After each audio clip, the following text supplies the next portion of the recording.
Alrighty, greetings and salutations, everyone. My name is Andrew Kirchhoff, and welcome to our Sunday morning live stream for now week 6 of the 2025 fantasy football season. For over the course of the next 4 hours straight here, we're talking all things fantasy football, helping you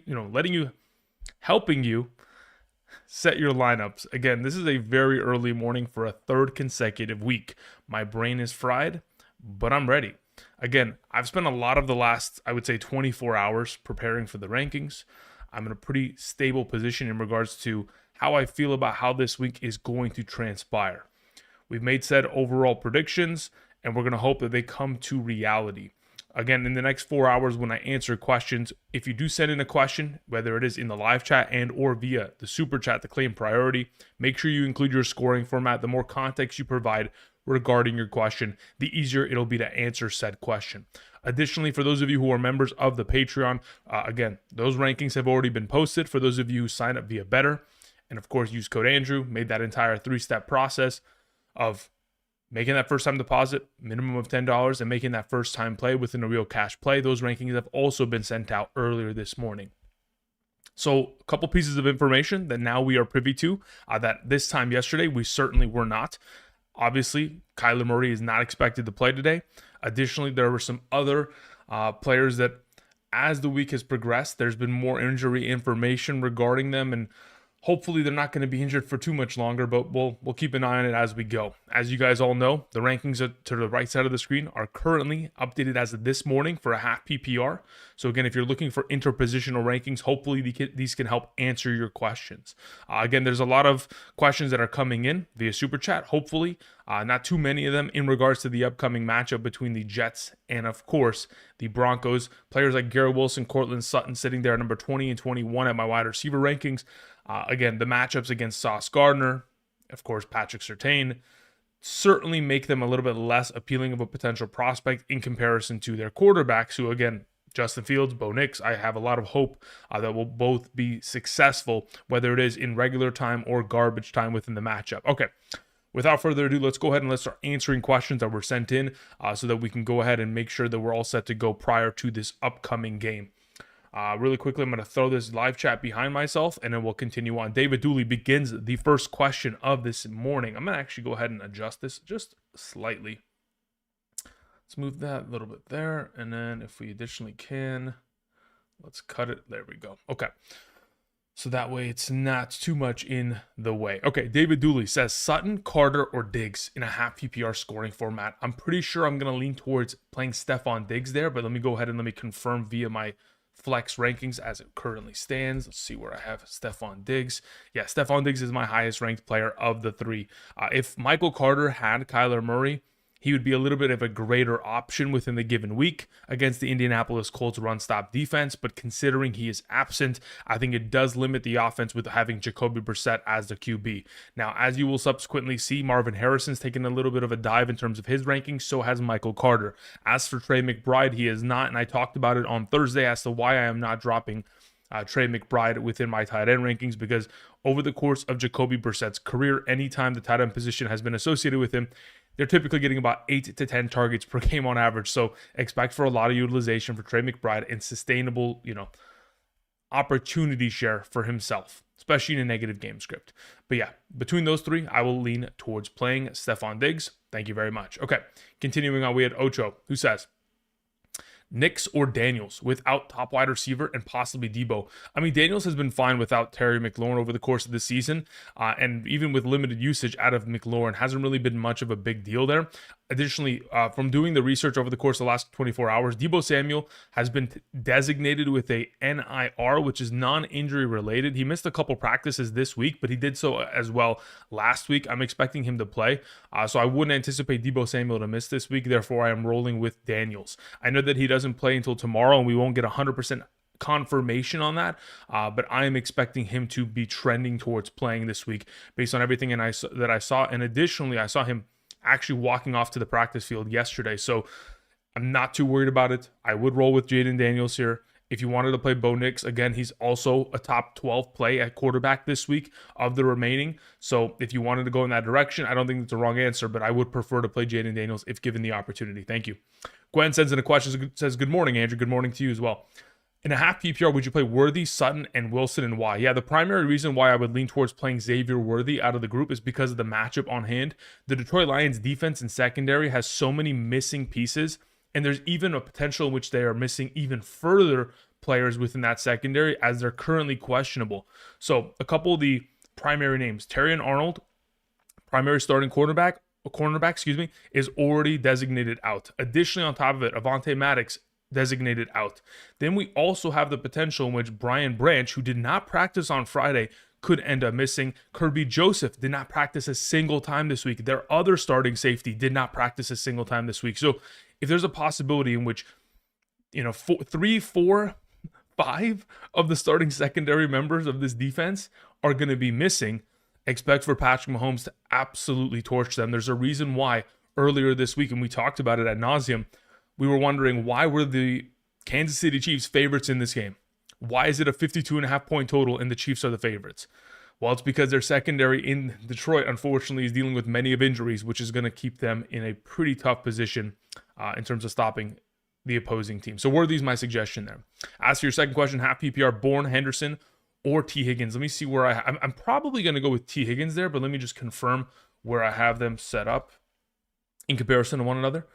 Yeah, as of right now, I would go with T. Higgins. And the primary reason is because Joe Flacco, in association with his wide receivers last season with the Indianapolis Colts, Michael Pittman Jr., Alec Pierce, and Josh Downs, all three of them, over the course of the 6-7 games in which Joe Flacco started for the Colts last season, all of them were averaging over 11 fantasy points per game and a half PPR. So I would assume that is going to transition into the potential likelihood of T. Higgins and Jamar Chase being viable as we proceed. So I'll go with T. Higgins there. And then your final question says full PPR, Henry, Judkins, or Jaylen Warren.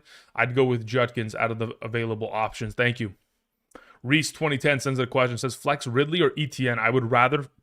I think regardless of scoring format, go with ETN there. Primarily, I understand that the matchup itself is quite a difficult one against that, Seattle Seahawks run-stop defense, but I think there's enough of an opportunity share and the potential of him falling into the end zone to where I'm willing to go with the consistency level of production that ETN has put forth, regardless of matchup, in comparison to trusting Ridley. With such a good option as the alternative, it's just tough not to start ETN there. So I go ETN. Thank you. Chico Man 831 sends it a question. Says pick 3 between Chase Brown, Laporta, Henry, and Golden. Yeah, out of those available, I don't know what your scoring format is, but let's just say it's a full PPR circumstance. Actually, let me see if you potentially had mentioned it in the live chat. Not non-PPR. Okay, so let me utilize my half PPR to kind of use that as like the footnote of how we would go about this. In the event in which we're playing in a non-PPR scoring format, let's see where I have Chase Brown in comparison. I would play everyone but Golden. So Chase Brown, Laporta, and Henry would all play this week for me in a non-PPR format. Yeah, Golden has a lot of potential for upside in regards to like a deep ball leading to a huge play there. But, I mean, at this point, I'll lean towards the tight ends first and foremost because I think they have the most touchdown upside. And then in regards to the running back, if that offense is any sort of relevant and Joe Flacco gives them any sort of boost, I think it's a solid enough play to where I'm willing to go with Chase Brown there and at least take a little bit of the risk that he could provide with the potential upside that he can also provide. Thank you. All right, Daniel Gonzalez sends in a question. Daniel, I'm going to get to your question in just a second. Just trying to get back to it right now. Daniel says in a full PPR, pick 4 between DK, Keenan, Brees, Judkins, and Garrett. Okay, so really quickly, one of the pieces of information that we were kind of made aware of in the last 24 hours is that Quentin Johnston, who you do not see on the screen, is not expected to play, or at least he is trending towards most likely not playing, and it is a game time decision. My expectation is that he is not going to play based on the information that I have been given, and Keenan Allen is a significantly better play along with Ladd McConkey this week as options that I believe are must starts. So in this circumstance of your available options here, I think Keenan Allen has to play. Let's see here in my full PPR rankings, what do I have? Garrett Wilson and Brees Hall in comparison to the rest of these guys. Let's see, Hall. Let's see. Okay, so I have Brees Hall there. I have Garrett Wilson there. Okay. Where the heck is Garrett? Garrett's right there. And then we have Judkins there. Okay, so Keenan Allen and Judkins for sure are must starts. And then I probably end up going Breece Hall and DK Metcalf as my other 2 starts. Thank you. Alex sends in a question. Says Jake Tongs or Zach Ertz. At this point, I'll just go Jake Tongs. I've kind of gone back and forth on it as the week has progressed.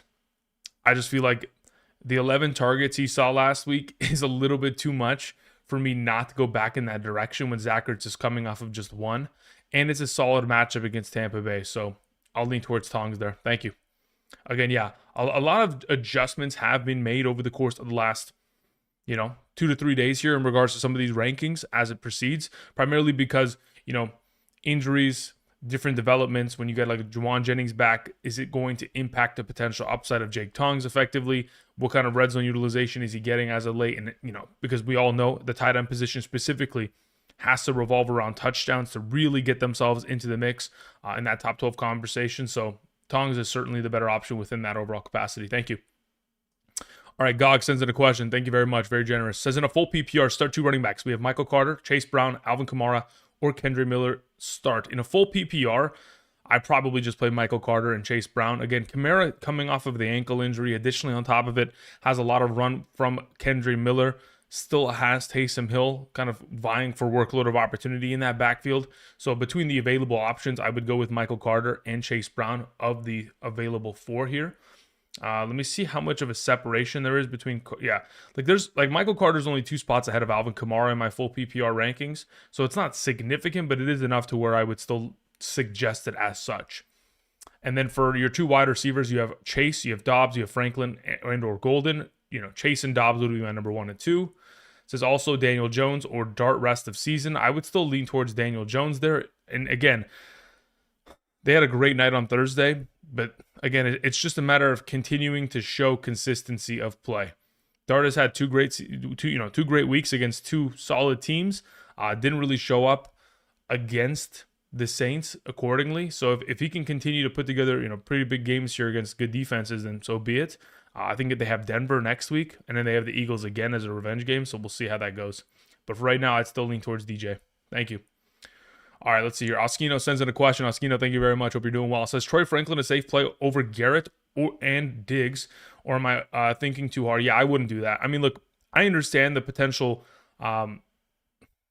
There's a lot of fear and there's a lot of risk that entails playing against number 1 cornerback like a Patrick Surtain. But I will mention, it's not like Garrett Wilson isn't a talented receiver.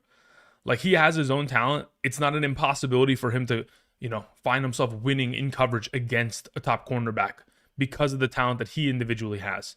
So as of right now, if it's my team, I'm just going to roll out my studs. I don't think I would go as far as to avoid Garrett Wilson and or Diggs. I don't understand why you wouldn't play Diggs. Diggs is playing out of his mind as of late and has a pretty solid matchup himself. So I'm for sure playing Diggs. I can understand the fear of Garrett Wilson, but I couldn't stomach the idea of putting him on my bench this week in favor of Troy Franklin. If it was another potential option closer within my rankings, maybe I'd consider it. But for right now, I would think it's potentially overthinking there.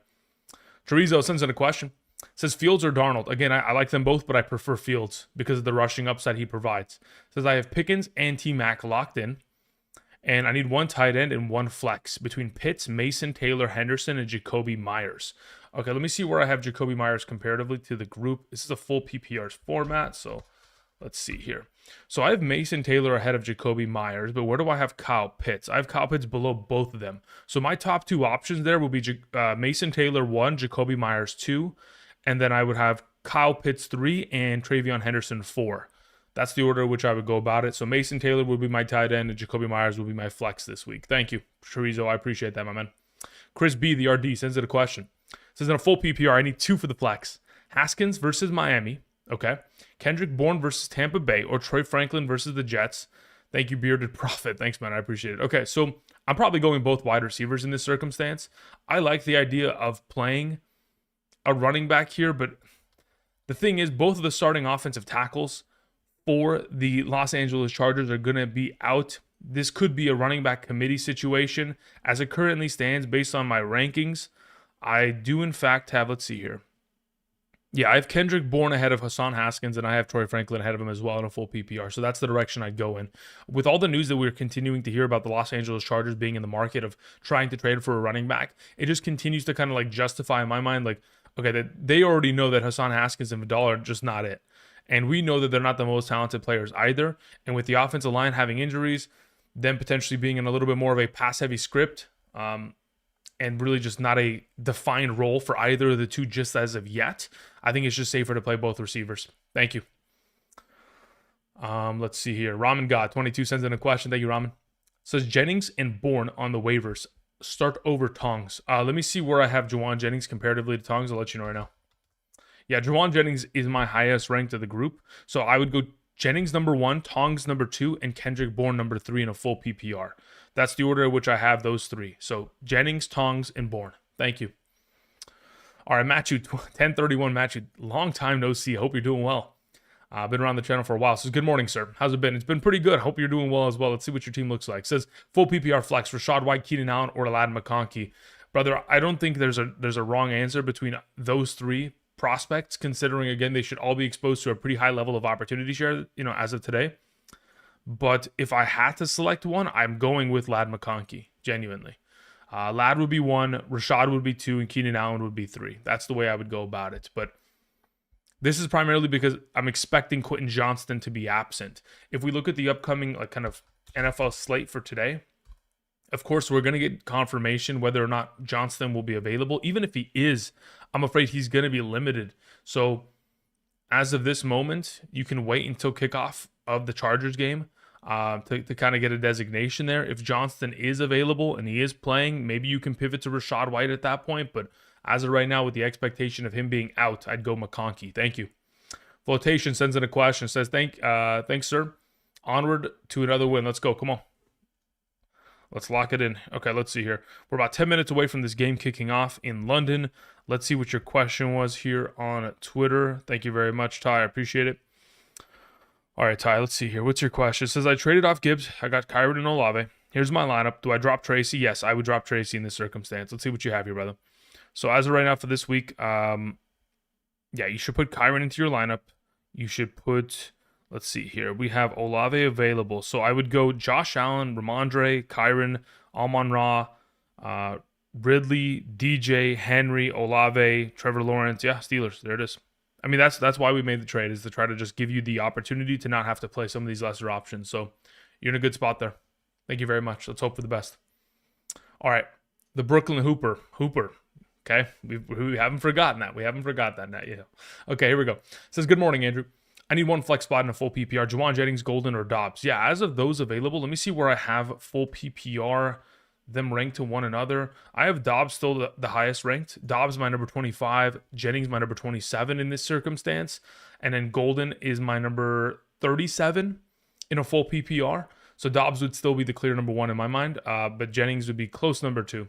Thank you. Says, in one open quarterback spot between Mac Jones and Jared Goff, I'm feeling Mac. Let me see where I have Mac comparatively. Again, on screen, it'll filter. Mac is my number 15 quarterback of the remaining in comparison to Goff at 14. I don't mind either of the two. If you wanted to roll Mac Jones, you certainly can. As of right now, the way I have it projected, I have Jared Goff ahead of him. They are both in the same tier of quarterbacks, so their projections are less than 1 point from one another. So I'd go Goff, because I think there's a little bit more upside, but then again, he has technically more threat to touchdowns because of Gibbs and Montgomery in comparison to Mac Jones, who's just dinking and dunking and has been incredible for fantasy. So if you want to go Mac, I don't have an issue with it, brother. Thank you. Colin Smith sends in a question. Colin, I hope you're doing well, my man. This is in a full PPR pick too. We have QJ as in Quinshon Judkins, maybe. Franklin, JMO, or Tongs. Okay, so hopefully this is not Johnston, because I don't expect Johnston to play. If this is Judkins is an automatic play every week. And then alongside of him, between Franklin, JMO, and Tongs in a full PPR, I believe I have Tongs ranked the highest of the group, but I can confirm this. Yeah, I have Tongs number 73, Troy Franklin number 74, and then I have Jamison Williams. Actually, I have Jamison Williams ranked highest of the bunch. I have Jamison Williams at 71 just because of, so JMO would be my next best option, but I would like to preface, he is purely just all risk, right? I mentioned this yesterday during the live stream. The only reason you would ever play Jamison Williams is because you're either going for the 6 points in a full PPR or the 18 points. You're not looking for middle ground. If you're looking for middle ground, you just play Jake Tongs or Troy Franklin in this, or something of that exchange. But if you're looking for the potential for upside and what JMO could potentially provide you in a negative game script today against Kansas City, that's why I have him slightly higher than the rest as it stands. So QJ, JMO, suggestions. If QJ is Johnston by some chance, then you just go JMO and Tongs. Thank you. All right, Pryor sends in a question. Thank you very much. Says, Quentin Johnston doubtful today. Starting Jennings or BTJ in the flex? I'd rather just play BTJ there.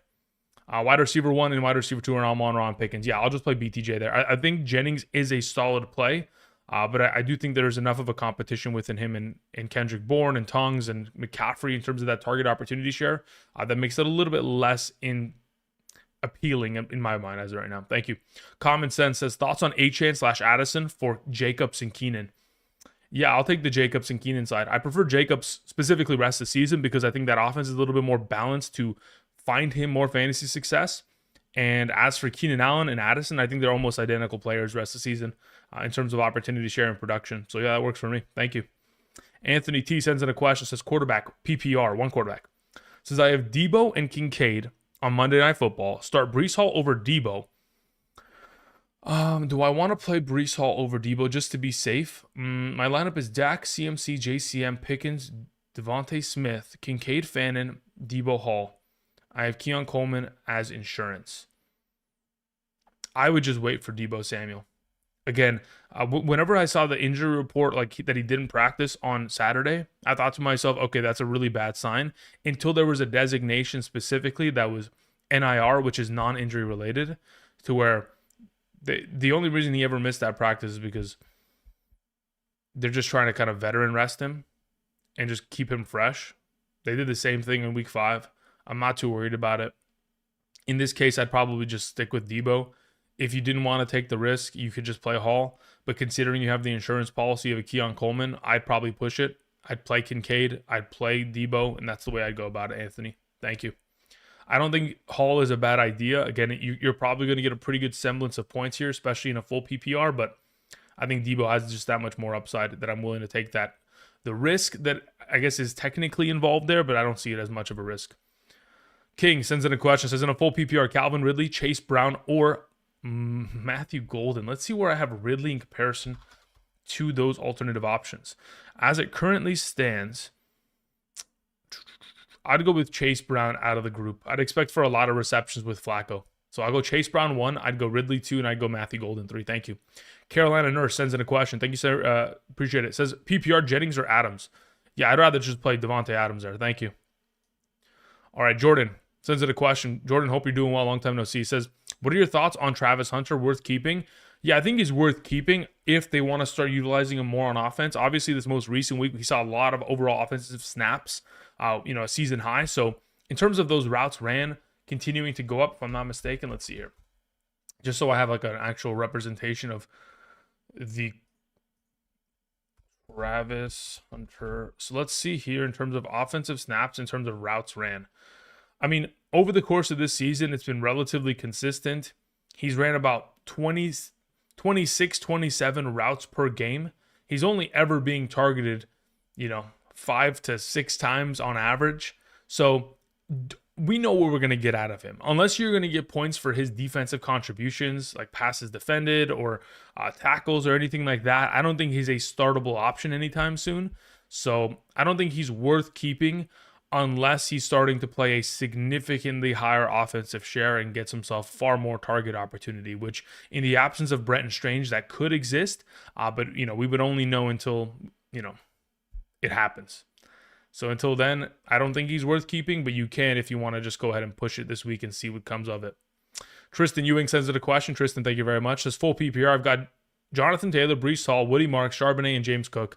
At wide receiver, I've got DK Worthy, AJ, and Lamb. I was offered J.K. Dobbins and Jamar Chase for Cook and Worthy. Take or no? Taylor, Hall, Cook. I got J.K. Dobbins back and Jamar Chase back. Cook and Worthy. I would probably take it, primarily because once we do see the return of Rashee Rice, I think the overall opportunity share of Worthy gets. I think everyone's going to take a pretty big hit there in that offense because of how much volume Rashee Rice is going to start absorbing. But losing James Cook for Jamar Chase, again, there's already inherent risk there because of the Flacco situation. So it's really just a matter of which stud do you want to hitch your wagon to. Is it Jamar Chase with Flacco / Browning for the remainder of the season, or is it just James Cook? To which, as of right now, in a full PPR, I'm still willing to take that risk with Jamar, and I'll take the upside that J.K. Dobbins provides as being a top 15 running back on a week-by-week basis. So I'd go in that direction. I'd still be willing to take that risk. Thank you. If you're not, and you're like, hey, listen, I'm pretty happy with what I have. I don't need to play Worthy. I have AJ, I have Lamb, I have DK. Then you keep it as such, and you just keep it pushing. Thank you. K-Style says Breece Hall or Debo in a full PPR. Yeah, as of right now, prior to this game starts, I would just play Debo Samuel. My expectation is that he does play. If you do not have a pivoting option, just like the gentleman before who asked the question, he had Keon Coleman as a pivoting option. If that is not an available opportunity for you to where you have a pivot, then you must probably play just Breece Hall today, because I wouldn't feel comfortable pivoting Debo into like a Luke McCaffrey. I wouldn't do that. If it's Debo or the high road, or if there's nothing, no other road available, just play Breece Hall today. Thank you. Jose sends in a question, says Mason Taylor or Kincaid in a full PPR. Let me check where I have them ranked. I have Mason Taylor ahead of Kincaid in a full PPR. And Marvin Harrison, Kenneth Walker, Olave pick 2. I would play both of the wide receivers. I'll take Marvin, I'll take Olave there in a full PPR. Thank you. Humberto sends in a question. Thank you very much, Humberto. I appreciate it. Let's go ahead and scroll up slowly but surely up to this question. I do see that there are many of you who sent in a question. If I'm not able to get to your question, hopefully the rankings on screen can kind of give you guys some insight as to where we're going in regards to today's game, specifically the game that is taking place as of this moment. I'm going to go ahead and open up my NFL Plus app so I can go ahead and start watching this game. We got the Denver Broncos taking on the New York Jets, hoping for an incredibly high scoring one. Speaking of incredibly high scoring, I got to go ahead and make sure one of my lineups is good to go today. I got to make sure, who's that quarterback? Oh, the game already started, so it doesn't even, I can't even change the lineup anymore. Okay, very well. Even though like on my screen, I see that they're doing the national anthem, but okay, I guess the game started. Okay, Breece Hall or JCM at his RB2. Yeah, on screen, half PPR. The rankings are right here as they will continue to filter on for the remainder of today's live stream. Oh, speaking of, but yeah, hopefully you played JCM. I think with Christopher Rodriguez out this week, most likely, having not practiced. Ja'Cory Krosky-Merritt as my number 10 is just an automatic play. They're over like a Breece Hall at number 16 as of this week. But now that the game has technically started, I'm going to go ahead and I'm going to change the rankings on screen to no. That's not what I wanted to do. To no longer include any of the players that have already started in this game. So we're going to go ahead and let me just add my graphics here accordingly. We'll do this, this, this, and this. One moment. I got to delete all these graphics that are just not the most valuable ones. Okay, there we go. So now the rankings on screen to the right side do not include any players in the Denver Broncos versus Jets game, just so we're all aware. Okay, here we go. Let's see here. Did we just get a huge kickoff return? What the heck just happened that they got into that position? Am I correct? Wait, hold up. Let me see here.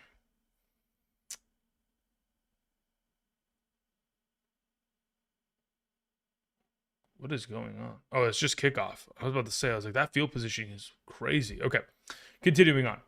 We had a question from RJ, who says 2 wide receivers, 2 running backs, 2 flex, Tet or Rashad?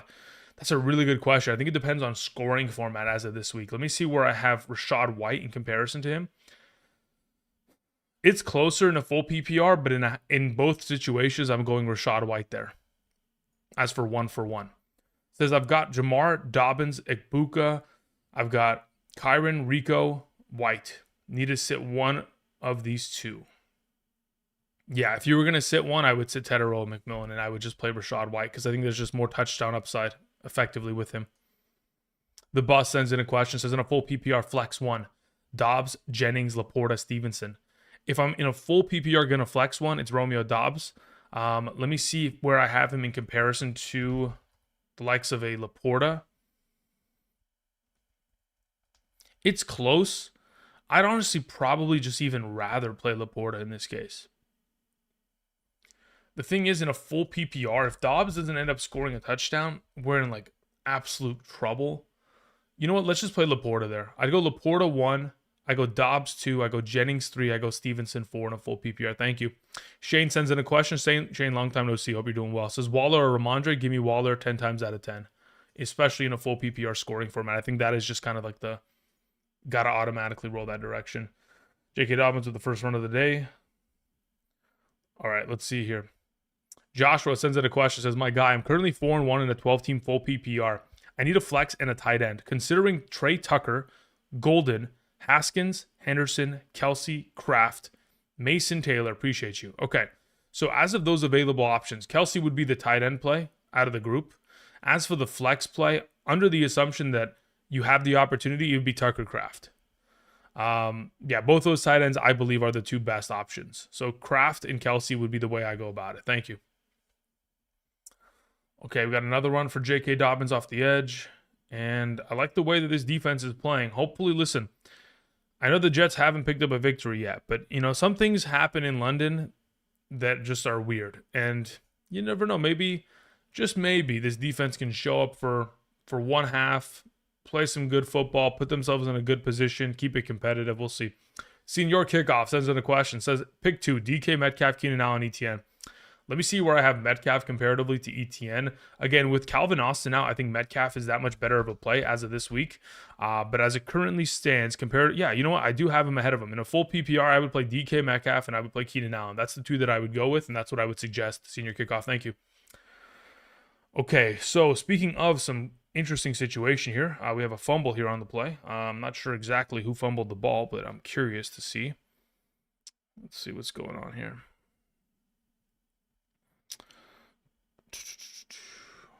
Who coughed the ball up? Did Troy Franklin do it?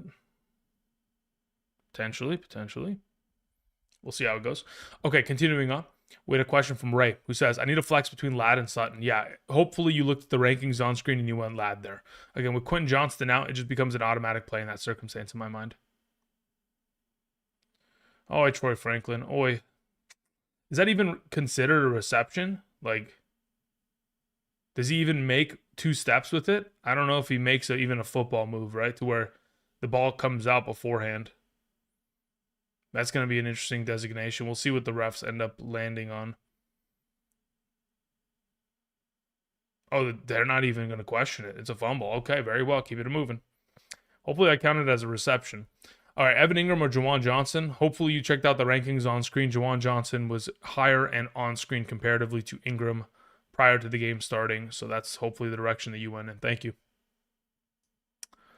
Squeeze Duke 4 sends out a question. Says full PPR. Who should I start at the flex? Michael Carter or Zay Flowers? In a full PPR, let me see where I have Flowers comparatively. All right, so in a full PPR, Zay Flowers or Michael Carter, I currently have it structured as Zay Flowers as the highest ranked between the two. I do expect, again, Michael Carter to be a solid play here without Kyler Murray, but significantly a lesser player than he normally would be. So I'll lean towards Zay Flowers in that circumstance. Thank you. Aiden sends in a question. Says RJ versus the Jets over Carter with no Kyler matchup, full PPR. Yeah, I would have just told you to play Carter there. Again, in a negative game script without Kyler, it's just going to mean a lot of racked up receptions. So that's what we would have rather had gone after. Hopefully you went in that direction. Aiden, thank you.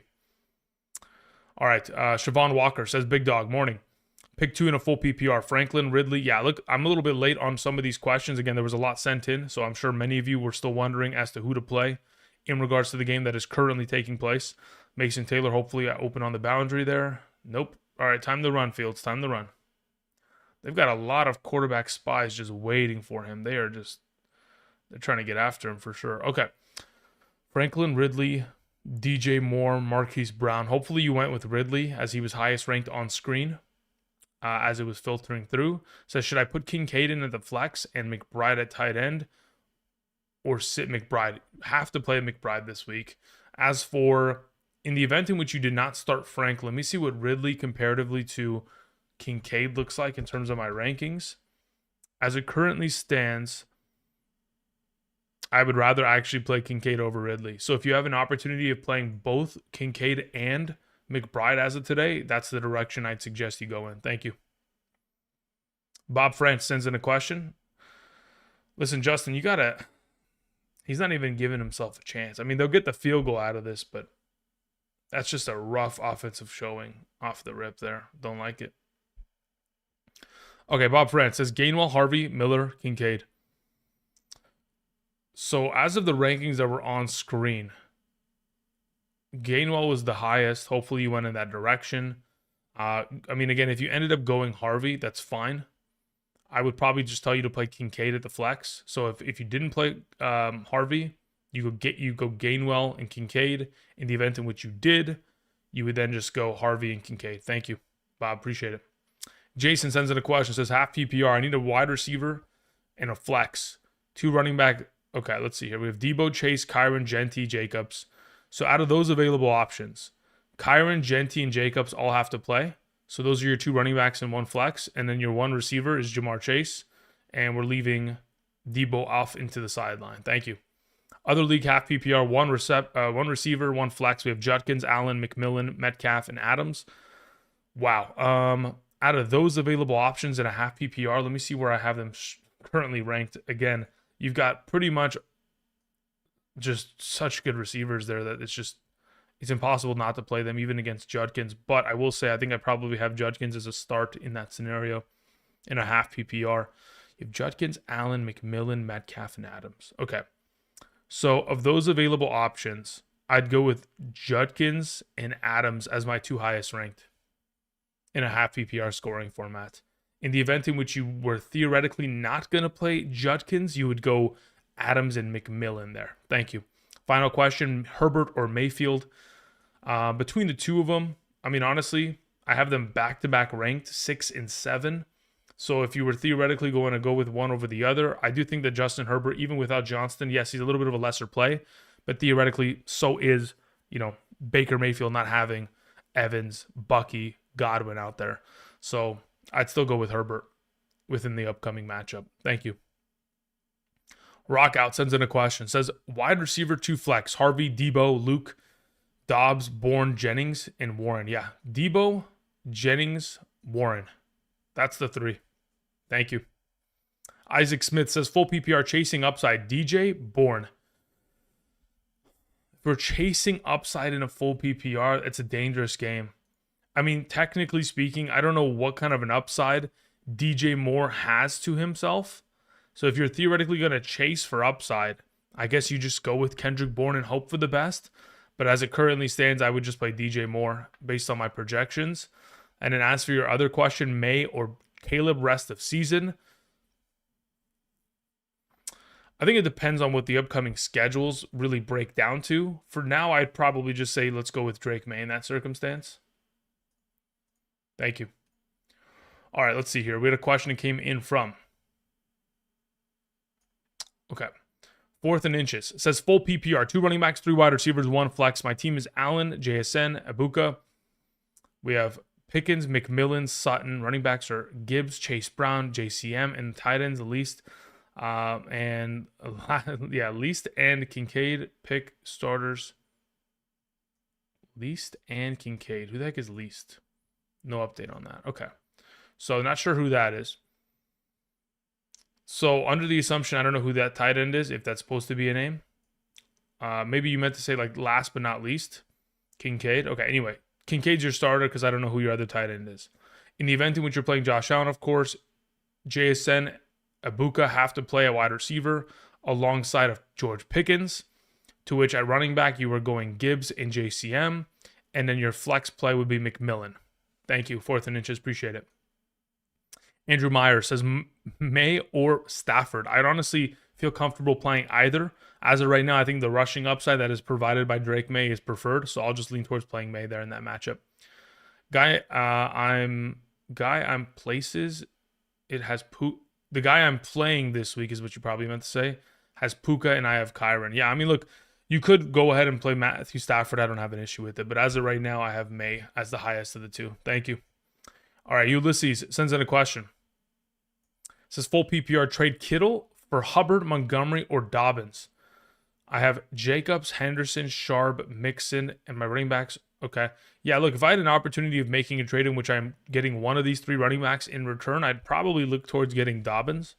Obviously, the game has already started, but that's under the assumption that you're just looking for the best available running back, which in this case is him, comparatively to the 3 options here. So that's the direction I'd go in. It says also Jawan or Njoku. Also have, okay, got it.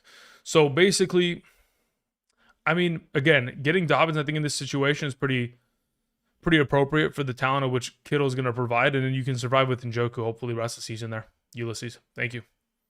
All right, Jennifer sends in a question. It says, full PPR, should I start Baker Mayfield or Matthew Stafford? The thing is, I think Matthew Stafford within the upcoming game could end up getting phased out, primarily because of the Baltimore Ravens' lack of scoring. Now, it doesn't mean that they're incapable of scoring themselves, but the thing is, at times, Sean McVay starts pulling his guys in terms of like, he doesn't unleash the dogs. He doesn't want to put his foot on the throat of another team and just outright kill them.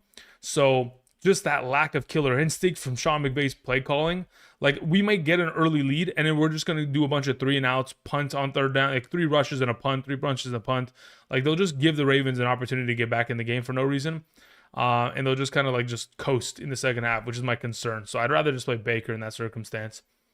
It says in my flex, should I play Chase Brown or Zach Charbonnet? If it's a full PPR, I'm playing Chase Brown there. Zach Charbonnet, I think, is a solid 10 points every week under the assumption he falls into the end zone, but there's a lot of risk implied with that. So I just play Chase Brown there. It says, should I start the Rams defense or the Patriots defense? As of right now, via my rankings on screen, between the 2 of those defenses, I have the Patriots ranked higher, so I'd go in that direction against the Saints today. Thank you. All right, let's see here. What's going on with this game here? We got a little bit of route running. Who's number 13? Is that Pat Bryant? Yeah, Pat Bryant, nice. Pat Bryant got a lot of overall snaps last week, so he's starting to really kind of build out a role here and getting Marvin Mims off the field pretty much. It's interesting to see how we've transitioned so far. Okay, Jonathan McMaster sends in a question. Jonathan, thank you. Let me just go ahead. Let's see here. Okay, Jonathan says, full PPR, Michael Carter, Golden, or Bourne? Let me see where I have them ranked in a full PPR. Carter. Where's Kendrick? Bourne. Okay. Yeah, out of the 3, I'd go with Michael Carter there. It says, I'm projected to lose. I'm thinking of Golden for the upside. Bourne is the only San Francisco wide receiver. That is incorrect. Juwan Jennings is expected to play today, so Bourne is not the only wide receiver unless I have... Let's see here. Unless there's any sort of latest information regarding... Let's see here. Yeah, Jennings expected to play according to Adam Schefter as of this morning. So, yeah. Out of the group, I would play Michael Carter. If you wanted to go for the ultimate upside and in hope that he goes for the deep ball touchdown and something of that exchange to where that kind of saves your week, then you can go Golden. That's fine. Chico Man 831 sends in a question. Says, good morning. Chase Brown, Laporta, or Henry, non-PPR? In a non-PPR format, I'm just going to play Laporta out of the group. Thank you. Sal sends in a question. Says, half PPR tight end boost in a 1.5 PPR. Tongs or Michael Carter? At that point, I just play Tongs. That's fine by me. If the guy catches the ball 5 times, it's just, I think it's too advantageous of a position not to just go in that direction. So yeah, I'll roll towards that. Thank you. All right, let's see here. We had a question from Cinco2X who says, Walker or Stevenson with Gibson out? There is a little bit of an extra appeal with Gibson out to potentially go in the direction of Ramondre, but I won't personally. I think Ramondre Stevenson's overall usage, his lack of potential effectiveness is not as appealing. So I'd probably just go with, Kenneth Walker there out of the 2. Thank you. Again, they're closely ranked, but not enough to where I'm going to forfeit it straight to the potential of Stevenson there. I'll just play Kenneth Walker. Hope for a big run for, the end zone try. Steven sends in a question. Says, since the news of Chase being sick, would you start Bill over Chase in a full PPR? Right now I have Ibuka and Adams. with Walker and Cook going. Okay, so here's the thing. Walker, I wouldn't even play. Like Kenneth Walker would be secondary to Bill. So Bill would play alongside of Cook, to which then I would play. Then it's Chase versus Walker, to which I would go Chase here. So I would re-rack your whole situation. I go Bill, Cook, Adams, Ibuka, and Chase. Walker sits on the sideline. That's how I'd go about it. If you were not to go about it in that regard, I would, in this situation, in a full PPR, let me see where I have Jamar Chase comparatively to him. I would play Jamar Chase. Thank you. Not worried about the sickness. He'll be fine. Nick sends in a question. Says, Kamara or Charbonnet half PPR league. Also, Dicker or Pinheiro today. Need the dub. Between these available options in a half PPR scoring format, if I'm not mistaken, on screen I have Charbonnet one spot ahead of Alvin Kamara. So I'd go with that direction. I go Charbonnet. As for your kicker specific rankings, I have that also on screen. I have Dicker the kicker as number 3 and Pinheiro as number 5 of the remaining potential options. So that's where I'd go, Nick. Thank you. Michael Sue Smith sends in a question. Says, would you start Ladd McConkey or Deebo Samuel in the flex in a 12-man full PPR? Look, as it currently stands in my half PPR rankings on screen, I think it's just safer to play Ladd in this situation because I don't have to worry about the potential whether or not Deebo will play. So yeah, it's not worth taking the risk when you have such a great alternative option alongside of him. So I just play Ladd McConkey there under the assumption that, of course, Quinn Johnston is going to be absent in today's game. So that's the direction I'd go in. Appreciate it. Clockwork sends in a question. Says, full PPR worthy of Bill this week at the flex. Okay, worthy or Bill is probably what you meant to say. I have a hard time. Let me see here. Where do I have worthy in comparison? I think worthy is a really good play. I just don't know if I feel comfortable playing him over Ja'Cory Krosky-Merritt. Again, Bill with no Chris Rodriguez potentially vying for rushing attempts in this week, considering he did not practice a single time this week. On top of the fact that they're taking on the third best running back matchup at the position in terms of rushing statistics allowed, I think there could be a conversation to why you would go with Worthy there because of the secondary injuries to the Detroit Lions, but I probably just play Bill in this situation. I think they're both going to be great, but I'd go Bill. All right, Blue Sneeze sends in a question. Says Ridley or Michael Carter full PPR. I believe I have Michael Carter ranked higher, but let me just confirm this. Yeah, I do have Michael Carter ranked higher than the alternative. Thank you. Make Music sends in a question. Says, Chiefs fan here, or Chefs fan more like, but yeah. Okay, says, I think the Rams are going to the Super Bowl. Or you said going to the bowl. I don't know if that's the toilet bowl or if that's the Super Bowl, so we'll see. But yeah, I mean, I don't know, man. I think it's a little bit early. The thing about getting to the big game, the bowl, requires just staying healthy. I think that's really the name of the game. If they can do that, then so be it. But if not, nobody's really going to get to the Super Bowl when they're not healthy. There's a reason why the Lions weren't able to make that push. It's because last season their entire defense was on the IR. That's a huge return. Look, this is what I'm talking about, guys. In terms of like games in London, sometimes some crazy things happen. And the Jets look like a competitive team all of a sudden. Defensively, they're getting after it. Special teams-wise, they're playing well. And then all of a sudden, all it takes is a couple mistakes by the defense, and Justin Fields can find himself in the end zone. But hopefully, in the case of like a Breece Hall, let's just run the ball. Let's get some early first down push here. Okay. Anyway, continuing on, let's go ahead and see where we're at. Chico Man 831 says Laporta, Henry, Chase Brown, non-PPR. I think we answered this before. If we're picking two, in a non-PPR format, honestly, I just play both the tight ends, and I hope for the touchdown upside within the red zone. Get to the outside, Breece. Yeah, look, I don't even like that play design. Like, what are we even doing? I know I'm on a delay, and I'm probably mentioning something that happened 2 plays ago, but my goodness. Like, what's the point of that toss? Why don't you fake the toss and then run like a quarterback power? Okay. Anyway, Sebastian 00 sends in a question. Says, pick up Jalen Coker or Josh Downs. Redraft full PPR. Jalen Coker's not playing today. So if you can pick him up and put him on your IR, sure. But I mean, otherwise, ultimately, I would just pick up Josh Downs because he has a higher likelihood of just being more relevant this week because he's playing. He has a chance of scoring like 15 points if he gets lucky and scores a touchdown. So with the availability of him playing this week, I think it's just a better pickup as of this moment. While if Jalen Coker is still available, he's not playing this week, so he's definitely not getting picked up by next week. So yeah. Jennifer sends in a question, says full PPR, Daniel Jones, Mac Jones, Darnold. Yeah, I'll go Daniel Jones there. That works for me. Harrison or BTJ, I'll go BTJ there. Thank you, Jennifer. Appreciate it.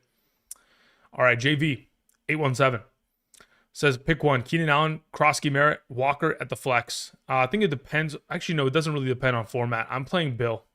I'll take Bill out of the group. I think they're all, ultimately, it's either Keenan Allen or Bill. I'm not interested in playing Walker. Half PPR, full PPR, whatever it ends up being. And here we go. Goodness gracious. The first down play calling of the Jets is atrocious. It just puts them in no position to succeed on third. Like, I just don't know. Obviously the defense is getting after them. They've got an incredible pass rush, but geez, come on. Let's wake up a little bit, shall we? Yeah, Krosky Merritt is my suggestion. It says other league. BTJ Kamara, Kraft, Jennings in the flex. Let me see where I have Kraft. I think I genuinely have Kraft ranked the highest of the bunch there. Okay, so it depends. Are you playing in a full PPR or half PPR? Let me see where I have BTJ comparatively in a half. Yeah, okay. So in the event in which you're playing in... Yeah.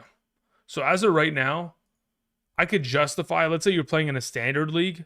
I could go Kraft here. In the event in which it's like a full PPR, I'd probably go BTJ in a half PPR. It's relatively close enough to where I flip a coin, but I probably just lean towards BTJ in this situation. So that's the direction I go in. It's either Kraft or BTJ depending on format between those two, JV. Thank you. Chris Berardi sends in a question. Says full PPR. Looking for a flex between BTJ and JCM. I'll take Bill there. Thank you. H. Jockish sends in a question. Says full PPR. Bourne or Keon? I'd rather play Bourne. Stash Brashard, Corum, Tootin, Brian Robinson, or Spears. I'd rather stash Spears as of right now. Again, the offensive coordinator or the offensive play caller of the Tennessee Titans, specifically this week when asked about Spears, said, last week we got his toes wet, now we're putting the whole foot in. So I'm expecting him to get a little bit more of an opportunity share within this backfield, within a matchup in which it should be a little bit more balanced of a game script against the Raiders rather than a blowout, to which they're in a negative game script. Thank you. Sam Thomas 21 says, sit Henry and start K9 and Charbonnet. Half PPR crazy? No, I don't think it's crazy. I actually think it's very justifiable, primarily because you have both running backs on the Seattle Seahawks. If you didn't have both running backs, I'd be like, you know what? I don't think I'm comfortable playing playing Charbonnet over Henry. So there is a justification to the decision because you're encompassing all of the value of the backfield and you're getting all the points that it provides. Now, again, it does kind of leave you at a ceiling of production because one or the other are going to score, but ultimately, I don't even mind that approach, to which if they both score 10 points, we're in a solid position there. I honestly, if I'm in your position, I don't think it's crazy. I'm actually okay with the decision to go in that direction. I know it's against how I have it projected in my rankings, but I think it's very justifiable because of the structure. Clockwork sends full PPR star Rachaad White or Worthy in the flex. I have Rachaad White ranked higher, I believe. Let me check where I have him currently. Full PPR, Rachaad White at number 19, Xavier Worthy at number 27. I just go Rachaad White there every day. Thank you. Jonathan McMaster says, different league, it's a guillotine. Full PPR, Michael Carter, Haskins, Kendre, RJ Harvey. Yeah, hopefully you're going with Carter today. Thank you. Indy's defense scares me with Carter. Look, Carter's entire appeal is receiving workload, guys. You have to understand that. Like, that's the entire reason you would ever play him is because they're going to be in a negative game script. And even if they're not, let's say Jacoby Brissett is able to elevate them to being a relevant competitor. Well, you got the starting running back that is going to get all the goal line workload and all of the early down rushing workload. So ultimately, there's no wrong outcome here for Michael Carter because he's either going to get all the rushing attempts, then that'll eventually lead to touchdowns, potentially down in the goal line, or he's going to get all the receiving workload out of the backfield, which additionally is incredibly valuable in a full PPR. Thank you. Joshua Legg says, good morning. Ridley, Troy Franklin, Shepard. Man, I'm really far behind, huh? Hopefully you went with Ridley out of the three. Thank you. Jonah Williams sends in a question. Jonah, thank you. Jonah says in a full PPR, one running back, one flex, Chase Brown, Charbonnet, Troy Franklin, Bourne, Mason Taylor, Kamara. Chase Brown in a full PPR would be my highest ranked running back. And then if I was going to look to a flex, if you didn't already start like a Mason Taylor in this circumstance, let's see, what is Bonix doing? Good work finding wide open Cortland Sutton in the middle of that zone. We like that.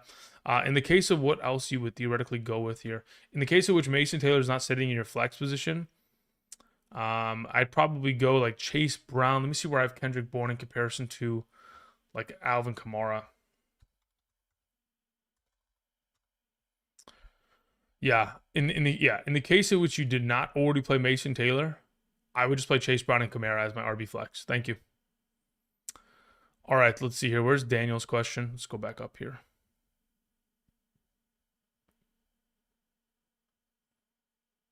Okay, Daniel Hong sends in a question. Thank you, Daniel. I appreciate it. All right, Daniel says Metcalf, Dobbs, or Jennings in a half PPR. Pick two. I would go with these two. Yeah, I'll take Dobbs and Metcalf. Metcalf with no Calvin Austin, excuse me, just makes him that much more of a potential impactful play within the upcoming matchup. And Dobbs versus Jennings in a half PPR, I'll just lean towards the player that has a little bit more touchdown reliability and upside in that circumstance. Thank you. Scott Green says in a full PPR, I need one flex between Javonte Williams, Vidal, and Waller. It's just Javonte. I don't really think it's a question. Unless there's another Jay Williams, in which I'm not aware of. Let me see. Oh, Jamison Williams. Okay, that's probably what you meant. If that's the case, I just play Darren Waller there. Thank you. Appreciate it. Okay, let's see here. Hakeem sends in a question. Hakeem, thank you. I appreciate it. It says Baker or Knicks. Hopefully you checked out the rankings that were on screen and you went with Baker. Thank you. Again, for those of you who are joining us this morning, welcome. Good morning. Hope you guys are doing well. Again, it's only 7 a.m. This is typically when the live stream starts. But over the course of the next 3 hours, we're going to continue to answer questions.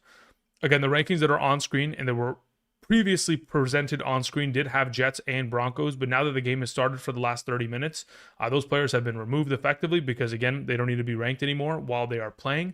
We're just trying to add as much potential options on screen to kind of prepare you guys for the upcoming week. Again, the rankings that are on screen are up to date as of this morning for a half PPR scoring format, 4-point per passing touchdown, and they are ranked for interpositional kind of, structure. So if you have any questions as to which running backs to play in comparison to one another, wide receivers, quarterbacks, tight ends, kickers, defense, flex, etc. Well, flex not on screen, but hopefully the rankings can be answered. Actually, probably not. Flex is more like you ask me, and I'll answer it. Anyway, thank you very much. Let's see here. Let's get to the question on hand here from 6, who says, PPR, 2 flex, Haskins, Myers, Dowdle, Keenan Allen. These two, Dowdle and Keenan Allen. Thank you. Okay. 2nd and 20, screen pass leads to nothing. Keeping it moving.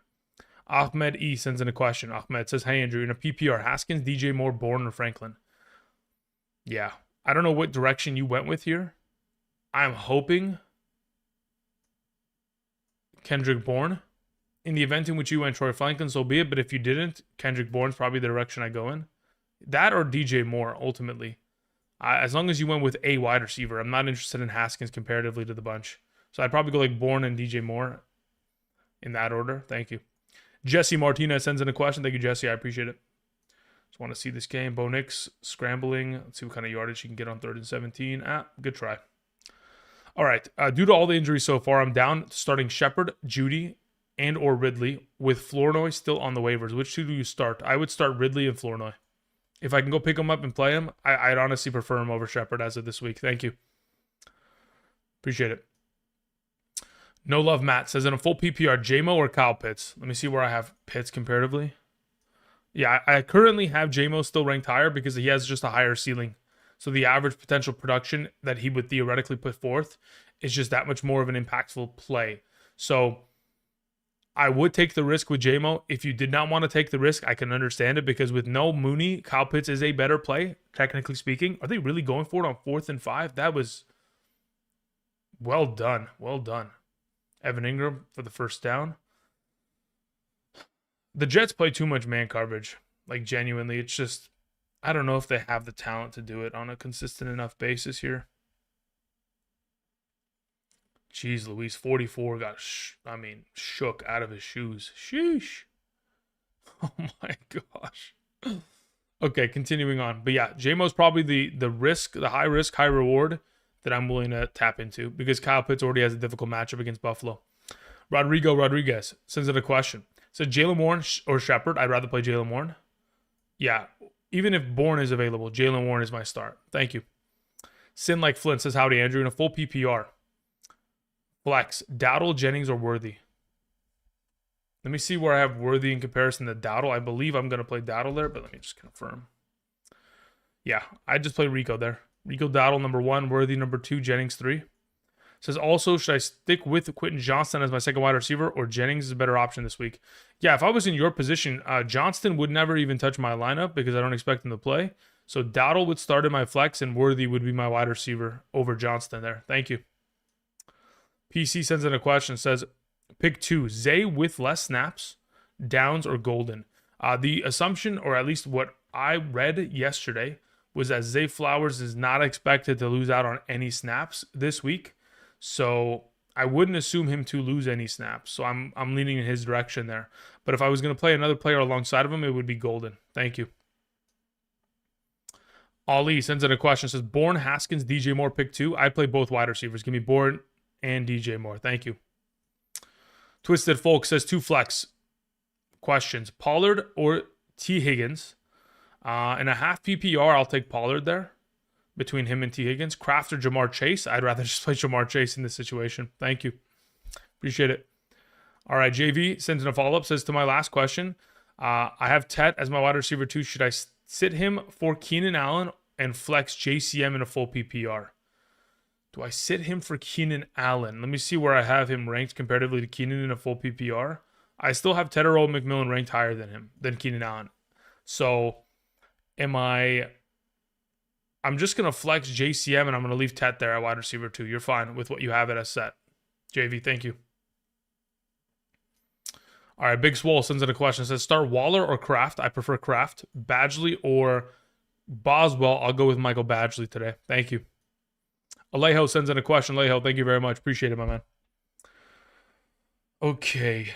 Bubble Screen Bo just doing what he does. All right, full PPR 10-team league. I got offered Nico Collins for Ashton Genty. Nope, I'd rather keep Genty. My running backs are Gibbs, Cook, Bucky, Hampton, Kamara, and current wide receiver Jason, Rice, BTJ, Olave, McConkey. Yes, I know my league mates are idiots. I mean, you've got a really stacked squad. I think you can go about it either way you would like.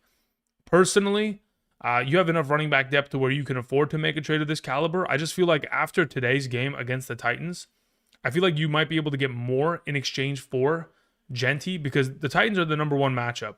So I would assume there's going to be so many points scored by Genty to where you could probably sell him off for a better receiver than Nico Collins. To which you may be wondering, like, Andrew, is there really that much better of a receiver? Yes, there is. Especially where, at the level at which Nico Collins is currently playing at, I think you can get more out of the overall trade here. So if I was in your position, I'd hold at least this week, push it down the road because trading for Nico on a buy, there's no upside in that. I think there's just more potential. Oh, wide open fullback touchdown. We love that. Incredibly disgusting. I mean, the worst thing in fantasy. Genuinely nightmare fuel.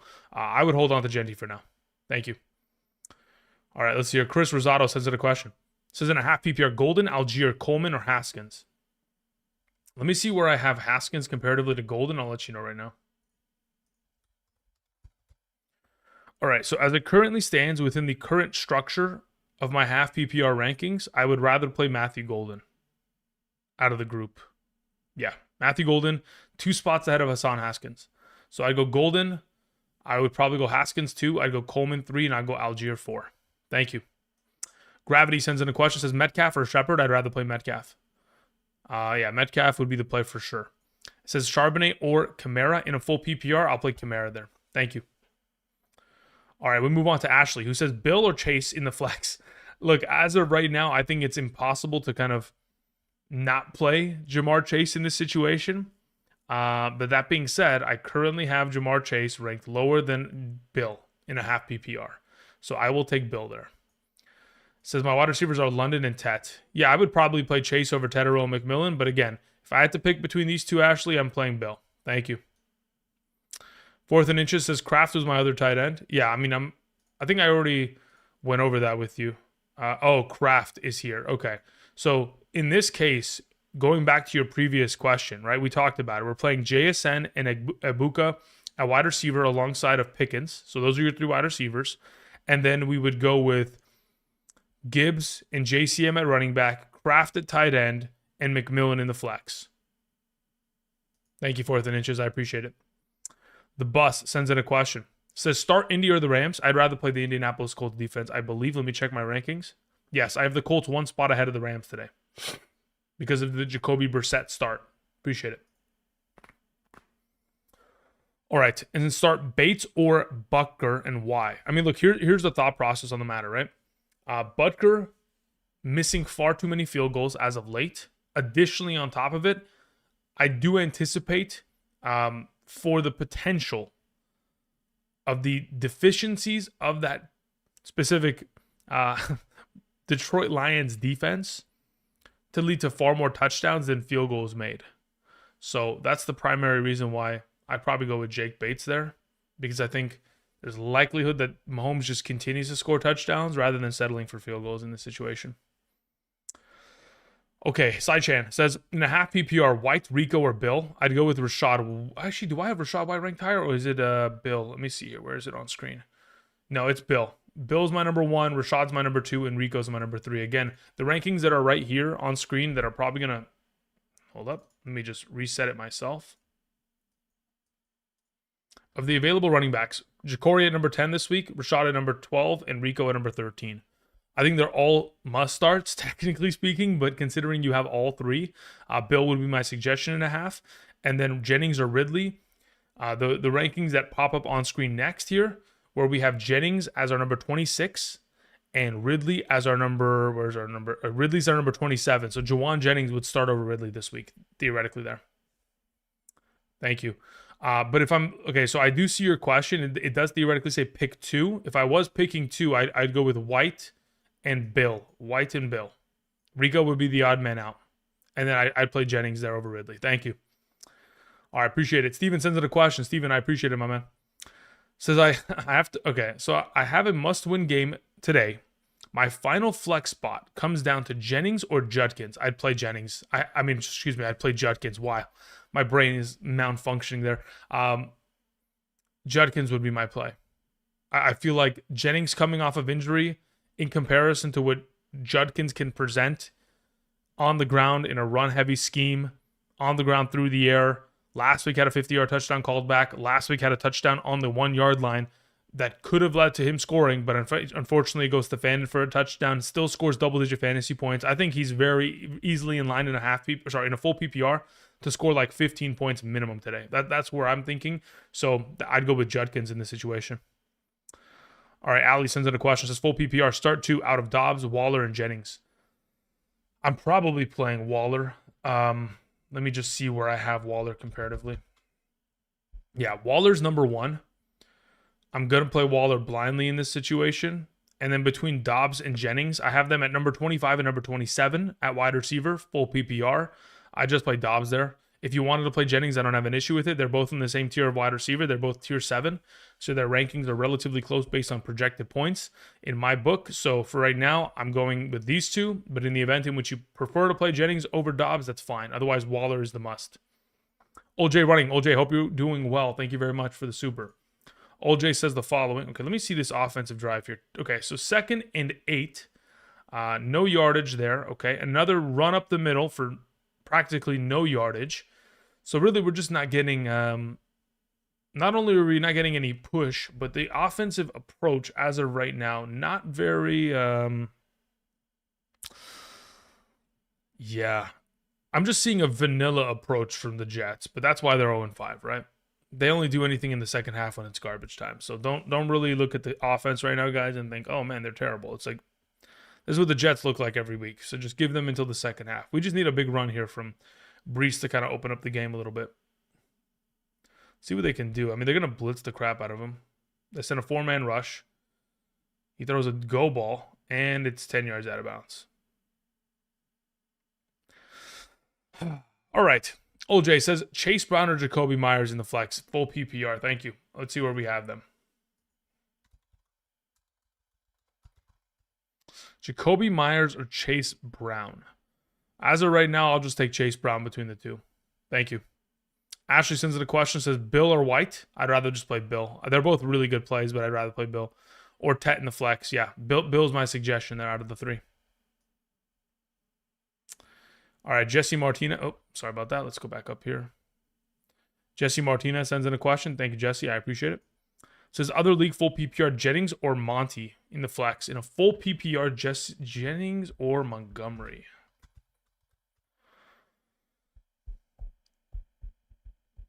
The thing is, I'm incredibly high on Montgomery today. Probably higher than just about anybody. I'd rather just play Montgomery there. Genuinely. Thank you. Young Money sends in a question. Young Money, thank you very much. Appreciate it. Says PPR flex. Worthy, Sutton, Judkins, Diggs. Jeez. Am I that far behind, or were you not aware of Cortland Sutton having already started his game? Not sure exactly, but let's see where I have the rest of the field. So, if I have to play one in the flex this week, I probably go Judkins 1, Worthy 2, Diggs 3. That's the way I go about it. Thank you. All right, let's see here. Mill Ticket 00 says PPR start Zay, DJ Moore, or Chase Brown. That's a really good question. Let's see where I have Zay Flowers comparatively. I have Zay Flowers one spot behind of Chase Brown. So I go Chase Brown 1, Zay Flowers 2, DJ Moore 3. Thank you, Mill. So Chase Brown's my suggestion there in the flex. Okay, slowly but surely catching up. And MJ 235 says half PPR, risk playing Deebo Samuel in the flex, or play either Michael Carter or Dobbs in his place. My only insurance on Monday night is Kincaid, who is also questionable. I would try to play Deebo. I think he is so much more of a significant upside player in comparison to the alternatives that you have, that the risk is worth taking. Additionally, again, when you have the context of the NIR practice and the fact that he missed a couple practices last week but still ended up playing, and the fact that they haven't already designated him out going into the Monday night matchup, I would assume is already enough to just convince me that he's expected to play. They would have probably already designated him out in order to elevate somebody off the practice squad. So for now, I'm trying to play Deebo. In worst case scenario, I would pivot to Kincaid, and I'm okay, and I'm happy with that. But I would expect Deebo to probably play on Monday. Big Al 9 sends in a question. Big Al, thank you very much. Appreciate it. All right, Big Al says the following. Says Pittman Jr., Michael Carter, standard league. I'd rather just play Pittman Jr. at that point. That's fine by me. Hope for the yardage, hope for the touchdown, etc. Robert sends in a question. Says standard format. Start 3 between Keenan Allen, Ladd, Jake Ferguson, Trey McBride, Tyler Warren. Okay. So, these 3. Keenan Allen, Ladd, and Ferguson. Those are the 3 that I play. I don't like the idea of sitting both McBride and Waller, but I do think that the alternative 3 options are better starts for this week, regardless of scoring format. Standard, half PPR, full PPR. Those are the 3 better plays. Thank you. All right, let's see here. Bo Nix in the pocket, throwing a deep. Anything? No, it's not even a catchable ball, so it's not even a pass interference. It's nowhere even in the vicinity of him.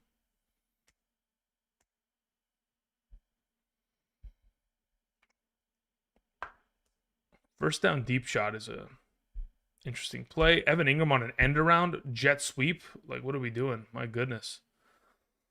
Okay. Sorry about that. Let's continue on.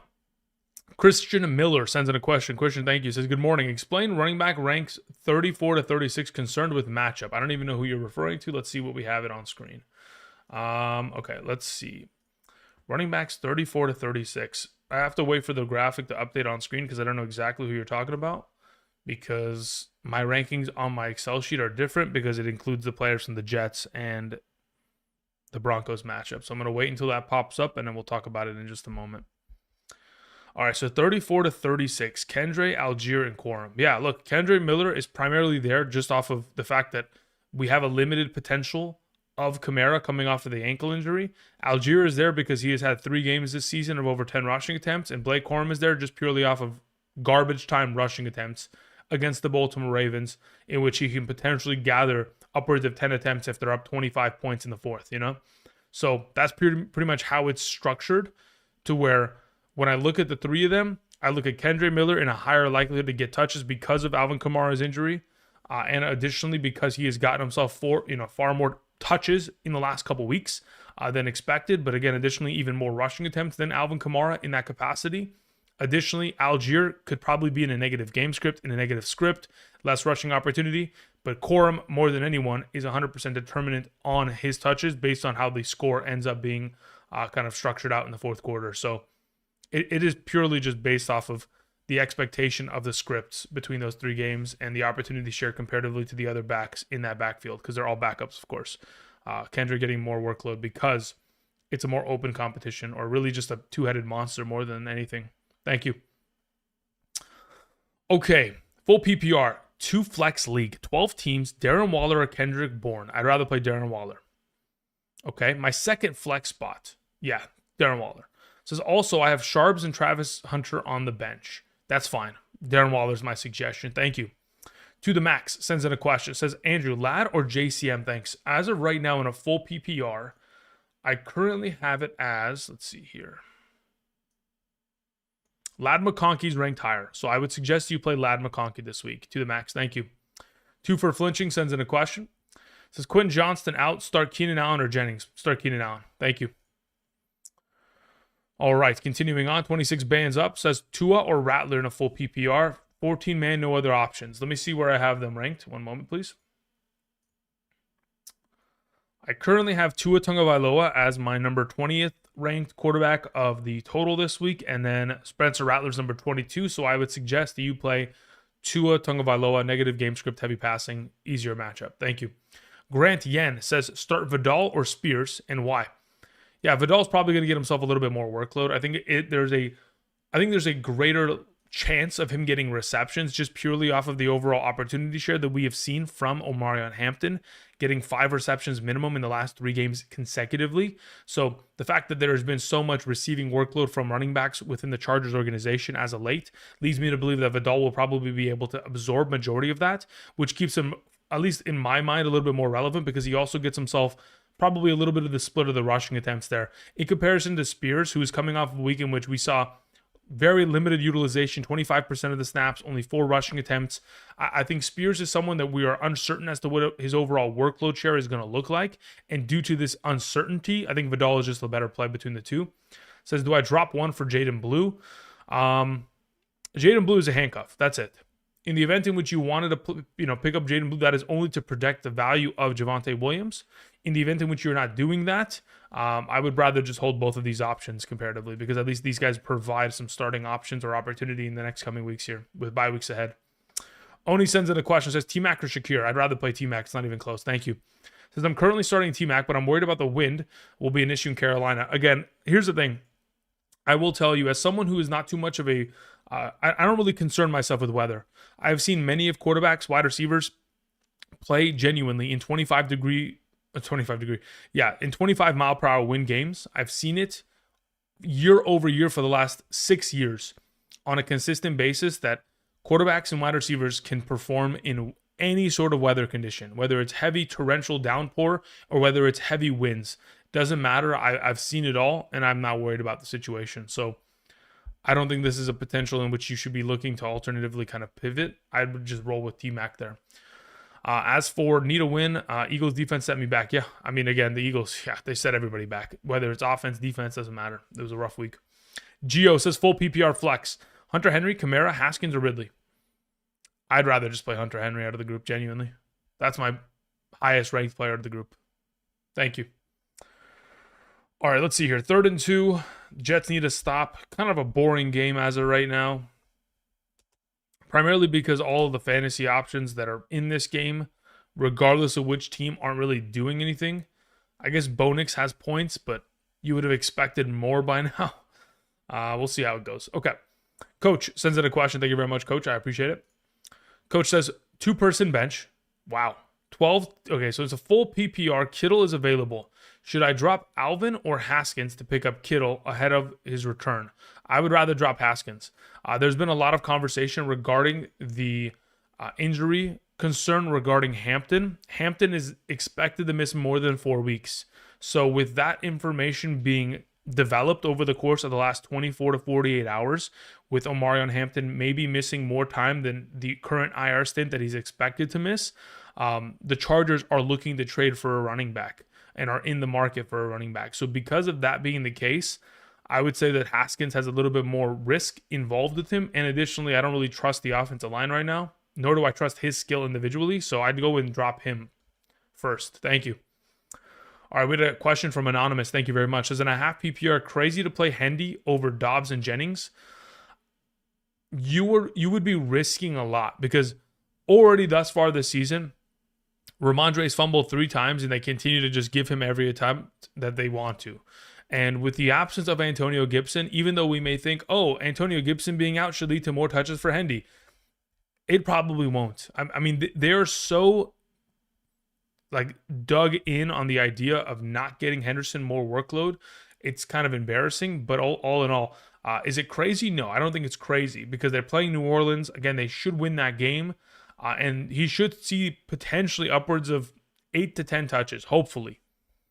But again, if you're only going to touch the ball on the ground 8 times for 4 yards of carry, you're going to get 32 rushing yards. At that point, I would rather go and try to position myself to go after touchdown upside in regards to Dobbs and his utilization down in the red zone comparatively. Or I'd even rather just prefer to play Jennings there because I think the target reception share is going to be such a high level considering Mac Jones throwing the ball 40 times per game on average as a starter this season. So I'd probably go Dobbs if I had the suggestion, but I don't think it's crazy to play Handy there. All right, we had Kay Pereira who sent in a question. Kay, I can't scroll here, so I'm just going to read it. Until then, let me just go ahead and let's restructure it as such. Okay. Let's go back to this game. Let's see what we're looking at here. 4th and 5, of course, man. Just boring football. Classic London football, if anything. What did we even go to on 4th and 5 here? A swing screen? And he drops it? Jeez Louise, J.K. Dobbins. Brother. Literally, you could just line up anybody there. You could genuinely line up anybody. You could put Harvey back there. You could put Troy Franklin back there. You could put Marvin Mims back there. And they make the reception and they get the first down. But so be it. K. Pereira says, Chase, London, Dobbs, and Worthy. Standard. 1 wide receiver and 2 in the flex. Okay. Chase, London, and Worthy. Those are the 3 that I would suggest, Pereira. Thank you. Devin sends in a question. Says, start 2. Ferguson, Kraft, Debo. That's a really good question. As of right now, I go Debo and Ferguson between the group. I think Kraft and Ferguson, guys, I'm almost so confident that Kraft scores a touchdown today. It's just, I'm so damn confident that he does so. But at this point, the volume of reception that probably Debo gets exposed to, if you don't have a pivoting option, you could play both tight ends. But I would try to play Ferguson and Debo here. Devin, thank you. Pipe Down sends in a question, says start 2. Golden, Bourne, Pollard. As of those available, Pollard has to start, so then it just becomes a matter of Golden and Bourne, to which I'd probably end up putting myself in the position to play Golden here. Let me see where I have him ranked. I have Matthew Golden back-to-back with Kendrick Bourne, but 1 spot ahead of him. So I'd go Golden and Pollard there. Thank you. If you wanted to play Bourne, I don't have an issue with it, just as long as it's ahead of Golden. If you wanted to go both wide receivers, I wouldn't feel so comfortable doing that because I think Pollard is a great play against the Raiders. But that's the direction I go in. Thank you. All right, Perp sends in a question. Says, with Debo maybe outplay Adams, Waddle, Worthy, Judkins. Considering your alternative options are such incredible players, yeah, you could just go in that direction. Again, I don't know how many of those options you can play, Perp. In the event in which you could go ahead and type in the live chat and let me know. Of those 4, how many can I play? Is it just 1 in comparison? That would be good to know. Because as of right now, I'd also like to know your scoring format so I can rank them in order so it kind of settles it. Thank you. Jared sends in a question. Jared W. says, trade offer. Okay, 1 and 4, 12-team PPR, merit for Waddle. Do I trade or drop somebody for Bourne? Running backs are Bijan, Judkins, Merritt, Aaron Jones-Spears, Haskins, Algier, and Kendre Miller. Wide receivers are Worthy and Addison. Got it. So in terms of rest of season value, I'm still willing to make the move there. I'm okay with the trade. I don't have an issue with that. I think Merritt's going to be great rest of season, but I think so is Waddle because he is going to be inhabiting the entire Tyreek Hill role in that offense, to which in a full PPR presents so much value to him. So yeah, I like the trade. I don't think you need to go and make a move to go get Bourne in this situation. I just play Worthy and Waddle and just let it ride. If the trade process is today, I think obviously that would be incredible. To which you can play Bijan, Judkins, Waddle, Worthy. And then as for your flexible play as of this week, it would probably have to be, maybe I'd even go pick up Bourne there and play him in the flex. That's probably the way I'd actually go about it, genuinely, if you had the opportunity to do so. Yeah, I think that's a great play. But if you didn't want to make the move, I could also justify that as Addison comes back next week, and then you'll be out of the overall kind of window of there. But it depends on what the rest of your wide receiver depth looks like. If you don't have enough wide receiver depth for the future of the season, and you're looking at down the barrel of like, hey, listen, the bye week's going to come, and I'm going to have the same issue again with Worthy once he gets knocked out, and Rashee Rice coming back. At that point, then yeah, you just make the move. It's fine. Okay, let's see here. Let's get back to the game. I need to see, what are these reports? All right, Jets offense, drop back, a lot of pressure. Justin Fields under pressure and sacked. All right, look, the issue is he's not throwing the football. Not sure exactly why. I'd love to have the camera angle zoom out. That'd be great. Garrett Wilson, one-on-one, wide open. That ball needs to come out. Like, I just don't get it. It needs to come out. Like, I get it. There's a lot of... Okay, yeah, it's just the pressure in the pocket. That's fine. Okay. Continuing on. We had a question from the Tron TV. It says, start one, flex, PPR, Chase Brown, Derrick Henry. Let me see where I have them in a full PPR. Full PPR, I have Chase Brown ranked higher. Thank you. Colin Smith says, Hunt or Tongs? I'd rather play Tongs in a full PPR. Thank you, Colin. Let me go back to Perp's question. Perp is not in the live chat, so I don't see any question or follow-up from him in terms of the overall structure of his league, but let me go ahead and update the live chat, see if Perp is in here. Yeah, nothing from Perp. Okay, no problem. Just type in the live chat, Perp, when you get a chance. Let me know what your scoring format is and how many of those wide receivers we can play. Or alternative options, not even just wide receivers. All right. 3rd and 15. I mean, the volume of times that the Jets have been 3rd and plus 10 already this game is legitimately embarrassing. I'm just so confused. Could we call a decent game? Okay, continuing on with Daniel Barnes, who says, with Hampton news, should I drop him to pick up Benson? No. No. You'd rather have Hampton, 100%. Says, I have Chase Brown, Bill, K9, Sharps, Mason. No, you never drop Hampton, no matter what. No matter what. Because eventually he'll return and you'll regret dropping him. Thank you. Alrighty. Slowly but surely catching up. Thank you guys. Appreciate it. Again, for those of you who are joining us this morning, welcome. Good morning. I understand that we're watching one of the most boring potential London games of all time. Usually by this point, we would at least have 2 touchdowns scored within these offenses. But, here we are. All right, Justin Fields is just... Can you do anything but hold the ball, brother? Can we do anything? Anyway, for those of you who are Denver defensive managers, congratulations. We're having a great game today. I think it's pretty good. All right, let's see what this formation kind of spits out here. Crossing routes, the ball should come out. Like, I don't understand why the ball did not come out in that situation either. Like, you got to let it spin, brother. The guy's open on a drag route. I don't get it.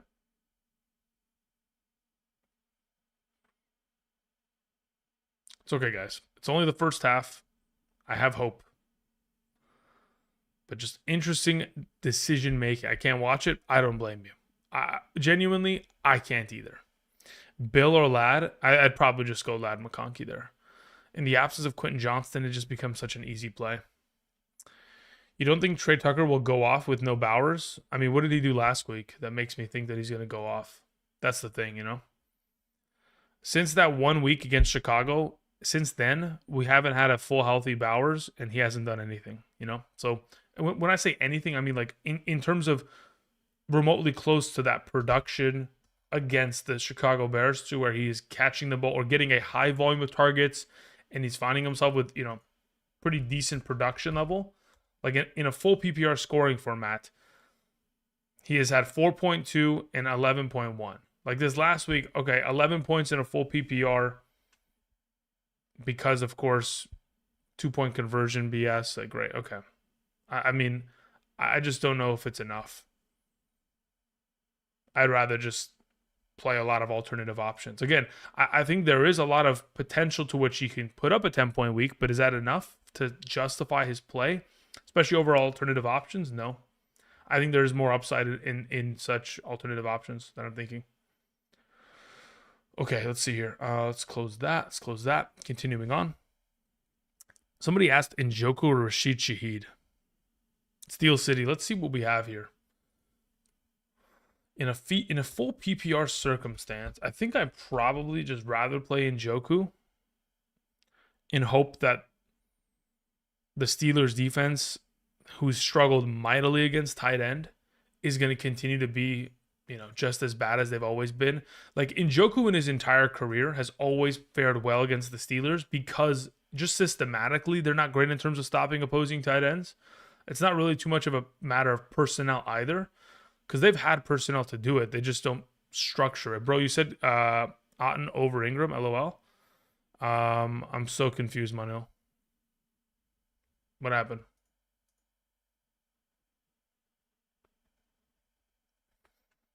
I have Otten over Ingram. I'm so confused.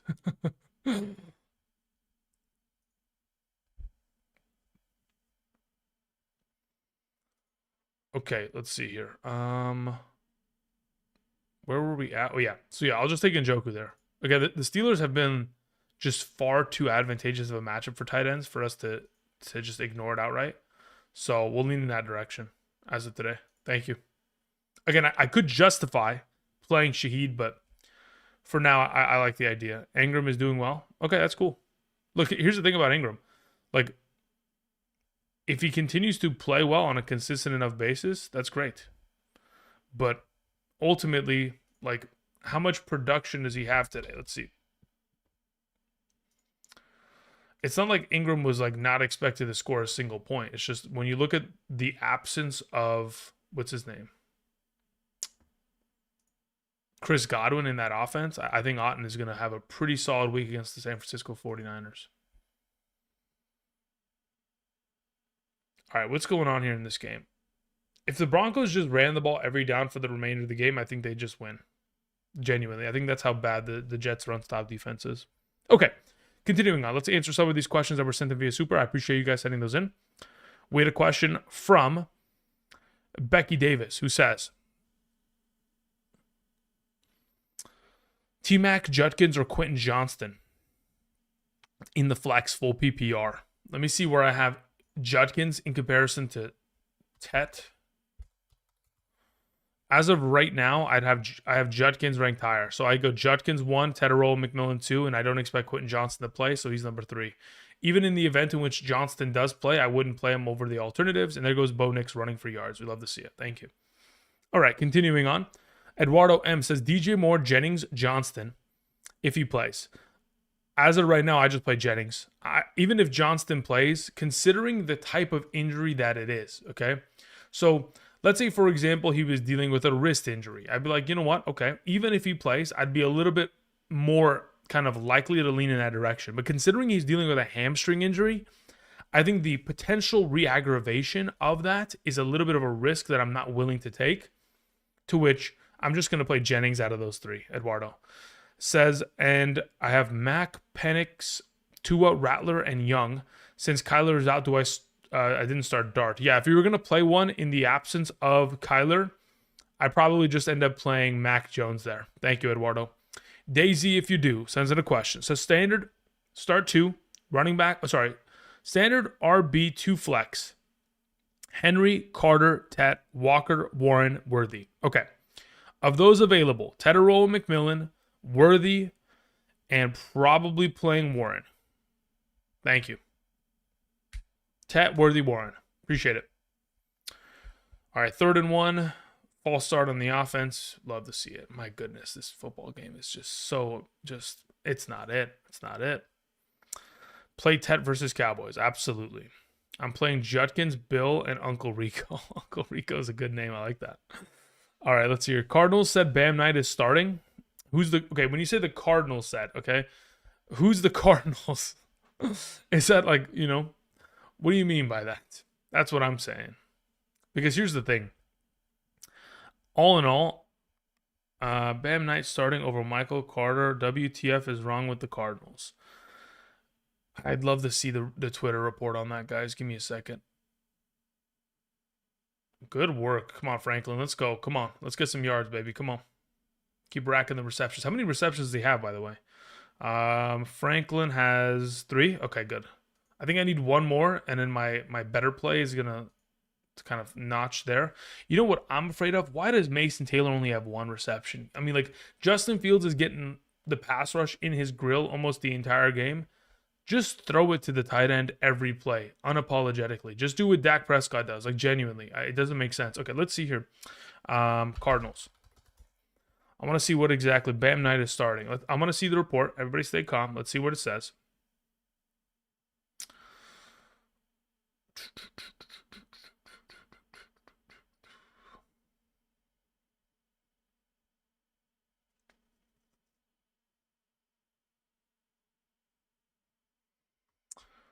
Okay, so today's headline from Adam Schefter.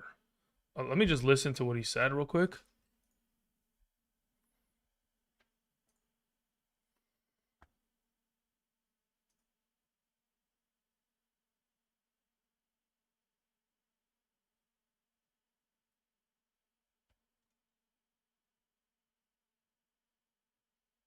What?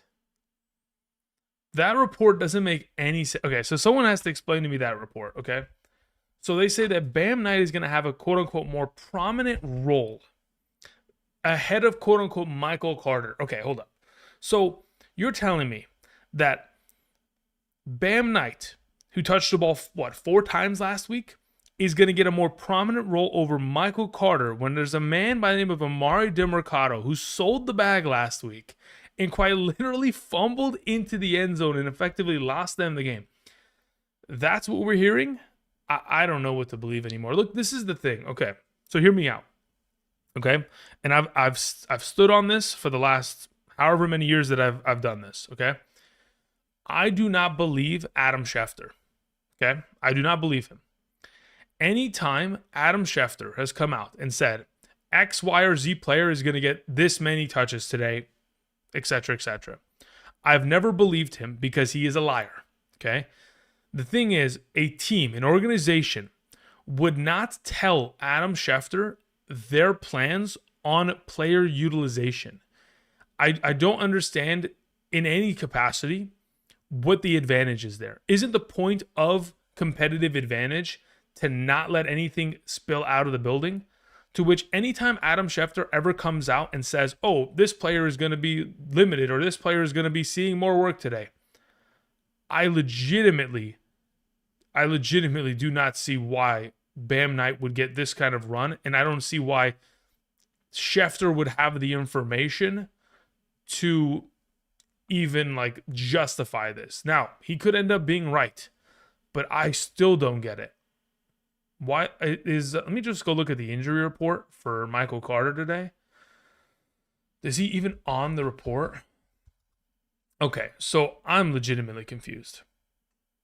I am. I don't know what to do, guys. Like at this point, I don't want to ignore it, but at the same time I do, because I don't understand how that would even be plausible to where Bam Knight gets more run than Carter today. I don't think it'll be the case. I think he misspoke. He probably said he's probably thinking, oh, he's going to get more run over Amari DeMercado and not Michael Carter. Because I don't. Why would that be the case?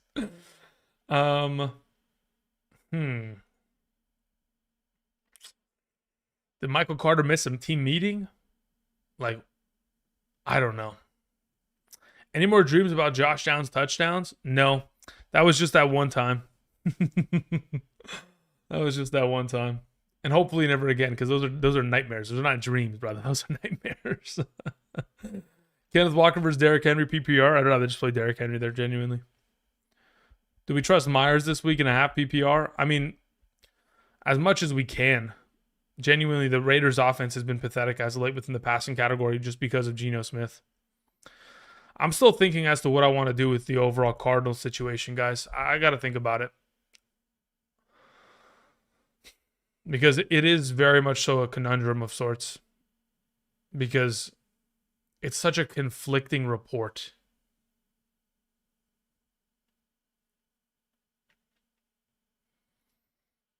What is this? Jocelyn Wilson says, overcompensating for the coach hitting Amari. But why would that even have to do with Michael Carter? Like, it doesn't make sense to me. Andrew, why Henry over Carter? Well, I don't even know what Carter's doing today, guys. So I don't even want to. I got no clue what the heck Michael Carter's doing, genuinely. So I got to think about this. If I was going to theoretically readjust my rankings here, because again, okay, so let me think about this. How safe can we be to where Carter doesn't hurt us in the event in which the news is true? And then if it isn't true because Adam Schefter's a liar, what is the chances that we end up playing this the right way? I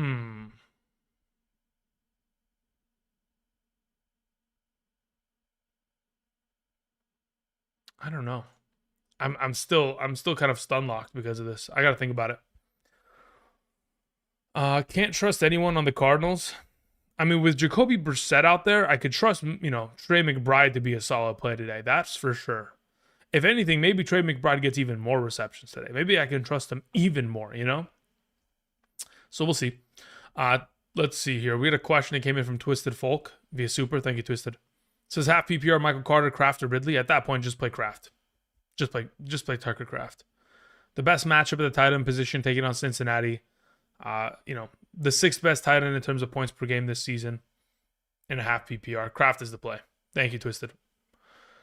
All right, Justin Fields drops back, throws it, and it's complete for a first down. Oh my God, guys. They completed a pass for a first down. Holy moly.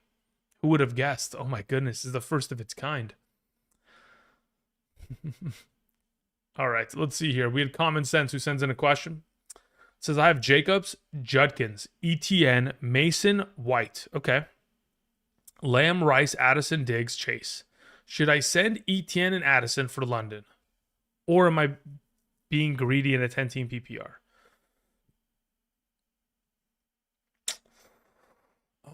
As of right now, I wouldn't make that trade, and let me tell you why. Rachaad White is a fleeting commodity because once Bucky Irving comes back, the value of White gets diminished. Additionally, once Mason returns, sure, he's going to be the primary runner, but Aaron Jones is going to eventually come off the IR and diminish the value of Jordan Mason. To which I think you're going to regret not having ETN available as your RB3 in the coming weeks, to which I would just keep what you currently have. Because I think Lamb, Rice, and Diggs, Lamb, Rice, and Chase should be your starting two wide receiver, one flex play every week once they're all healthy. To which I don't think you need London in this scenario. I keep what you have there, Common Sense. I think it is a little bit too much of a greedy move for London. If I was going to move ETN and Addison for a player, I'd go for a running back instead. Because again, I don't really trust Mason and White at an extended period with their other running backs coming back from injury soon enough.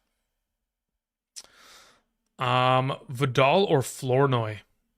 If it's a full PPR, I'll just play Flournoy there. That's fine.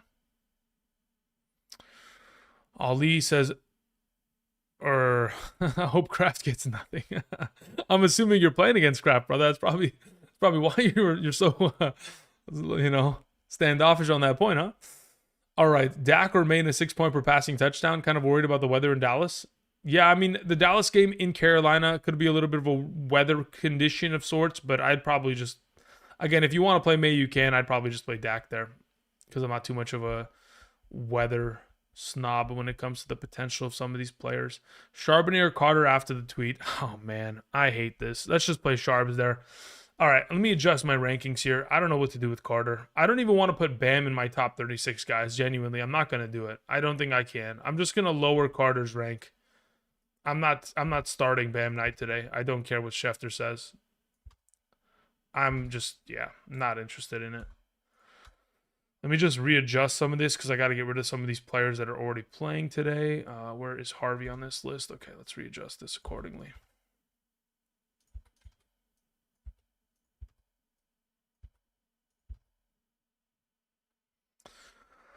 Okay, would I rather play Michael Carter or would I rather play Travion Henderson? The questions remain. The questions remain. I mean, geez Louise. I think I just take him to the back of the line here, and maybe I just play Vidal even ahead of Carter. I don't know. I got to still think about it. Bam is going to have a great game. Book it. I don't understand why he would even play. Genuinely. I don't understand why he would even be in the rotation. Like, I get it. He played last week. He scored a touchdown. Fantastic. But we're punishing Michael Carter off of Amari DeMercado? Or what? What is this? Did they forget who fumbled? Did they got amnesia? Or... Okay, let's see here. We got Alexander Leone sending a question. Let me get back to some of these super chats that were sent in. Appreciate you guys sending those in. We had Matt Glore with a question. Said Marvin Harrison, Jalen Warren, or Travis Kelce in a full PPR. Opponent had Devontae Smith on Thursday and Breece Hall right now.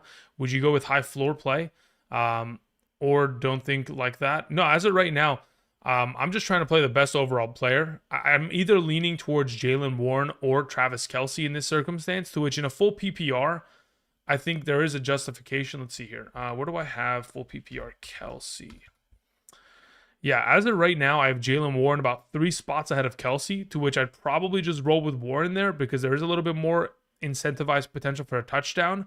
But if you wanted to just play with legitimate floor production, Kelce's probably the guy because he can catch the ball 4 or 5 times for 40, 50 yards, get you 10 points, and get you out of there with a solid week. So if that's what you're looking for, you go in that direction. Otherwise, I do have Warren ranked higher. Thank you, Matt.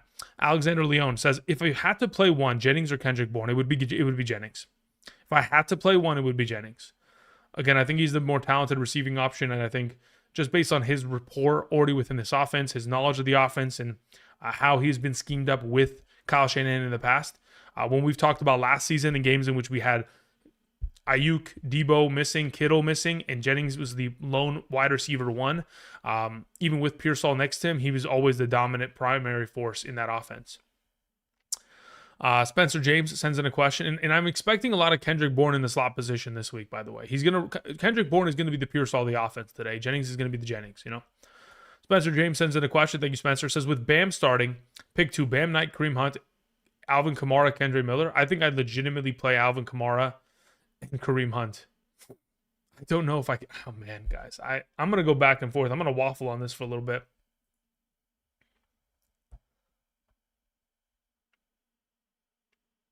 Yeah, I'm going to stick with my guns. I don't trust Schefter. I don't trust him. So I don't expect him to be telling the truth. I will lower the ranking of Carter slightly just to compensate the potential of Bam Knight getting more touches, but I don't expect him to completely outcarry Carter into the abyss. So in this case, let me just adjust my ranking and then we'll see how it goes.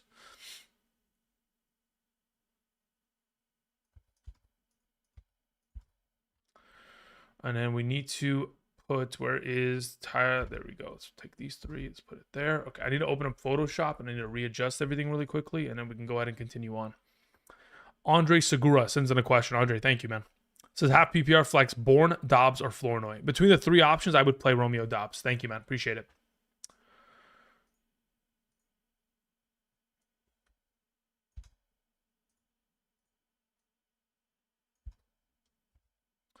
Okay, that should go ahead and structure out the adjustment of those rankings. So let's go ahead. Let's go desktop. Let's go here.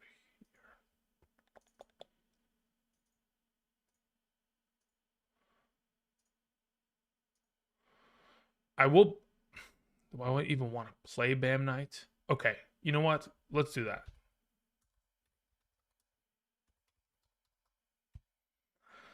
We'll put him there.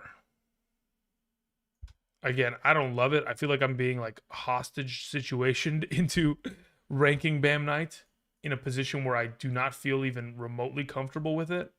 But at this point, for the sake of solidarity, and ease of mind, we'll take it there. Because if you're starting Quorum anyway, you might as well just throw Bam Knight and pray for it. All right, there we go. That's how we'll structure it. Okay, appreciate you guys being patient. Again, for those of you joining us this morning, we just updated the running back rankings to have Bam Knight as number 36. Let me actually rewind that real quick just so we're all on the same page. Slideshow, let's go back here. Let's put this back here. I moved Carter to 30. He was significantly higher. I moved Bam Knight to 36. Okay. I still think that's going to be a lot of Michael Carter. I just don't understand the reason why it wouldn't be. It legitimately wouldn't make any sense to me. And also, I don't trust Schefter. So I think his reporting in terms of like, oh, this person has been signed to this team. Oh, yeah, those reports are great. But in terms of usage of players, I don't really think he has a great track record based on my experience with him. So we'll continue as such. Okay, speaking of, let's see this game here. Speaking of not being able to trust anybody, let's see what the Jets offense is doing, shall we? What is going on with this team? They're still on the field. Are they in field goal range? They are not. They are not even remotely close. I swear this game has been... I looked away from this for 10 minutes, and I think they moved 10 yards. Genuinely. Which is wild to me. But here we are nonetheless. Now, where is Mason Taylor? Because I'd legitimately like to know, is he getting bracket coverage? Because I cannot see it on the current copy of the game broadcast because they don't really show down the field very much. All right, let's see here. Nick sends in a question, says Saquon in another lackluster week. Start 2, Judkins, Dowdle, White. I'd play Dowdle and White there. And McBride or Warren, safer tight end play. I think McBride is still an incredibly safe play there with Jacoby Brissett. If you wanted to avoid him, you could, but I think with Jacoby Brissett at quarterback, I mentioned it on Thursday's episode, and I'll go ahead and reiterate the stats that I was pulling for that episode in specific in regards to his production with tight ends, him as in Jacoby Brissett. So over the course of the 2024 season with the New England Patriots, on a per game average from weeks 1 through 4 as the starter, 1 through 5 as the starter, Patriots tight ends got 8 targets per game, 5 receptions per game, 57 yards, 1 touchdown in those 4 games, and about 10 fantasy points and a half PPR. With the Browns in 2022 as the primary starter for 11 games, he targeted his tight ends 8.64 times per game. So now that you are in an offense that is that much more tight end dependent, I think there's a pretty good likelihood that McBride sees himself 8 to 10 targets today in a negative script.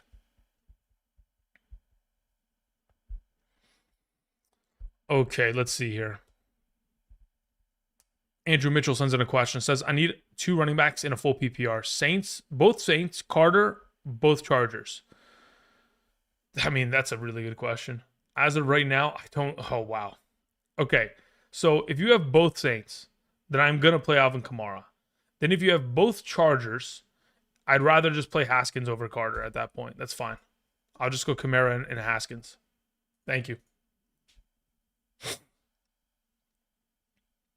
If it's a full PPR, do I want to play Carter over Haskins? I do. I genuinely do.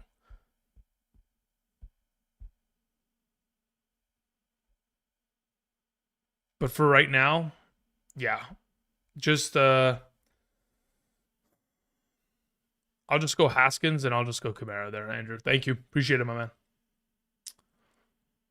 Okay, 3rd and 8. What is that? 4th down? Just let the clock bleed. Don't even go for it. Just get out of the half.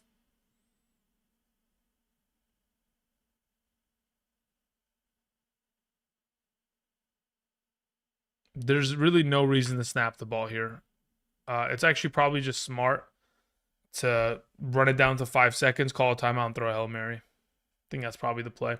Super Dave sends in a question. Thank you, Super. Says, Bam, Luke McCaffrey, Kendra, or Brashad?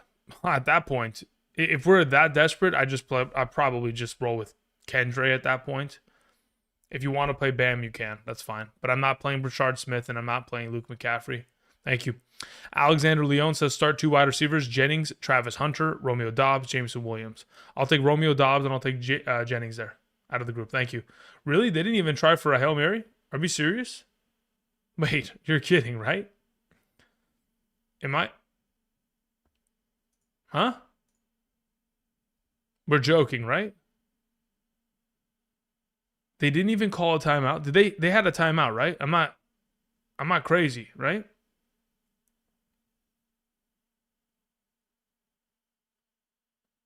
Right there, what I just witnessed, with the Jets having a timeout in their pocket and the clock running and being on the 50, that's malpractice. Someone needs to be held accountable for not ripping a timeout there and letting the ball fly. I don't care. Like, what is that?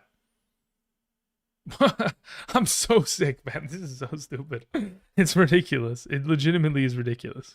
It makes no sense. It's such malpractice. Oh, goodness, goodness, goodness.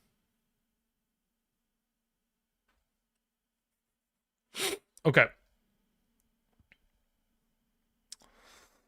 Okay, dokie. Should I play Pacheco? Should I drop Pacheco for Hunt? I mean, in terms of the potential touchdown upside, technically, Hunt is their goal line back. Their number 2 goal line back is Patrick Mahomes' legs. Or more like their number 1 goal line back is Patrick Mahomes with his legs. Number 2 would be Hunt. Number 3 would be Pacheco, right? So, and then maybe even before Pacheco falls into the end zone, there's a higher likelihood that they do one of those kind of flip forward, like underhanded pass to Kelsey. So, yeah, I would probably make that swap if I was you. Genuinely. Thank you. All right. Again, for those of you who are joining us this morning, a lot of confusion. I've been almost stun locked for like the last 30 minutes. But hopefully I'm gonna wake up here in regards to this whole Arizona Cardinals situation. I'm not interested in starting Bam Knight unless you are in a desperate situation where your only alternative is Blake Corum, Sean Tucker, those kind. Trevor Etienne, not Travis, Trevor, the brother, the rookie running back. So for now, again, I'm not in a position to where I'm willing to get rid of Carter. I think he's the most talented back of the entire backfield. And I think Schefter's a liar, and he's going to prove it tonight. Please and thank you. Okay. How do you have the Pats defense ranked over the Rams? As someone who watches every Rams game incredibly meticulously, as a Rams fan in specific, I know the Rams suck. Okay? I don't care what you guys say. I've watched enough Rams to know that we will find a way in the second half to throw the game. Not lose, but throw and give them a lot of points where they don't deserve it. That's all I'm saying. That's where I'm at. Thank you. Andrew, you are confusing me. You have Walker ranked 22 and Romeo Doubs at 22, half PPR. Okay, yeah, so really quickly, just so we're all on the same page, when a player at running back is ranked 22 and a wide receiver is ranked at number 22, that means nothing in comparison to one another. These are interpositional rankings. They have nothing to do with each other's overall flex ranking. Just to put it into perspective, okay? A guy like Kenneth Walker in comparison to Dobbs.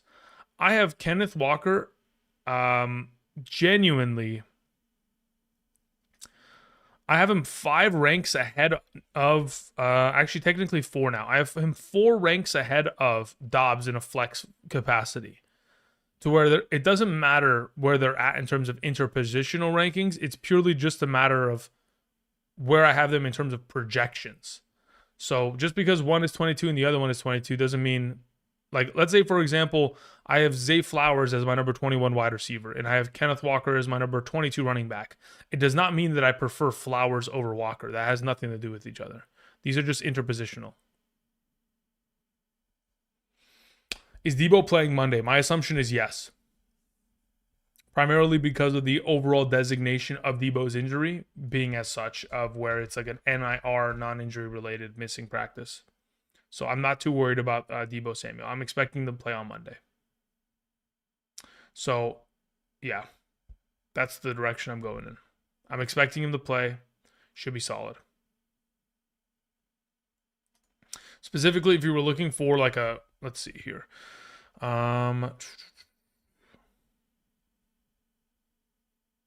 Yeah, I would anticipate Debo to, says Debo's emerged. Yeah. Debo's going to play. If I had to put my money where my mouth was, I would say Debo's probably going to be active on Monday. Enough to where I would put in a parlay. So do you go Walker over Dobbs? Yeah, that was the entire point of the entire conversation. I literally told you where I had Walker ranked. I'm going with Walker there. Yes, thank you. In a half PPR. Trade Pearsall and Pollard for JCM. I don't mind that. If you have the wide receiver depth to be able to compensate for it, then yeah, that's fine. Another day and another win. Am I right, Andrew? I don't know. We'll see.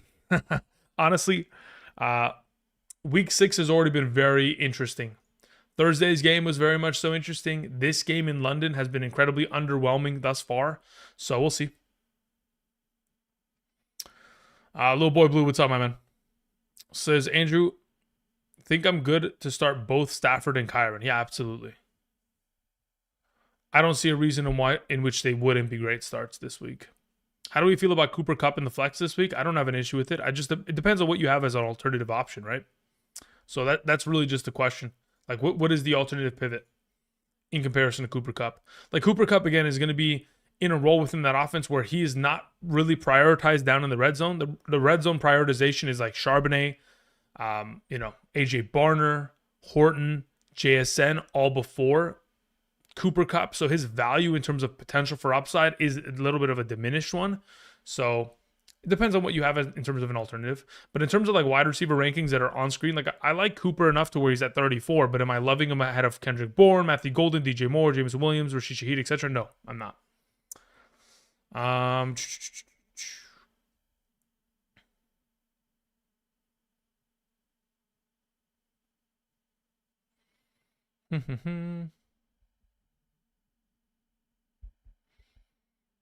Carter still startable. I think so, yeah.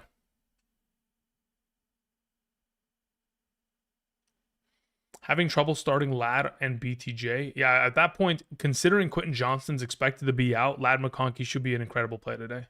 Again, he should get back to his normal usage of like 8 to 9 targets, just like he saw late last season. I'd assume that in the absence of Johnston, it should be a really big week here for Ladd McConkey. That's why I have him as highly ranked as I currently do, along with Keenan Allen. I've moved them up both considerably, primarily because of the assumption that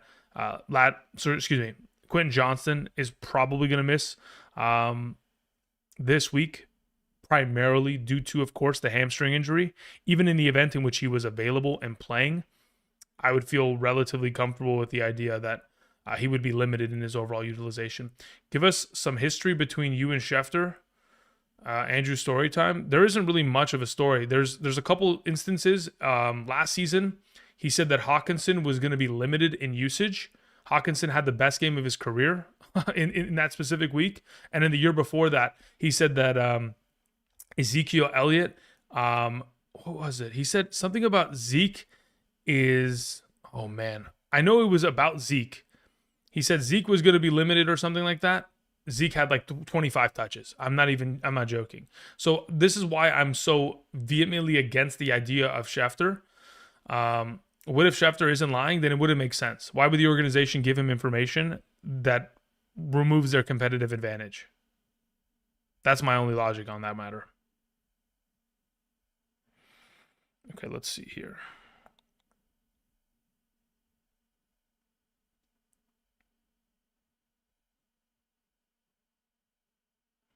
Okay, just want to confirm this. Good to go. Okay, beautiful. Okay, but yeah, I'm trying to remember. Let's see here. Yeah, I'm almost positive. It was a Zeke report, and then there was a report that he had with Hawkinson. And then there was even a report earlier this season where he was like, what's it called? Oh, you know what? Hold up. Let me pull the one from earlier this year. I think I remember exactly what it was. One moment. Yeah. So the one from earlier this year. No, was it earlier this year? I don't even remember. Anyway, the overall ones that are from before are Hawkinson and Zeke that I remember from 2024 and 2023. That was enough. All right. Anyway, if he isn't lying, then so be it. I mean, at that point, I'm willing to eat my words. But the reality is, I just don't understand why they would play Bam Knight and or utilize him more than Michael Carter. It just doesn't make any sense. All right, continuing on. Let's answer some of these questions and let's move on from this Bam Knight BS. All right, let's see here. We had a question that came in from It's Magic, who says, started Wilson over Ladd already. Why do we do that? Not going well. Do I start Ladd over Adunze? At this point, I would still, yeah, I'm still willing to do that. But, I mean, I just don't. Yeah, okay. Yeah, let's do that. Super Dave says Bonds over Kendre. Am I playing Isaiah Bond over Kendre? No, I'm probably not. If it's a full PPR, sure, but if it's not, if it's a half PPR standard, I'll just play Kendre in that circumstance. Thank you. The Recovery 716 says happy game day, Andrew. Montgomery or Dobbs in the flex. It depends on scoring format Recovery. I'm not sure what your scoring format is. Let's say it's a half PPR, I'd probably go Monty. If it's a full PPR, I'd probably go Dobbs. Spencer James sends in a question. Thank you, Spencer. Says in a full PPR, pick 5 between these following options. Tedderole McMillan, number 1. I would go with Alvin Kamara, number 2. Kareem Hunt, 3. Flournoy, being 4. 1, 2, 3. And then Kendrick. Oh, actually, you have Kendrick Bourne as well. Yeah, everybody plays except for Knight there. Legitimately, Spencer. That's how I'd go about it in a full PPR. Thank you. Logan Semple. Logan, long time no see, my man. How you doing? Says, hi, Andrew. I see you have Kamara over Haskins. Would you change in a standard scoring? I would. Absolutely. If it's a standard scoring format and we get 0 points per reception, I'd rather play Haskins there. Thank you. Appreciate it. Skills All Day sends in a question. Says, good morning, Andrew. Ridley or Hollywood Brown? I would rather play Ridley there. Hollywood Brown has a little bit too much competition with Tyquan Thornton, Juju Smith, Xavier Worthy, and additionally on top of it, Kelsey and whatever the backfield presents. To which Ridley, again, is still the number 1 of his offense. I think he's the better play in a relatively, I guess, softer matchup against the Raiders in comparison to some of the other matchups they've had in recent weeks. Rogo says, shame on Adam. Yeah, no, I mean, look, again, we'll see. We will wait and see. Chris sends in a question. Says, Buenos dios. I don't know how to speak Spanish, brother. Says, full PPR. Carter or Tucker. At that point, just play Trey Tucker. Let's just not even get cute with it. Gashi sends in a question. It says, Etienne and Pittman for Swift, Monungai, and Worthy rest of the season. I'd rather have Etienne and Pittman. Thank you. Appreciate it. Okay. Catching up slowly but surely. Appreciate you guys sending those in. Salute from Brazil. What's up, Eduardo? Okay, Aaron Northcutt sends in a question. Aaron, thank you. Says 2 wideouts, 2 wide receiver, or RB. Okay. Half PPR, Worthy, Keenan Allen, Zay Flower, Swift, Dowdle, Diggs. Keeping James Cook, Mahomes, and Waller. Okay, cool. So in the event in which you can start 2 wide receivers and a running back here, I'm playing Dowdle as the running back alongside of James Cook, Aaron, and I'm playing Diggs. Actually, no, I'm playing Worthy and Keenan Allen probably as the 2 wide receivers. Let me see where I have Diggs comparatively to Worthy. Let's check here. Stephon Diggs. Yeah, I have Xavier Worthy ahead of him. So, Aaron, I would suggest playing Worthy, Keenan Allen, and Dowdle. Those are the 3 that I would play if you have 3 open spots. If you had an additional available spot that's open, Diggs would fill that. Thank you. Arden sends in a question. Thank you, Arden. This is in a half PPR. Trade Tyler Warren and Travis Etienne for Egbuka or Hampton. Tyler and Etienne for either of those? You know, the thing is, I don't know how long Hampton's going to be out for. So in a bubble, with no context of the extent of how long Hampton's going to miss, and additionally, what your running back depth looks like if you're going to lose the value of Etienne. If you're playing in a smaller league, let's say it's 6 or 8 teams and you have a bunch of running back studs and you're just looking towards the future, then sure, I could justify this. But otherwise, no, I would not make this trade considering Hampton.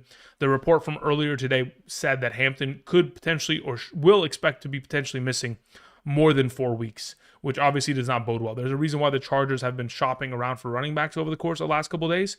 It is primarily due to the unfortunate reality of that injury being a little bit more significant than originally anticipated.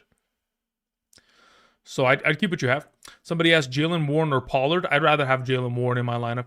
Again, a lot more receiving utilization. I trust the offense more. They're a run-heavy attack, so I'd go in that direction. I think they're both solid plays, though, ultimately. Okay, let's see here. Good to go. Thank you, Ray. I appreciate that super chat. We had a question that comes in from Home of Duke, who says, why is Ladd ranked so far above Keenan? I expect the overall... Ooh, nice little run. I expect the overall usage shares of Ladd. I mean, look, is he so far ahead of Keenan? I don't think he's that much further ahead. I mean, when I look at 14 compared to 8, what is it, 7? Yeah, maybe he is a lot further ahead of him, but ultimately I do anticipate a lot more utilization out of Ladd McConkey. I think one of the primary reasons why Ladd McConkey's usage has dipped is because of the expansion of Quentin Johnston. to which I think with his absence, it does designate a lot more opportunity in the direction of Lad. That's why I'm in that direction. But again, I will admit it is a pretty significant separation to which maybe Keenan Allen justifies being higher within the rankings. And it's not a matter of like Lad being too high up. It's a matter of Keenan Allen's maybe not high enough. Gabriel Martin sends in a question, says, would you start Haskins over Chase Brown or Haskins over Jawan Jennings? I wouldn't.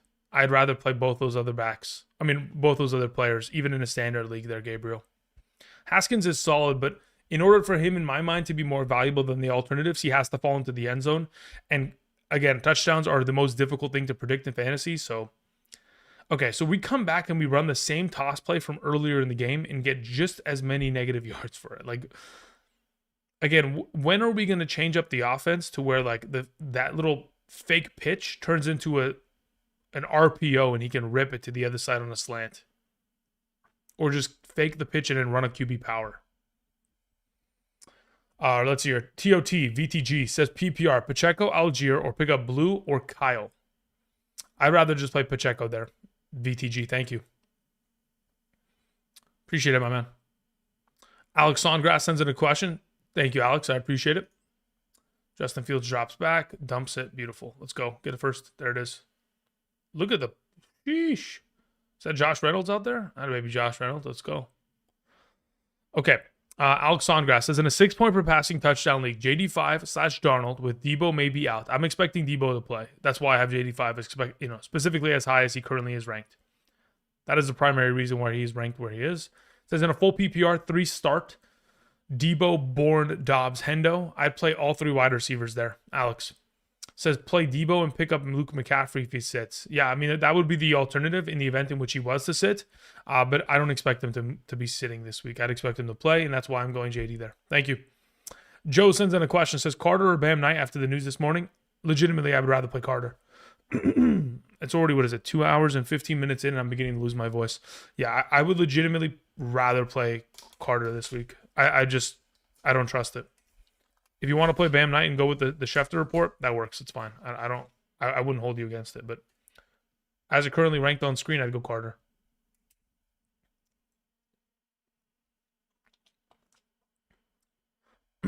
Okay. Let's continue on. We had a question that came in from Q Verks, who says in a half PPR, Carter, Montgomery, Olave. I would rather play Montgomery there. Thank you. JK sends in a question, says Myers or Montgomery in a full PPR. Let me see where I have Myers comparatively real quick. Thank you.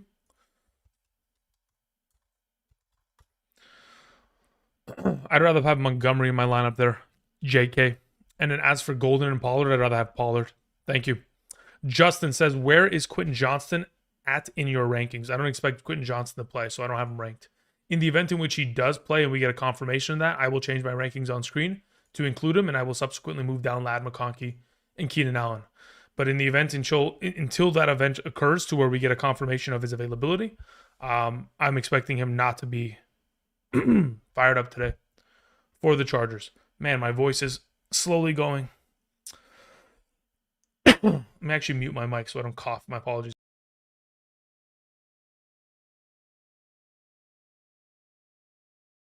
Sorry about that. I coughed into the mic like an absolute idiot. Apologies. Hopefully you guys don't have headphones on, and hopefully that did not blast your ears. Okay, continuing on. Let's see what we have here in terms of the live chat.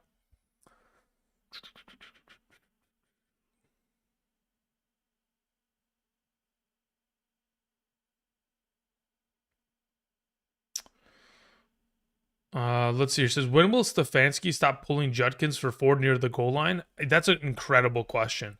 Honestly, he'll probably stop doing that once he gets fired. I mean, at this point, I don't really have any hope in some of the overall decision making that we see from Stefanski, genuinely. So, Booger, I have no clue, brother. That's a great question.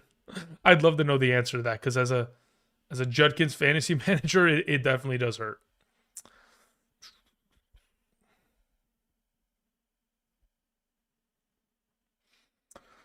Jolly Pop, what did you see, brother?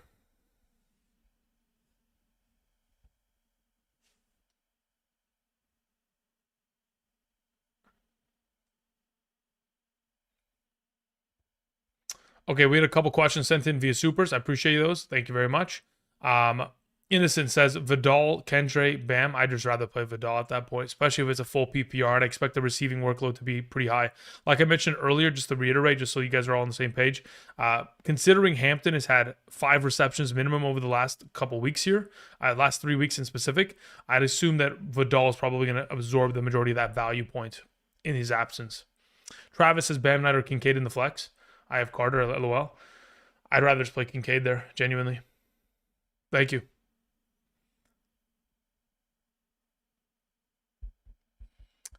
Was it say Kyron or Drake London in a half PPR? Anada, you got to play Kyron there, man. You got to. Absolutely, without a doubt.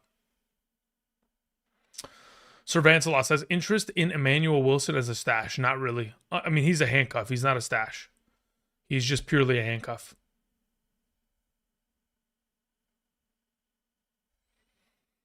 Travion today or questionable Debo on Monday? I'd rather play Debo on Monday.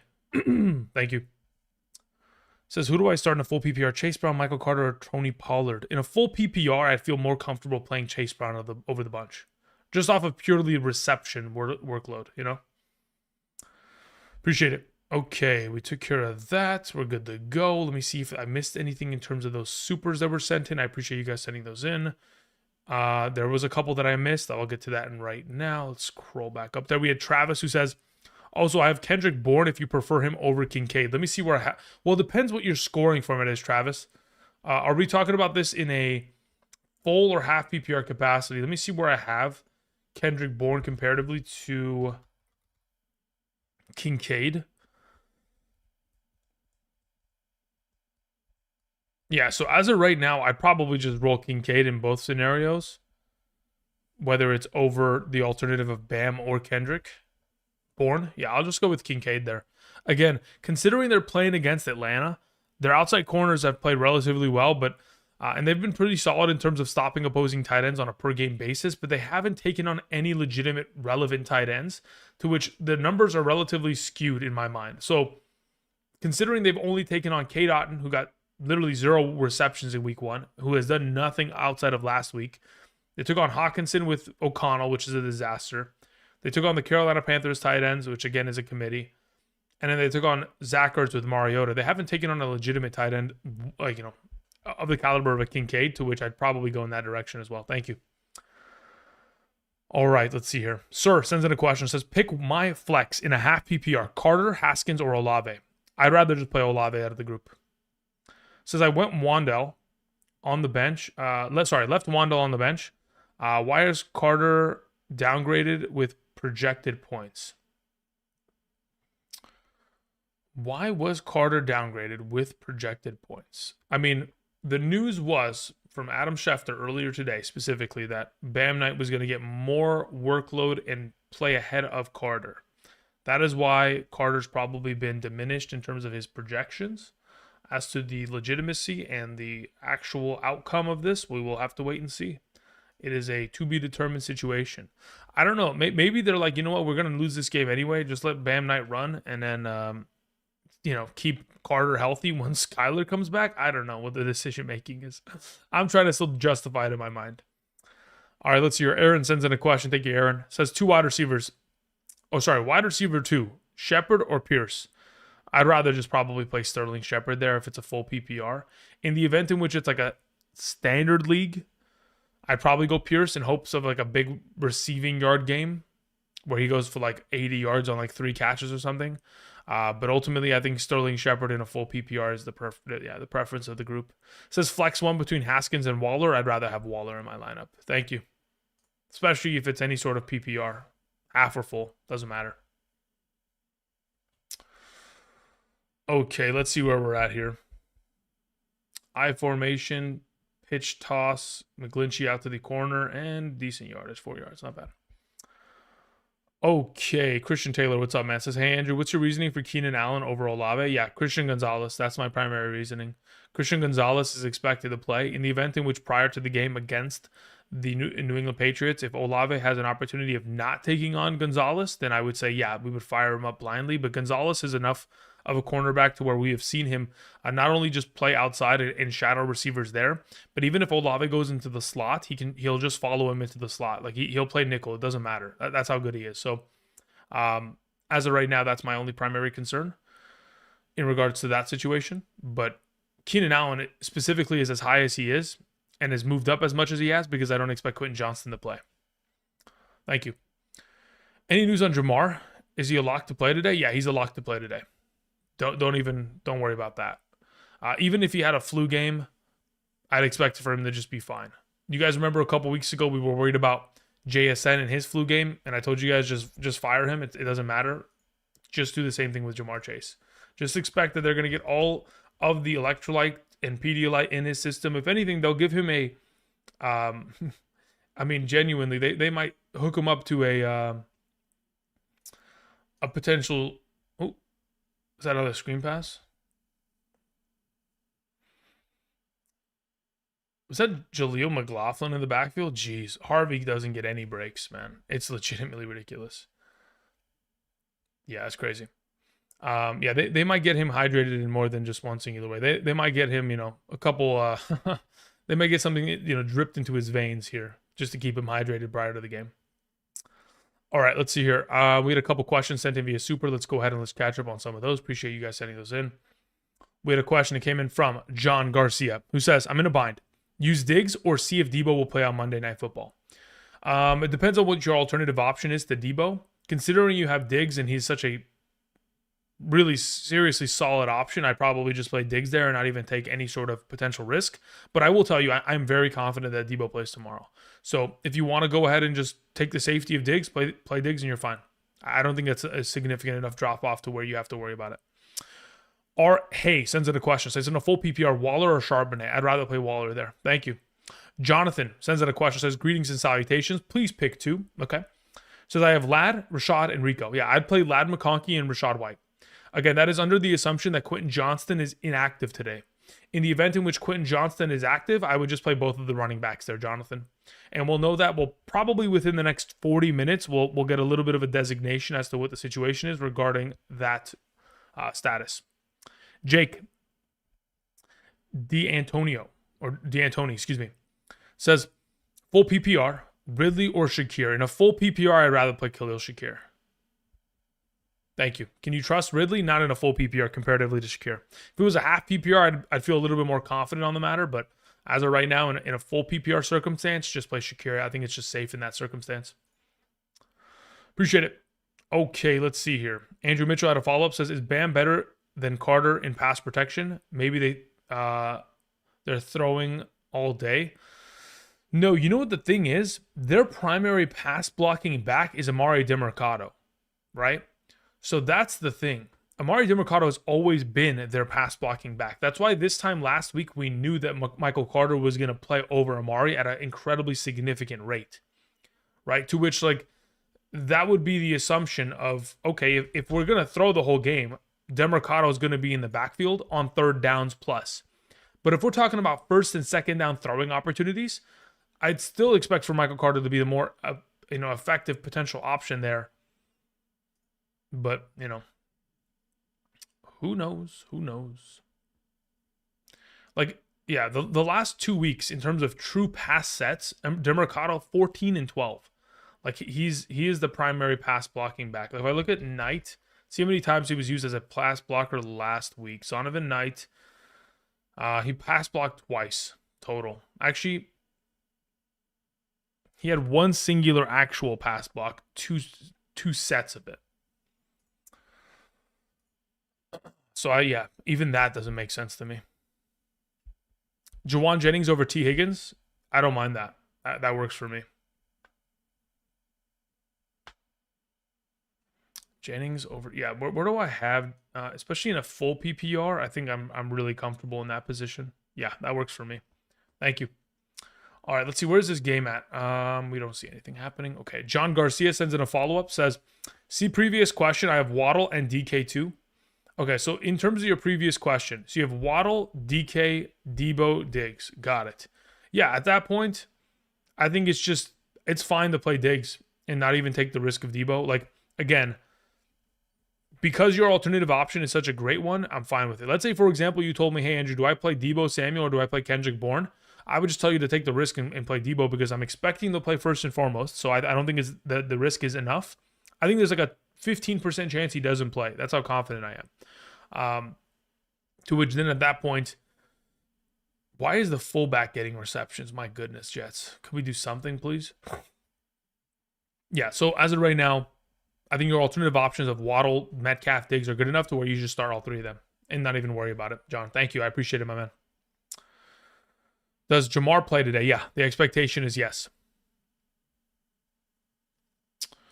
Alvin Kamara, Michael Carter, or Bam Knight? I just play Alvin Kamara there, Brett. Jawan Jennings or Michael Carter? I'd rather just play Jawan Jennings there in a full PPR. Jay Newton. Okay, what are we looking at? We're looking at a run-heavy game. I can't believe that look. You know what's funny? Okay, guys, let's just get on the same page here. As I'm watching this game on the other monitor, okay, I'm thinking to myself, wow, the Jets are horrible. The Denver Broncos have done themselves no favor either. Like, what is going on with the Broncos? I haven't been able to watch every single play. It feels like the Jets have farther, more extended drives, even though they're 1 for 8 on third down. It's so confusing. Nick James sends in a question, says, what's up, Andrew? Questions in the chat. All right, Nick, thank you very much. Let me see what you had here. Says, yo, Andrew, do I need to worry about Flowers? Should I start Golden instead? No, I don't think you need to worry about it. I mean, the current report was that he's going to play and that he was questionable all week because of the limited participation of practice, but he was only limited because they were trying to just make sure that he wasn't going to re-aggravate the injury over the course of the week. So I expect him to play. And based on the overall opportunity share that he has received with Cooper Rush, and we have gotten a confirmation that Cooper Rush will be starting this week as well, I'm pretty confident that going up against the LA Rams, who just allowed nearly 10 receptions for over 140 yards to Kendrick Bourne, to probably be a pretty solid position there for Zay Flowers in a negative game script. So not too concerned about his potential. I think he's an actual solid play, especially when we take into account over the course of the last 2 weeks when Cooper Rush has been on the field and has thrown passing attempts. 30% of the target share has gone towards Flowers. And that consists of 39% of the completions towards Flowers and 40% of Cooper Rush's passing yards towards Flowers. So I'd expect him to be a really solid option. And additionally, considering how much man coverage the Rams are playing as of late, last week, Kendrick Bourne in one-on-one man coverage had 7 receptions for 91. I feel like Flowers could just run slants the whole day and just be in a perfect position to succeed. Also get a couple rushing attempts considering they like to utilize him in that capacity. So yeah, I would just keep Flowers in the lineup. Okay, let's see here. Appreciate it, Nick. Thank you, man. All right, let's see here. What's going on? Please, Brees Hall, get a yard. All right, we'll take that. Minus 1.5 yards for... I just don't understand why we are running... Okay, is this a zone read? Let me see the backside D end. Okay, obviously you have Mason Taylor there. Look, it's not even a true zone read. Like, you're not even reading the backside end. He should have just kept the ball and ran. Like, if Mason Taylor's going to seal off the edge there on the backside, just pull. You're not even reading it to where you're not even, like, forcing somebody upfield to even make the decision.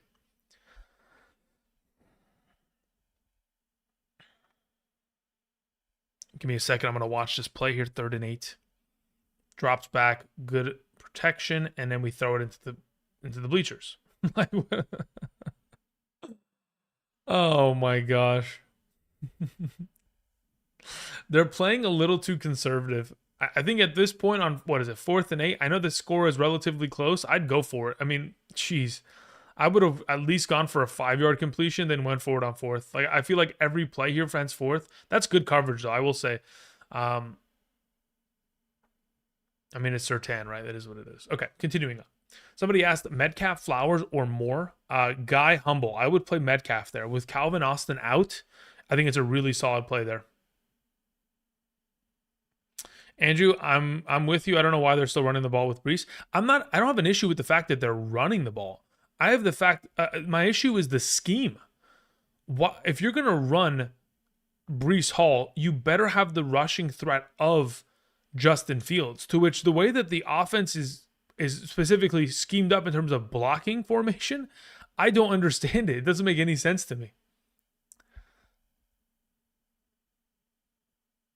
Okay, let's see here. We had a couple questions sent in here. Let me see here. We had John War. We had Nick Walker. We'll take care of those right now. Appreciate you guys sending those in. All right, Nick sends in a question. It says, start Pollard, Warren, or Knight. As of right now, I think it depends on scoring format slightly. Let me check where I have them. As of right now, I have Jaylen Warren in a full PPR. In a half PPR, I have it as Jaylen Warren once again. So that's the direction I go in. I go Warren, Pollard, Knight. That's the order, Nick. Thank you. John War had a question. It says, PPR, if QJ doesn't play, who do I pick up off of the waivers? Flournoy, Tolbert, Thornton, or Bond? Out of the three in a full PPR, I would pick up and play Flournoy in that circumstance as number one. Thornton would be number two. Thank you. Kyle Gracie sends in a question. It says, saw Ramondre over Kamara in rank. Thoughts on why? Yeah, it's primarily just overall usage and rushing touchdown potential for upside. With Kamara being hobbled with the ankle over the course of the week, and then additionally on top of it, Kendra Miller getting as many rushing attempts as he has, and Taysom Hill being back in the lineup, it does diminish the overall potential for upside for Kamara. Now that Antonio Gibson is out, it does lead to more rushing opportunities for Ramondre, and regardless of how many times he fumbles, he continues to play. Somebody in that organization, whether it's Josh McDaniels or even, I was going to say Mike Vrabel, somebody owes him money and they're like, you know what? We'll just keep giving you the ball. Don't worry about it, brother. I don't know. It's interesting. Christian Taylor says Quentin Johnston's inactive. Let me just confirm that really quickly. Yeah, Quentin Johnston, as of 4 minutes ago, is inactive. So Ladd McConkey, Keenan Allen, fantastic plays this week. Additionally, on top of it, Zay Flowers is confirmed active. So we're good.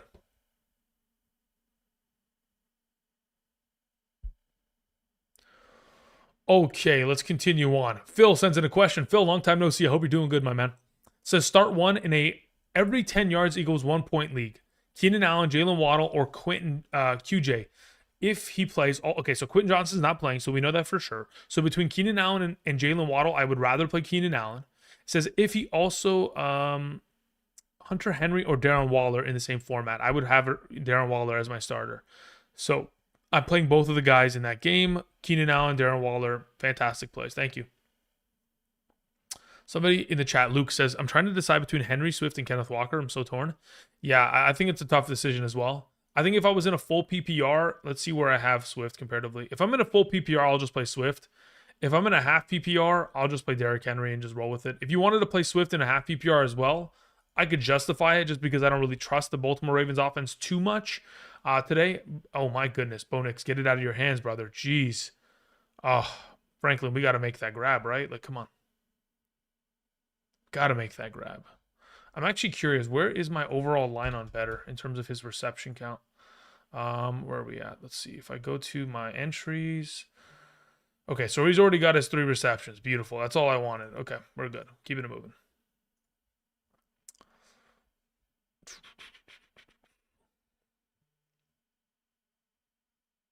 Okay, we had a couple more reports coming in here. Let's see what it says. Jalen Ramsey active.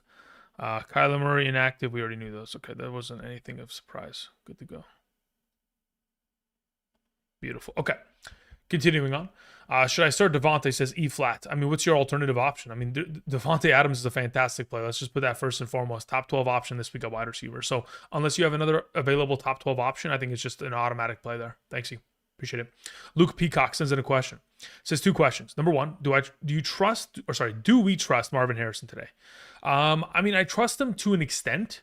Again, I don't think Jacoby Brissett is a terrible quarterback. I think he'll still be able to kind of function in the offense, but I do think it's a downgrade, theoretically speaking, if there isn't as much of a connection there, or maybe even an upgrade. Who knows? Again, the offensive coordinator for the Arizona Cardinals last week came out and specifically said we got to get Marvin Harrison more involved, and hopefully that'll be, specifically kind of developed upon. So in the case of which you have the opportunity of playing him, I still have him relatively high ranked to where I trust the opportunity share that he will get in a negative game script. As for your second question, so am I starting Marvin Harrison? Yes, I'm not going to completely avoid him this week. It just depends on what your alternatives are. Number 2 says start one in the flex, Kincaid, Stevenson, or Travis Hunter. If I had an opportunity of playing one of them, depends on scoring format, I think. Let me see where I had Stevenson in comparison to Kincaid here, and then I'll let you know. So yeah, if you're playing in a half PPR, I'm just going to play Stevenson there. In the event in which you're playing in a full PPR, let me see where I have Ramondre. In a full PPR, I'd probably just roll with Kincaid.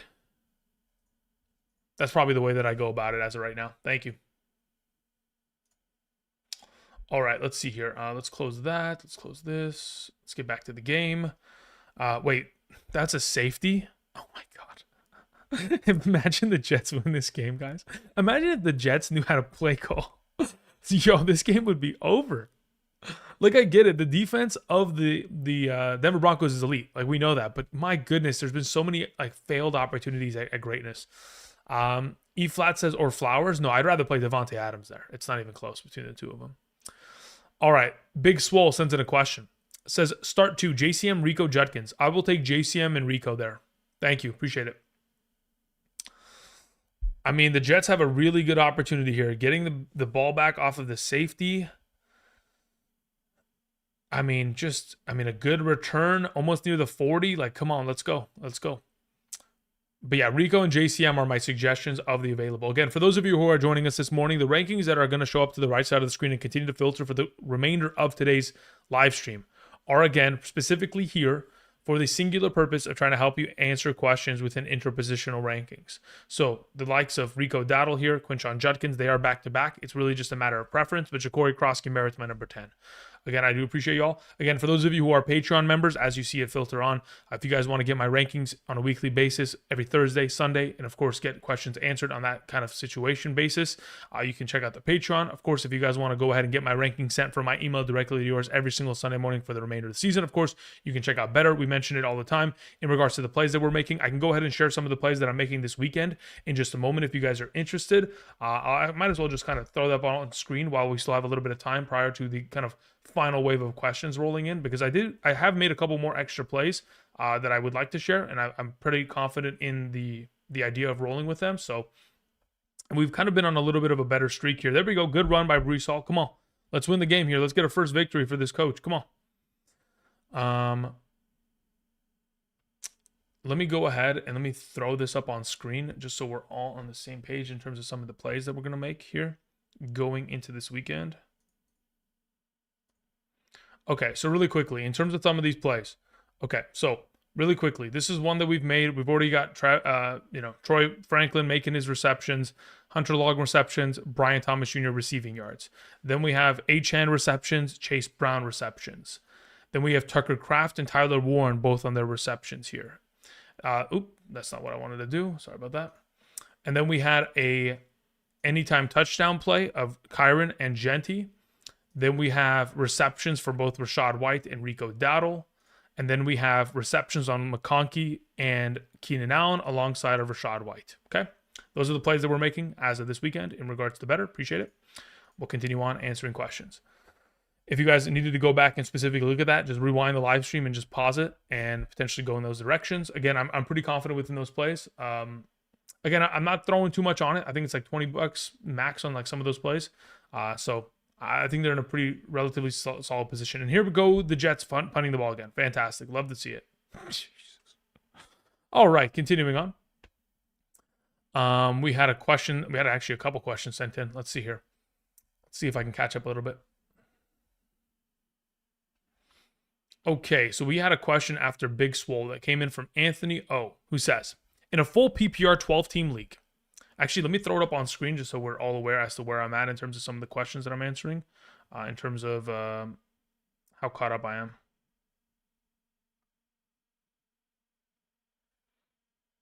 You know what I'm curious about? Where the heck did my YouTube chat go? There it is. Okay.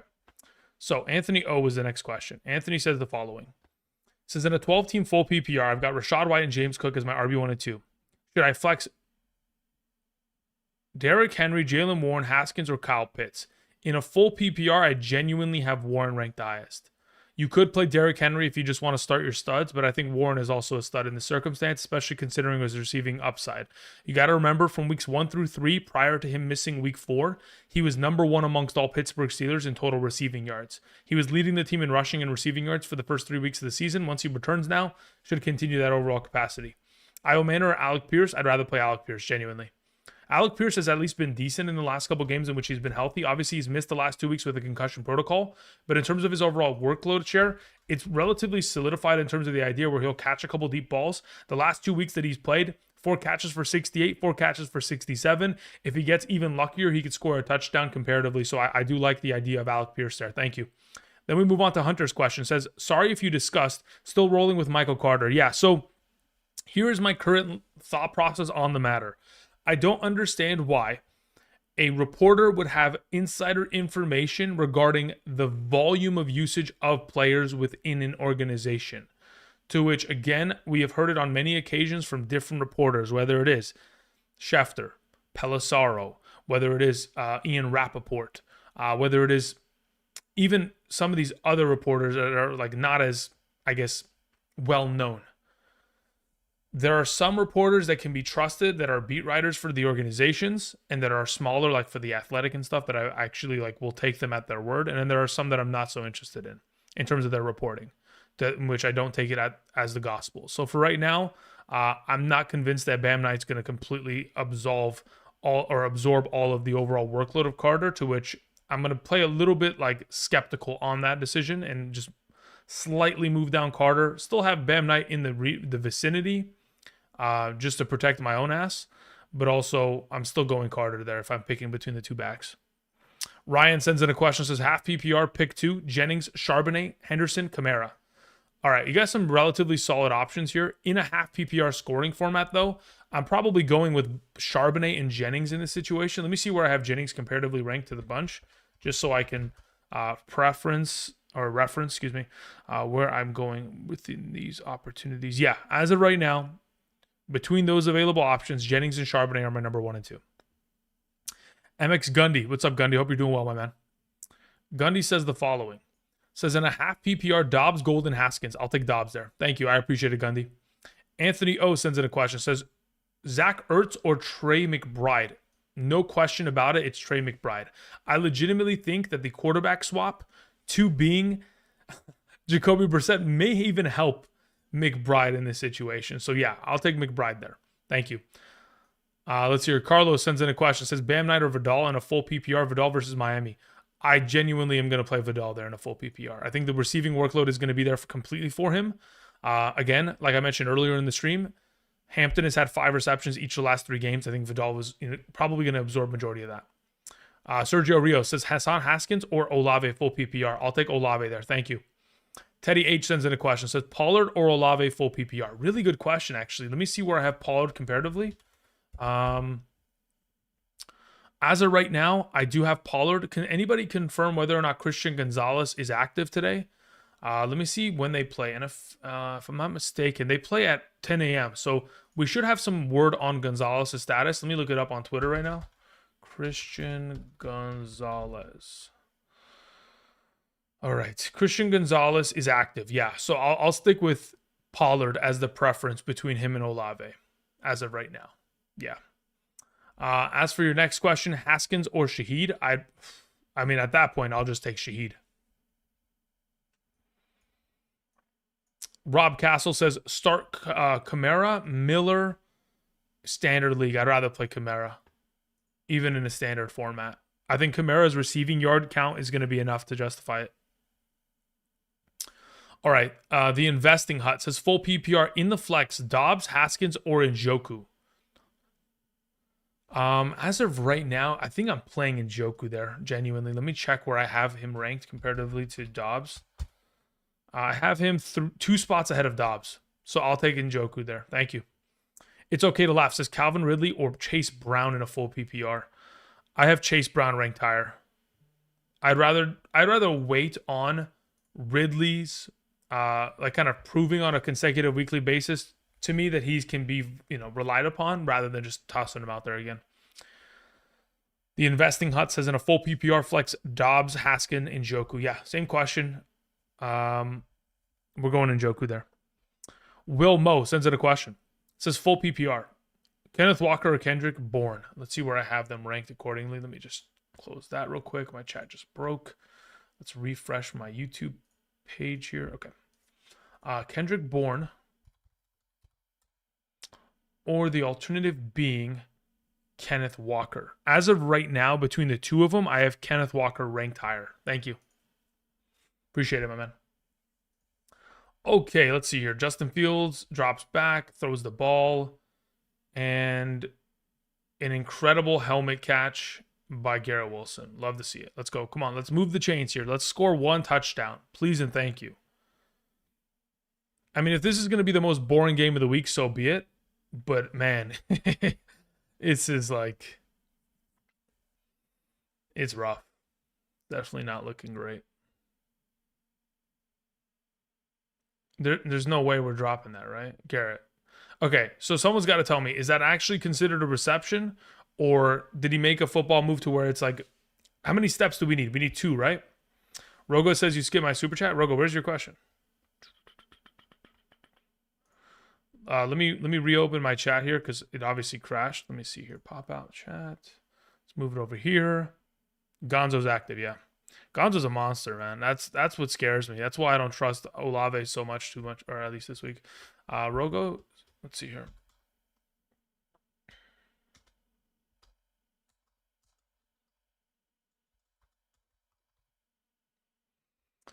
Let's see here. Rogo, here we go.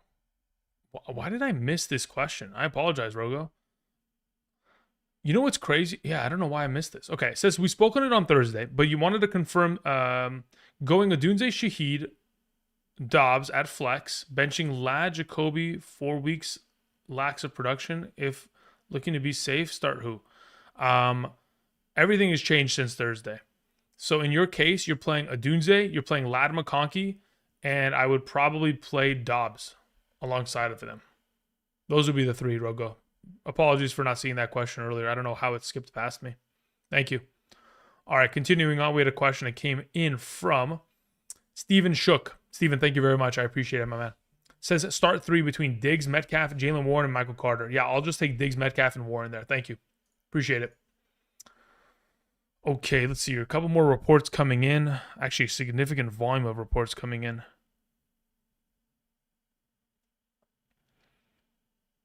Okay, let's see here. Gonzo's active. Tutu Atwell inactive. Okay.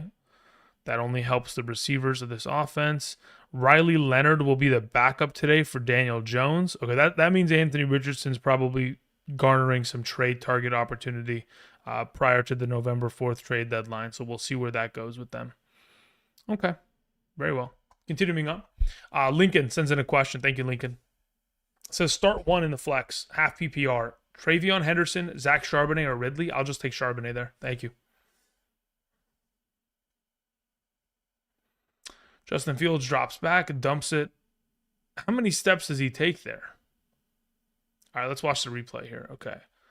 Boom, hits the hands. 1, 2. Yeah, it's fumble. That's fumble. That is what it is.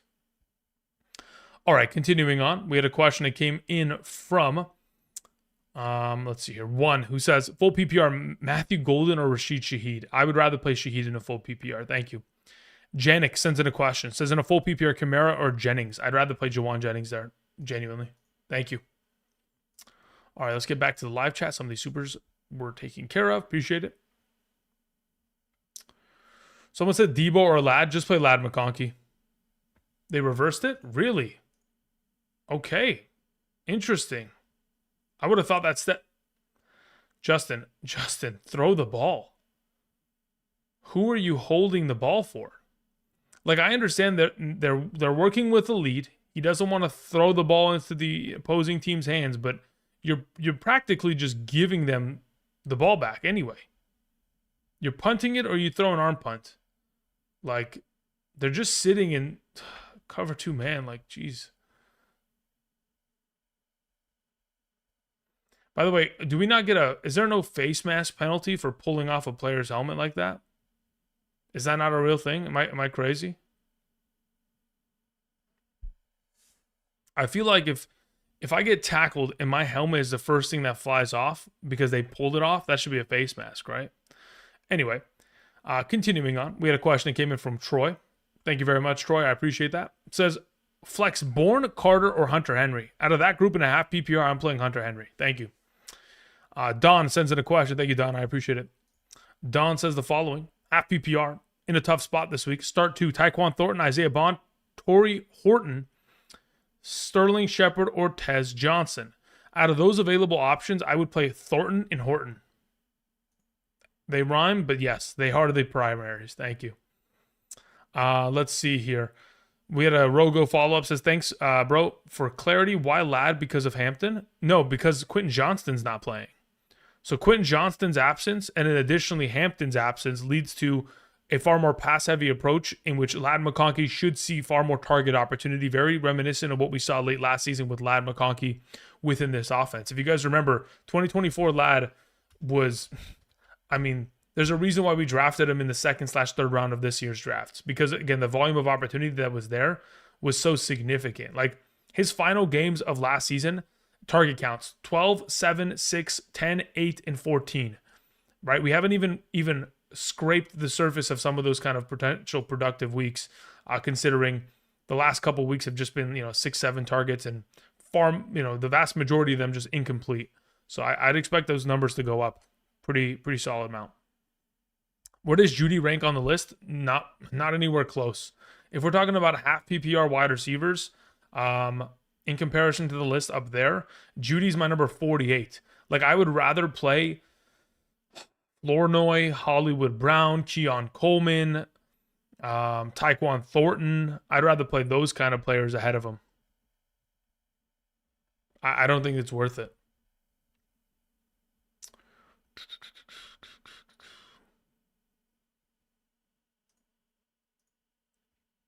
Okay. Let's see here. Tarek in the chat was saying start 1, Sterling, Kendre Miller, or Hunt. Out of those available, I just play Hunt. And it says half PPR double flex. I'm starting Golding as the other flex. Yeah, I'll just play Kareem Hunt there. Hope for touchdown upside. Justin's back there just doing his taxes. Yeah, I mean, he's trying, but it'd only take you so far. It's tough. Velez 408, what's up, man? Says Flowers, Io Manor, Algier, Tootin, and Tesla. Full PPR. Flowers is the auto play. Thank you. Trade BTJ for Ladd and Swift. Yeah, I don't mind that. If you need the running back depth, I think it helps. And of course, Ladd McConkey is a little bit of a downgrade in comparison to BTJ, hopefully rest of the season, but that's to be determined situation. If you need the running back depth, I think it helps. Bruin Backhand, what's up, man? Long time no see. Says good morning, Andrew. Everywhere is reporting that Bam Knight. Everywhere is reporting on the Bam Knight report. What is happening? Yeah, look, the only thing that we have heard as of today is that, Schefter came out and said a couple things. I don't really trust Schefter, so I've adjusted accordingly, but I still prefer Michael Carter as the primary back of that offense. That was a good run. Ja'Cory or Rashad, excuse me. If we're talking about a half PPR, I would prefer to play Ja'Cory Krosky Merritt. If we're talking about a full PPR, just give me Rashad White because of the receiving upside that he'll be exposed to today. Let's see here. It says, I can't believe I woke up at 9:30 to watch this game. Brother, I woke up at 5 a.m. to watch this game, okay? So that's just, I'm running on 2 hours of sleep, and this is just rough. This is probably the worst game I've seen this season, genuinely. And I would say primarily the reason why I'm so kind of I've had enough with this game is because the Denver Broncos are involved. Like, if the Denver Broncos can't score more than 10 points on the Jets, like, what are we doing? Like, come on. Let's see here. Tough spot start Carter, Knight, or Spears. Honestly, if I'm playing it, I'm leaving Carter in my lineup, genuinely. Javonte so far league winner? Yes, absolutely. Undoubtedly. Javonte Williams and Travis Etienne this season are the two biggest flops that I made this offseason in terms of assuming that the backup running backs for those teams would outproduce them and completely just run them out of the city. But they didn't. Both those guys absolutely are my biggest whiffs in terms of running back. It's not even remotely close. Those guys have played far beyond my expectations. They were so incredibly inefficient last season, but right place, right time. Different coaching staffs, different situations. The coaching the coaching switch in Jacksonville breathes life into ETN's workload. The location switch of Denver to Dallas brings life into Javante's play. Even though the crazy thing is, like, J.K. Dobbins is playing incredibly well this season, so why couldn't Javante have done that last year? It's very interesting as to that situation. That's a great return up the middle by the Jets defense. The Jets special teams. Okay, continuing on. We had a question that came in via Super from Anthony Jones. Anthony, thank you, man. It says PPR 6-point per passing touchdown league and have been streaming quarterbacks. I have Christian McCaffrey and Puka Nacua. Congratulations, sir. Would you trade Nico and Scat for JD5 and 2 of Scary, Ladd, and Worthy? I mean, the thing is, who are you streaming at quarterback? Do me a favor, type in the live chat. Who do you have at quarterback when you say you're streaming? Because genuinely, I think I would like to keep what you have on in this situation. Like, I wouldn't mind the idea of getting JD5, Ladd, and Worthy rest of the season. I think that's a pretty good trade. I'm just curious as to what you're starting at quarterback. Because, like, if you're like, oh, I'm streaming quarterback, I got Daniel Jones, I'd be like, okay, then you don't need to move at all. You can just hold. You know what I mean? But as of right now, like, yeah, we'll see. Let me see what you have at quarterback in terms of what your overall situation is at stream. Fan First sends in a question, says, tough decision today. Ridley, Jennings, or Bourne? I think I agree. That is a tough decision. I'm going to go Jennings 1. I'm going to go Ridley 2. I'm going to go Bourne 3. Thank you.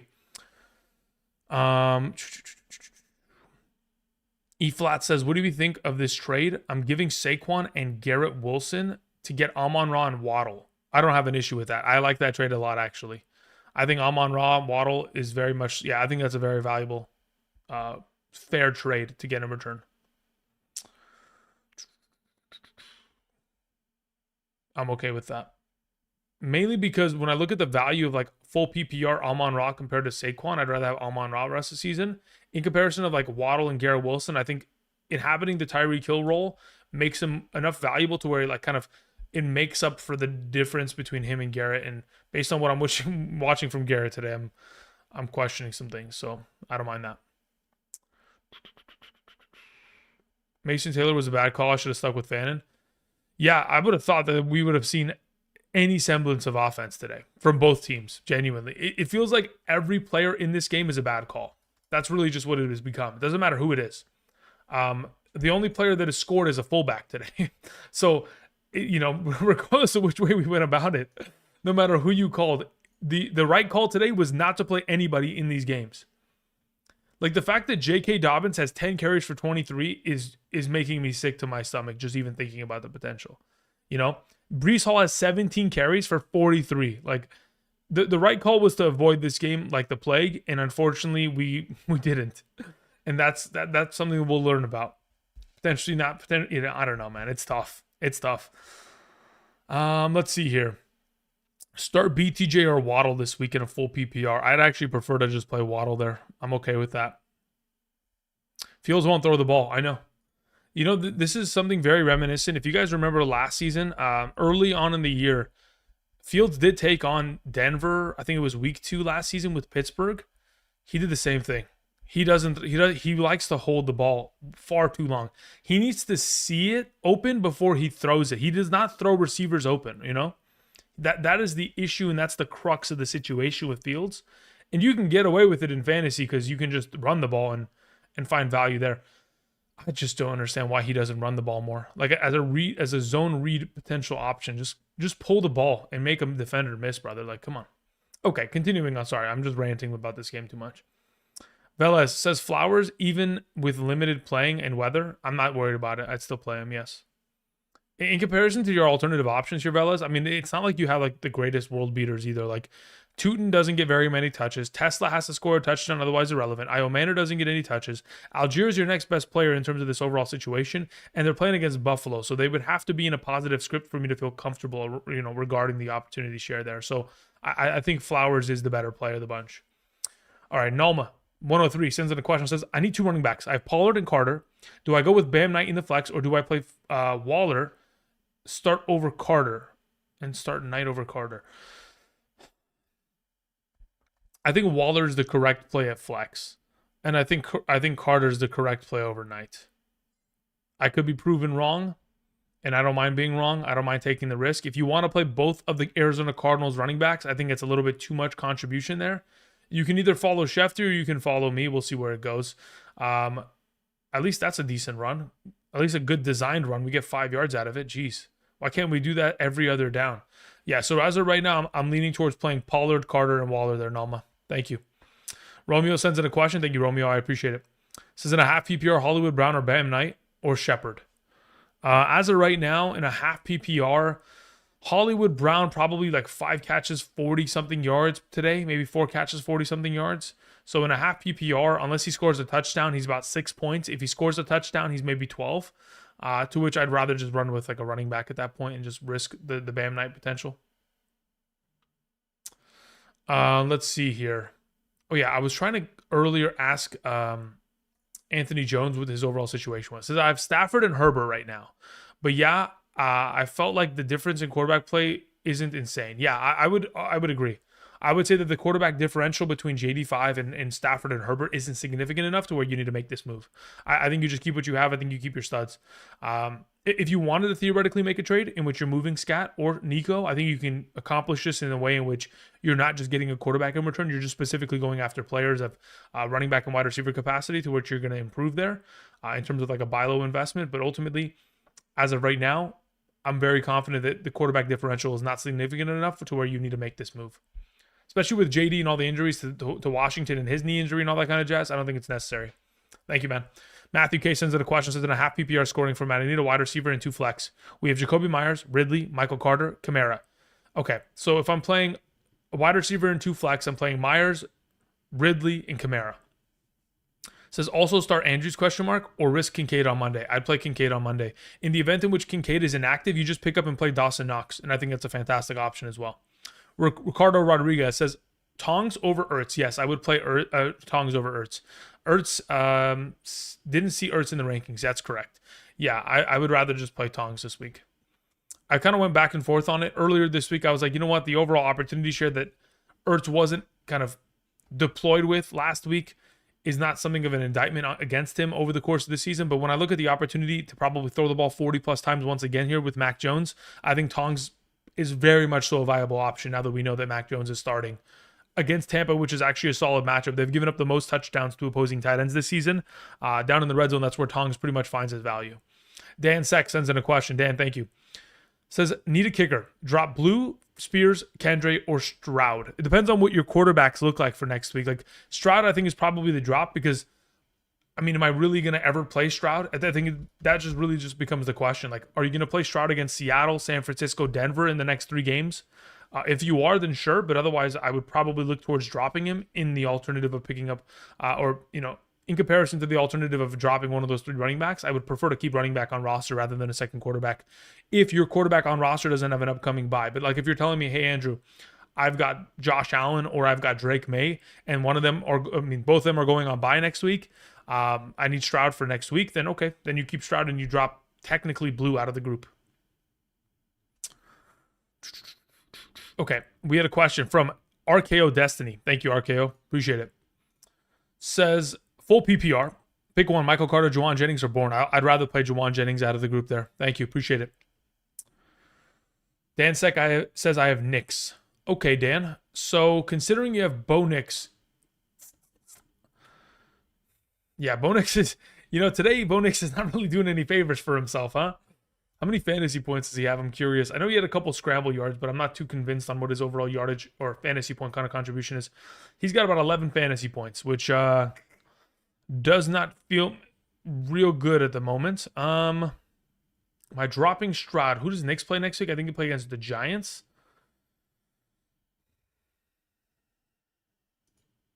And then Stroud plays against, if I'm not mistaken, I mentioned it earlier, they play against Seattle, which I actually don't mind that matchup. I'd still drop Stroud. I'd like to hold Blue as like incredibly high upside handcuff because Miles Sanders is out for season. And then Spears and Miller, I still want to see what they're capable of. I would drop Stroud. If somebody you think in your league is going to pick him up off of the bye, I'd be surprised. Yoda sends in a question, says pick 2, ETN, Jacoby Myers, JCM. I'll take both the running backs there. Give me JCM and ETN. Thank you. Carter over Bam Knight still? I mean, look, the way that I'm currently going to run it, I'm going to run it in that direction.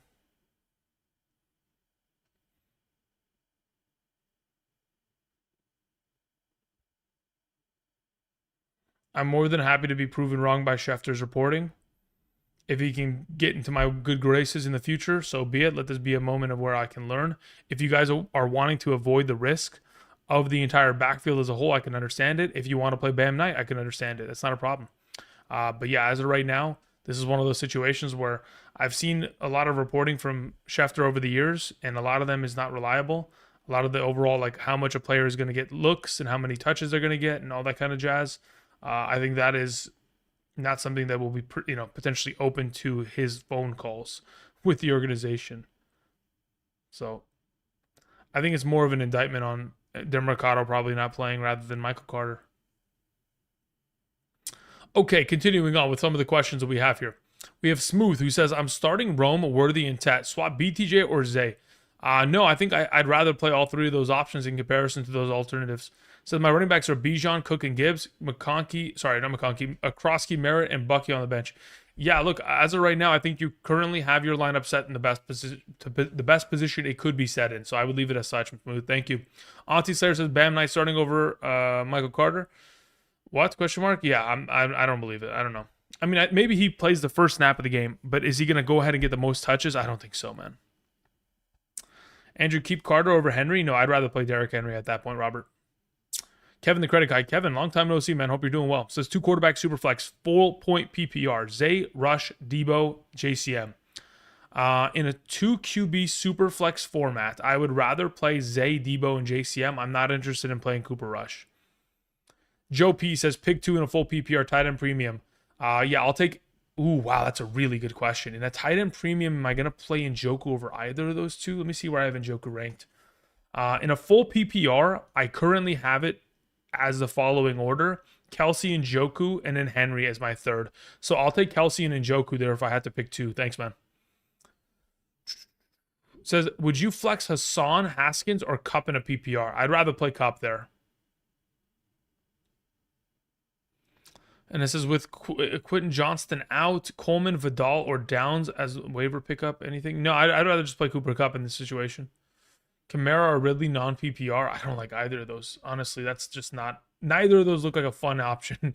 If I had to pick between the two, I can only tell you what I have it currently structured as in a half PPR.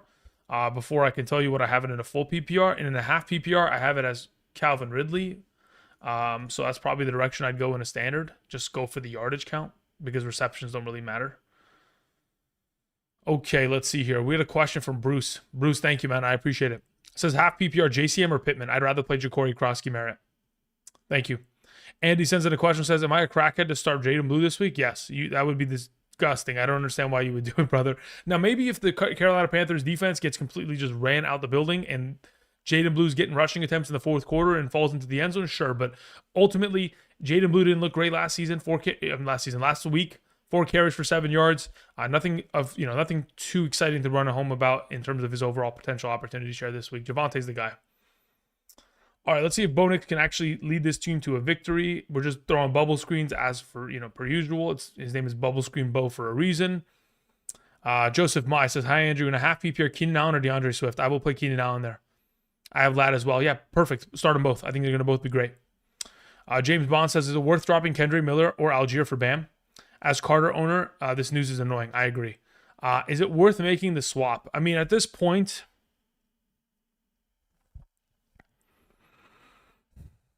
I don't know. I don't know. I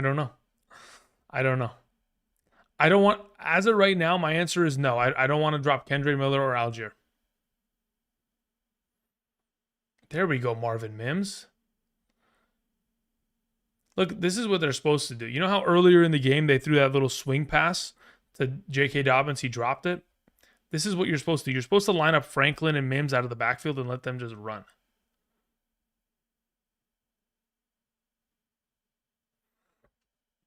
Okay, iShine101 sends in a question. iShine, thank you. Hope you're doing well, my man. Says Sub Drew. Need some upside. Pick one. Malik Washington, Gainwell, or Trey Tucker. I'll probably go Gainwell there. That's my preference of the group. Thank you.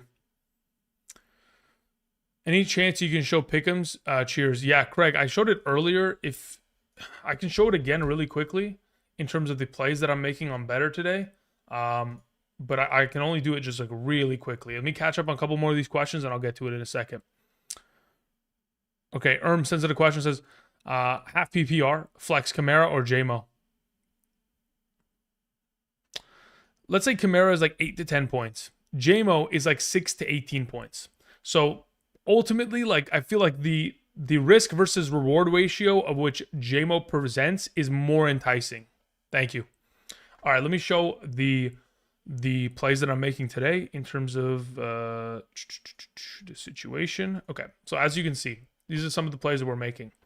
Hunter Long, BTJ, more on receptions, more on receiving yards. More on receptions for Achane and Chase Brown. Then we have Kraft and Warren both going more on their receptions as well. Anytime touchdowns for Kyron and Genty. Receptions on Dowdle and Rashad White. And then receptions on McConkey, Keenan Allen, and Rashad White. Cool? Beautiful. Let's continue on with answering questions. Appreciate y'all. Okay. Let's see here. We had Kevin, the credit guy, says, Jameson Williams, Shaheed are born. Full PPR start too. I'll take Jameson Williams and I'll take Shaheed there. Genuinely. Again, if you wanted to avoid the potential risk of the high risk, high reward potential which Jameson Williams provides, I guess theoretically speaking, you could go in the direction of playing Shaheed and Bourne. But I'm willing to take that risk of JMO this week with JMO and Shaheed as the options. Thank you.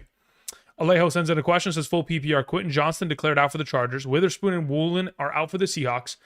Wide receivers are JSN, McConkey, BTJ. Who do I fire up? I need two. I would play JSN and McConkey. Thank you. I cannot believe that Bo Nix, I mean, he has to get the ball out of his hands, so it's fine. Whatever. Interesting game, man. Interesting game. Start Judkins or Keenan Allen? I'd probably, let's see here. Let me see where I have them ranked in a full PPR. I think that's kind of a good indicator as to where I'd go in a half PPR. As of right now, I'd have Judkins. So that's the direction I'd go in. I think I may have Keenan Allen a little bit too low ranked with Johnston out. But I feel like I feel like that's pretty safe. Top 15. Jaden Daniels or or Sam Darnold. I'd rather just have Jaden Daniels there. Is the weather in Baltimore, LA Rams concerned? Let me check the weather report right now. I know that the weather report as of earlier this week was intending for it to be a potential chance of like 25% coverage of rain. Let me look at the actual situation of Rams at Ravens. Let me look at the current weather as it stands. I'm going to look down at some of these overall opportunities here. Let's see. Can I see the latest on this in terms of... No, I can't. Interesting. I'm not certain why that's the case. I don't know why Twitter's bugging for me right now. Rams at Ravens, NFL. Yeah, looking at the weather right now, it's overcast as of 3 minutes ago. It doesn't look like it's raining, though. Like, yeah, the most recent screenshot that I'm seeing from Twitter, legitimately 3 minutes ago of a fan in the stands, it's just overcast. That's it. Nothing crazy. Genty 3 touchdowns. It wouldn't surprise me if he scored 2 today. They play against the Titans. I mean, that's as easy as it gets. What's the news on Kamara? Is he playing today? Yeah, he is going to play today. And again, what they described his injury as was not very serious. So hopefully that's in fact the case. And hopefully we don't see him lose too much opportunity share to Kendrick this week as well. Okay, we're good to go. Let's move on. What do we have here? I just need a Sutton touchdown, then Fields to do something. Dang it. Yeah. We get a field goal here, and then now we can just pray that Justin Fields is able to take the team down and win via field goal. Okay, so we're good to go there. We've caught up effectively. Alejo had a follow-up question. It says, follow-up. I have Gibbs, Genty, and Cook at running back and the flex. Are any of those precious wide receivers worth a play over any of those? No, I would leave Gibbs, Genty, and Cook as the outright starters and priority players of your team. Thank you. Calvin Ridley or DJ Moore, PPR start 1. I'd rather play Calvin Ridley. Potential breakout wide receivers, full PPR looking to stash someone, Luther Burden. Yeah, Luther Burden. If you were going to stash somebody else, theoretically speaking, yeah, That's the guy. I would say, like, if I'm looking at another potential quote-unquote stashable player, Malik Washington maybe today. Isaiah Bond. Those would be the options in my mind. That's about it. Yeah. Says you holding 2 QBs in a 1 QB league. It depends how many bench spots I have. And depends on when my upcoming bye week is. There's multiple factors to it. Coker, yeah, Coker doesn't play today though. Coker's out. That's the issue. Like, I'd love to stash Coker, but he's not going to do anything today. So I'd rather just go and pick him up off waivers next week, rather than run. Like, I'd rather pick up Burden and stash him in hopes that he does something. So, oh my God, he's down. He's down by contact. It's fine.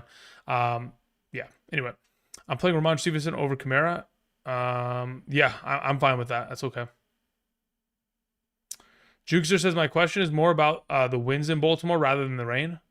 There's 30, 40 mile per hour. Let me look at this. Let's see. So as of right now, in the current weather report that I am looking at in terms of on the field, it says as of right now, 14 mile per hour winds. So maybe there's gusts of 30 and 40.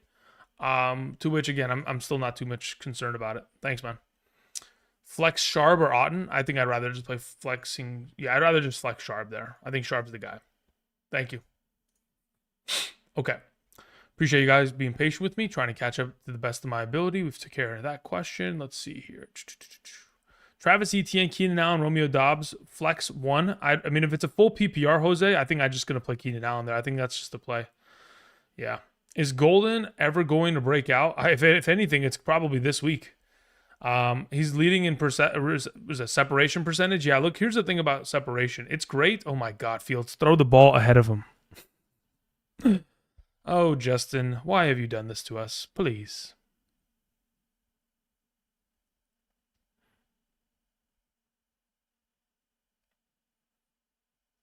Is there any other new reports? No. Okay.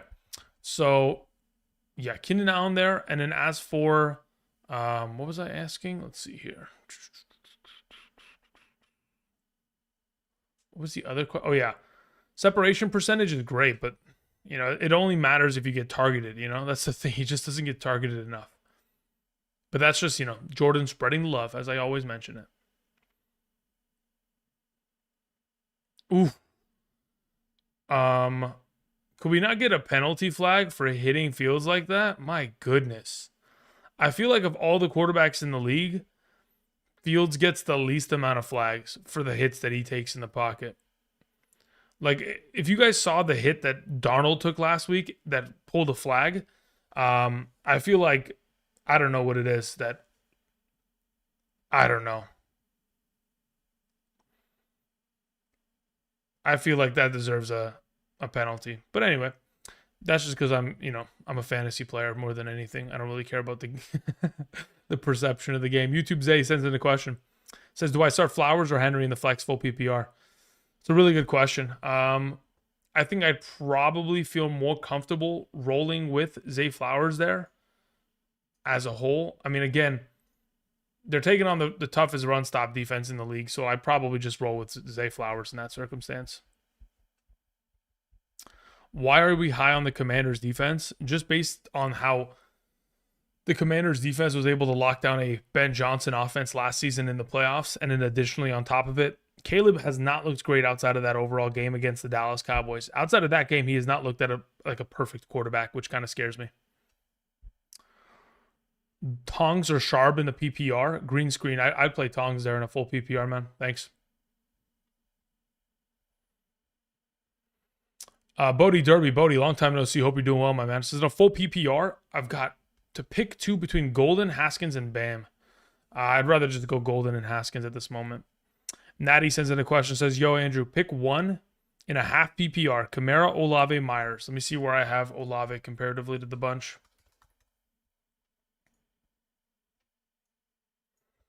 So, of those available options, Olave, Myers, and is it Kamara? Yeah, Kamara. Of the three, I have Jacoby Myers ranked the highest. Olave would be second, and then Kamara's third. Zay Flowers or Kendre Miller, I'd rather play Zay Flowers there. Jennings, Jameson, or Dobbs? I'd rather just start Jennings and Dobbs there. I think the floor of production that Jennings and Dobbs are going to provide are safe enough to where I don't need to chase the points of Jameson. In some other scenarios, we might need to chase in comparison, of values. Like Hassan Haskins versus Shaheed there, I'll just chase Shaheed's value. Shaheed has had 4 receptions every game this season. Again, with the expectation of Gonzalez shadowing Olave, I think he's a better play this week.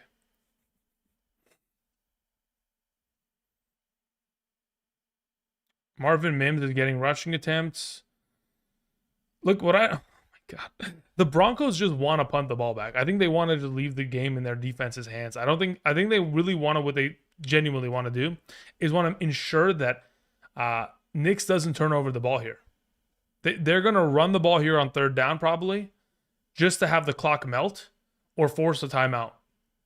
And I respect it. I mean, again, if you're going to function off of your defense winning you games, which they have thus far, so be it. Because as far as I'm concerned, that safety really did put them in a very, very difficult position. BTJ or Bourne, Marcus, play BTJ. Trey Tucker or Horton, just play Trey Tucker. Kamara or Haskins, I'd still play Kamara there, but I don't love it. Predictions on Joe Flacco's performance this week: 2 touchdowns, 2 interceptions, garbage time in the 4th. Probably like 220 yards.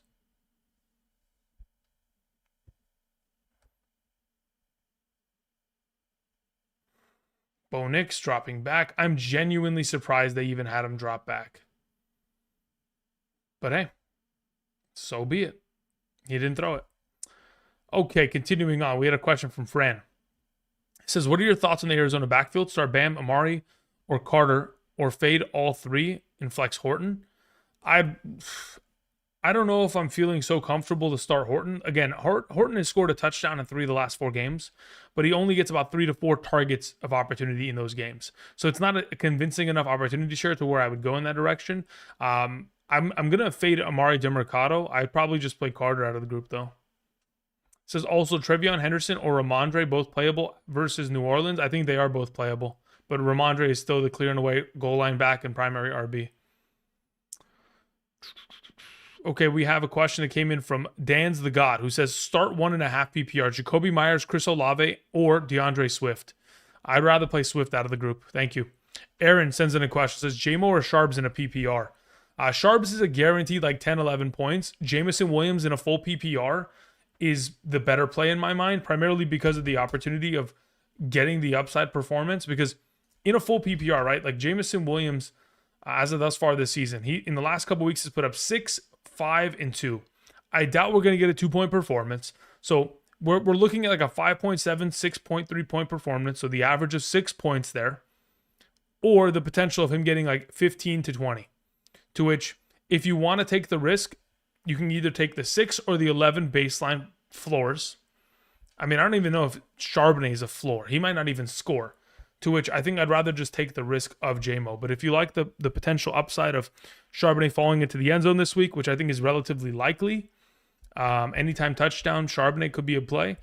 But I just play JMO there. I like taking the risk on that.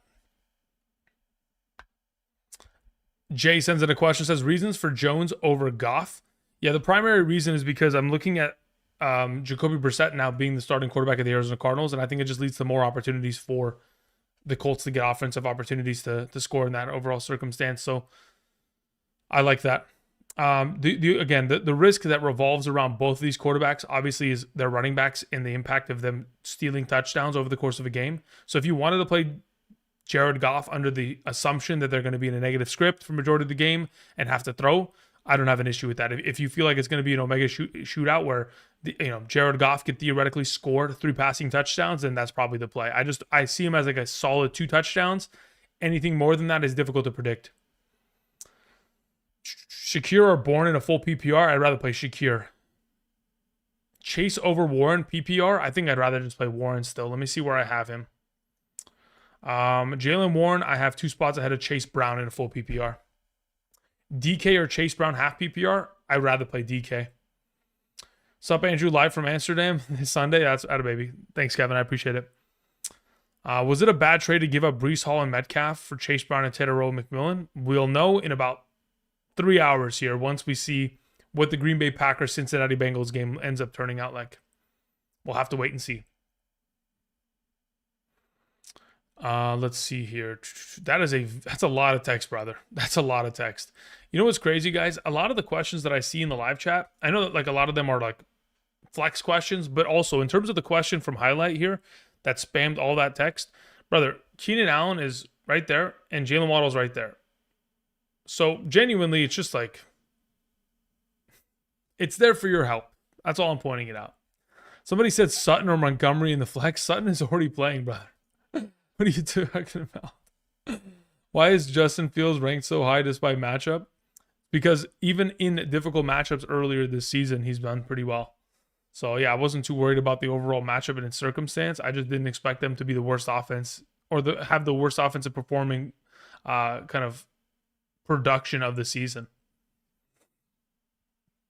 And usually, again, a lot of garbage time. Unfortunately, today there's no garbage time. It's actually a close game, which unfortunately, when you don't have garbage time to where you can just pass the ball every down for the entirety of the fourth quarter, that really saps a lot of the value. Like a lot of the assumption of today's Denver game was that Denver was going to amount a relatively solid lead. They were never able to do so, so it didn't force Fields to have to genuinely pass the ball for majority of the game. He was able to just kind of sit back and BS and hand the ball off and just kind of wait. And speaking of hand the ball off and wait, that's what they go to immediately in the 2-minute. Okay, anyway. Why is Ladd so much higher than Keenan? Yeah, no, I mentioned it earlier. I think Ladd is just high because I trust in his overall opportunity share with the absence of Quentin Johnston. As to why he's so much higher than Keenan, I did mention it earlier. I will admit Keenan can be argued to be higher ranked. It's not that Ladd is too high, it's that maybe Keenan's too low. But when I look at the alternatives, like I really like Worthy against a beat up secondary of Detroit. Rome Odunze has just been consistent, fantastic option every single week, scoring a touchdown every outing. McMillan against the number one wide receiver matchup and quarterback matchup. Devontae Adams is a touchdown fiend. George Pickens is a touchdown fiend. Jamar Chase is Jamar Chase. Deebo Samuel, again, has been 7+ receptions every game with Jaden Daniels. Like, I think everybody in that overall range is must starts, including Keenan Allen. So is Ladd significantly higher? I think maybe Ladd can be notched down a couple pegs, but ultimately I feel comfortable where it's at. Oh, goodness. Oh, goodness. Can we give this man some time to throw the ball? Man, the offensive line is just crashing out because this guy just gets sacked every time.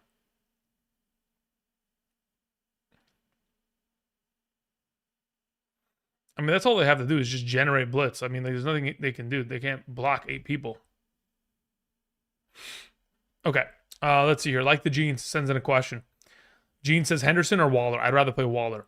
Roddy Rich says in a 4-point per passing touchdown, -2 per interception, super flex. Do I play Tua or Montgomery? I'd probably rather play Tua there. Thank you. Roy Shaver sends in a question. Says half PPR. I need 2. Tyler Warren, Shaheed Jamo. As of right now, I just go with Tyler Warren for sure. As for Jamo and Shaheed in a half PPR, the rankings established on screen have it currently as Rashid Shaheed 1 spot ahead of Jamo, so I'll take Shaheed and Warren there. Thank you. Hive sends in a question. Says Gainwell or Kamara? I'd rather play Kamara. Trey Tucker or Jacoby Myers? Both full PPR. Yeah, we'll take Kamara over Gainwell, and I'll take Myers over Tucker. Shad sends in a question. Says start DK or Olave. I'd rather play DK there. Start McLaughlin or Prater. I prefer McLaughlin. The overall opportunity of kicking field goals is at such a high rate for Tampa Bay.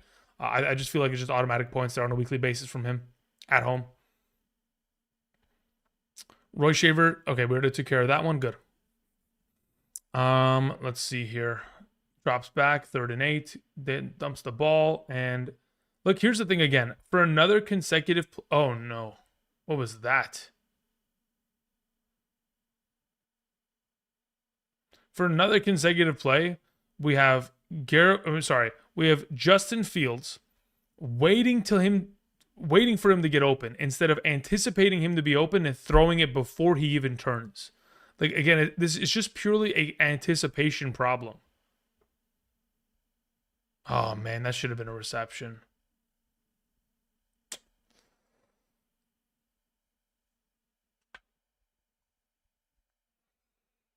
Rico, Dowdle, Waddle, or BTJ PPR. Let me see where I have Waddle and BTJ in comparison to Rico.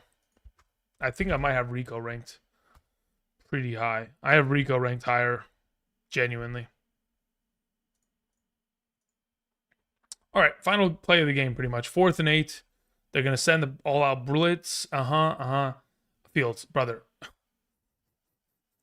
Somebody needs to check Fields for a concussion. I'm not joking. Somebody has to check him for a concussion.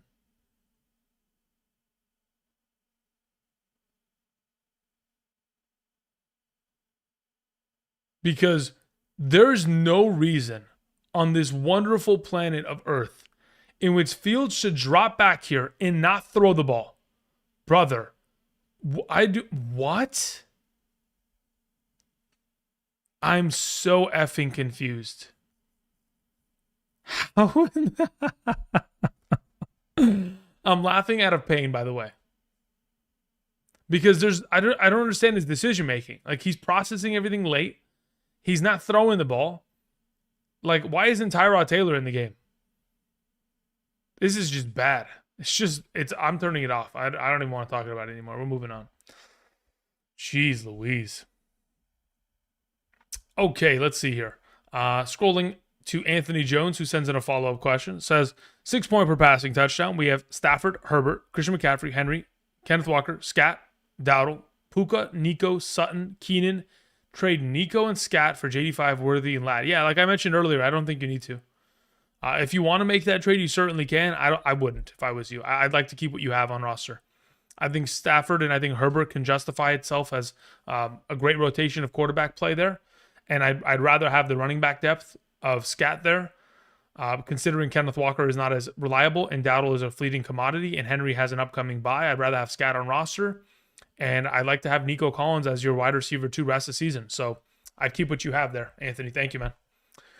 Joshua Lake sends in a question, says, Knight starting over Carter, question mark. The assumption is that based on what we have heard from Schefter, that is what he believes to be the case. So as of right now, I'm not dropping Carter, and I'm not really buying into it too much. I'm just letting you guys know I'm of the impression that it's going to be a situation. What in the heck is this report? The Jets have gave up 9 sacks.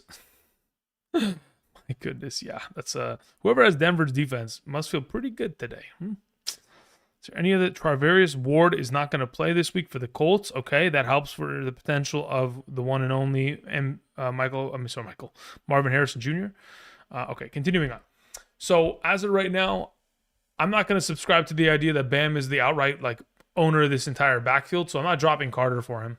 If you want to drop somebody else for him just to kind of have it on roster just in case it comes to fruition, so be it, but I'm not going to go ahead and make that move. We have a question from King Fred, who says, good morning. Bo Nix is making it hard to continue playing him. I don't disagree. I think today, again, somebody earlier was saying, Andrew, I don't think playing, I don't know, whoever it was the right play today. There was not a single right play out of any of these. I mean, the best play of the week out of this game was genuinely the defense and the kickers. That's how bad of a game this was. The Broncos defense had 13 points and Knicks had 15, Otherwise, there was genuinely no correct play out of anything here. Atkins, the backup tight end / fullback, was the best play at 9.3 fantasy points. He had more points than Garrett Wilson, Cortland Sutton, and Breece Hall combined. Okay? It's just the unpredictable, loving nature of what fantasy football provides to our Sundays, ruining our weeks one at a time. All right, let's see here. We took care of that. Chase Brown or Keenan Allen? I'd rather play Keenan Allen.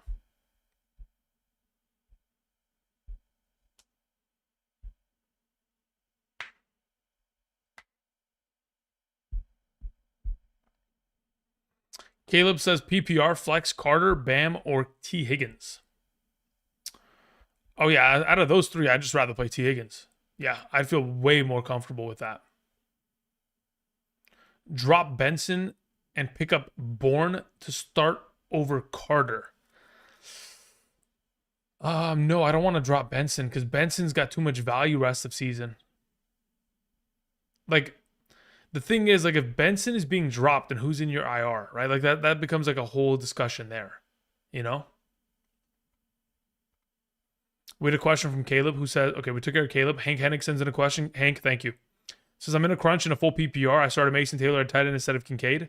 Now I either start Kincaid or flex Downs or Shepard. I'd play Kincaid there. Chat, do I start Keon Coleman or Carter in the flex in a half PPR? I don't even know if Keon Coleman has to score a touchdown, otherwise we're cooked. Like that's really his game at this point. Why is Mac Jones over Sam Darnold? Mac Jones throws the ball 40 times a game when he starts. There's just more potential for upside there.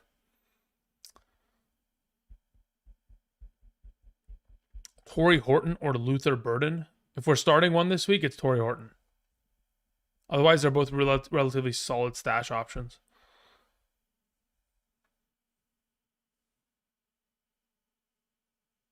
My IR has CD Hampton in it. Got it.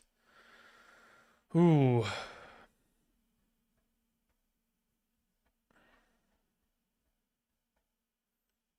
Yeah, in terms of helping yourself out this week, I don't mind that swap to just play him over Carter. That's fine by me.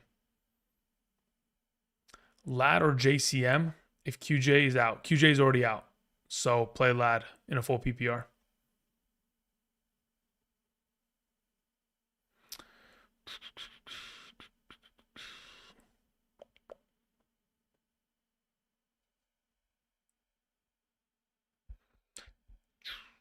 Any worry about the rain in Dallas? I think it's in, you mean in the Dallas game? I was going to say it's in Carolina. Thoughts on acquiring Coker? Coker's not going to play today, so if you want to pick him up and stash him for next week, I think he'll be back by next week. Should be great.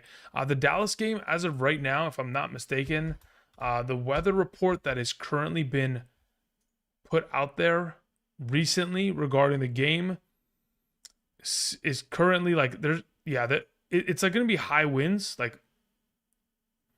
Yeah, there's gusts of 30. Otherwise, it's like a consistent 13-mile-per-hour wind as of right now. So maybe in the second half it rains, which obviously could be a little bit concerning depending on what specific players you're rolling with. But as of right now, I'm not too concerned about it until further notice. I mean, again, there's going to be gusts. There's going to be gusts in that Rams game. There's going to be gusts in a lot of the outdoor games for the remainder of the season. Still doesn't leave me away from playing players that are studs.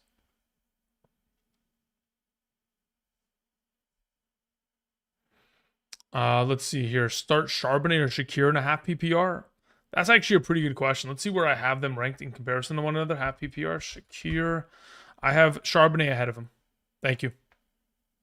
Charlene says, hey, Andrew. Hope you read my messages. Good luck to everyone. I don't know what messages you sent earlier, but let's see here.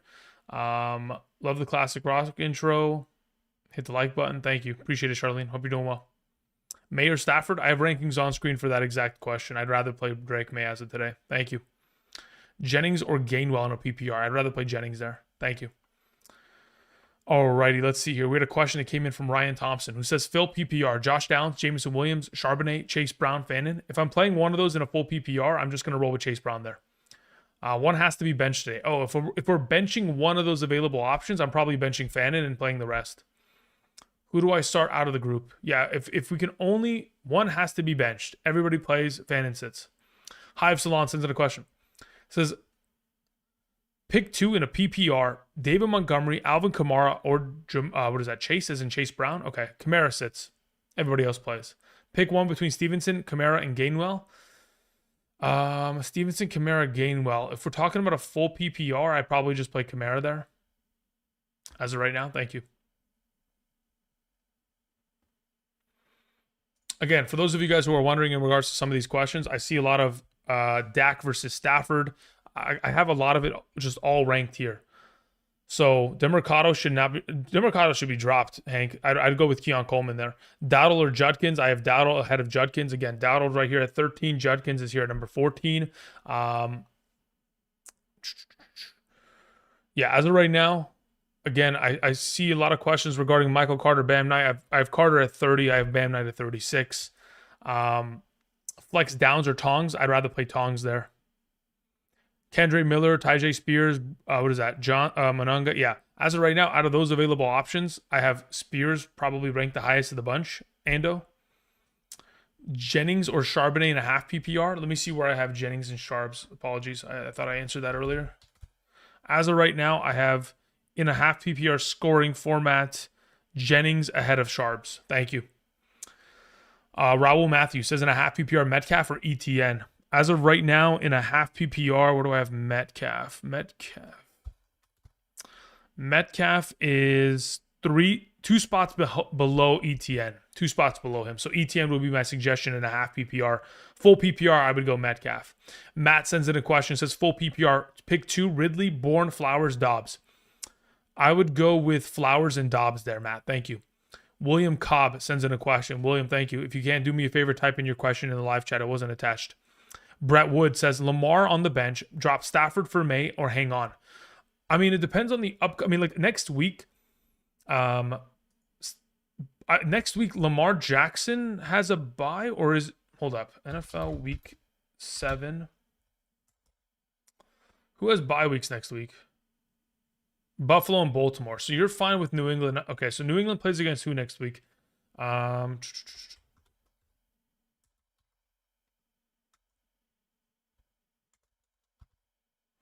New England plays against Tennessee, and the Los Angeles Rams play against Jacksonville. I mean, I think I'd rather have Drake May rest of season. This week, next week, I'm okay with that. Let's see here. A. Chavez says, Njoku or Golden? I'd rather play Njoku there. Thank you. Somebody asked Judy or Downs? I'd rather play Downs. Official Honest Abe says, in a full PPR, Pollard, Henry, JCM, Carter, Sharp start 2. I would play Bill and Pollard there.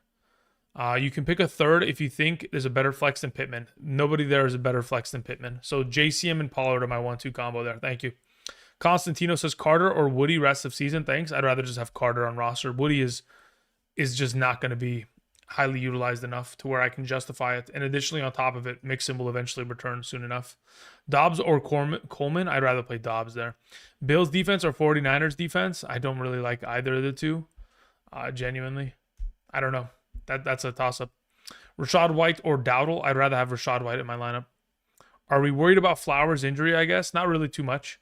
Again, if we were in a situation in which his injury was significant enough to where he needs to be held out, they would, because they know that they're not winning this game, and that Lamar their bye week is next week, so they would hold him out if they thought it was significant enough. So I'm not too worried about him and his usage.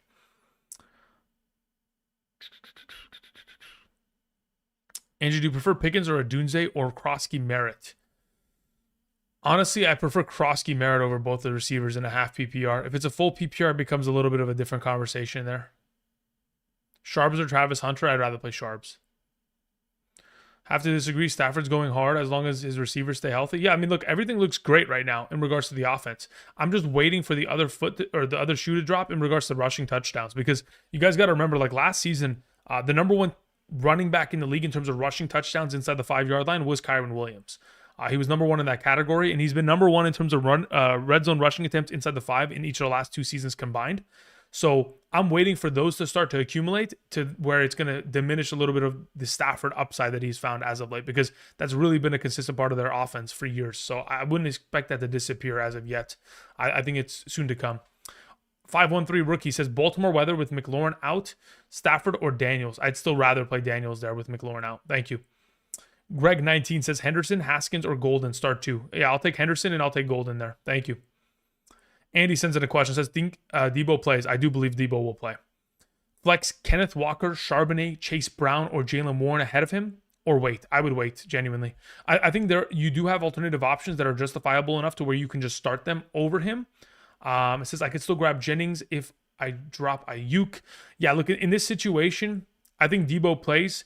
If you don't want to take the risk, you just play Jalen Warren today, and you just roll with that, and then you just deal with Debo next week, because he won't play on a Monday. MC says questions in the chat. All right, thank you, MC. Andrew, I have Keenan Allen or Juwan Jennings to choose from for my flex. I would play Keenan Allen 100% of the time there. Thank you. Jay Soul says Henderson or Carter. I'd probably, if I'm not mistaken, well, it depends on scoring format. I think generally, I think that is certainly something to kind of take into account. But for right now, I'm going to go with Henderson, probably in both scenarios, half full PPR. Let's see here.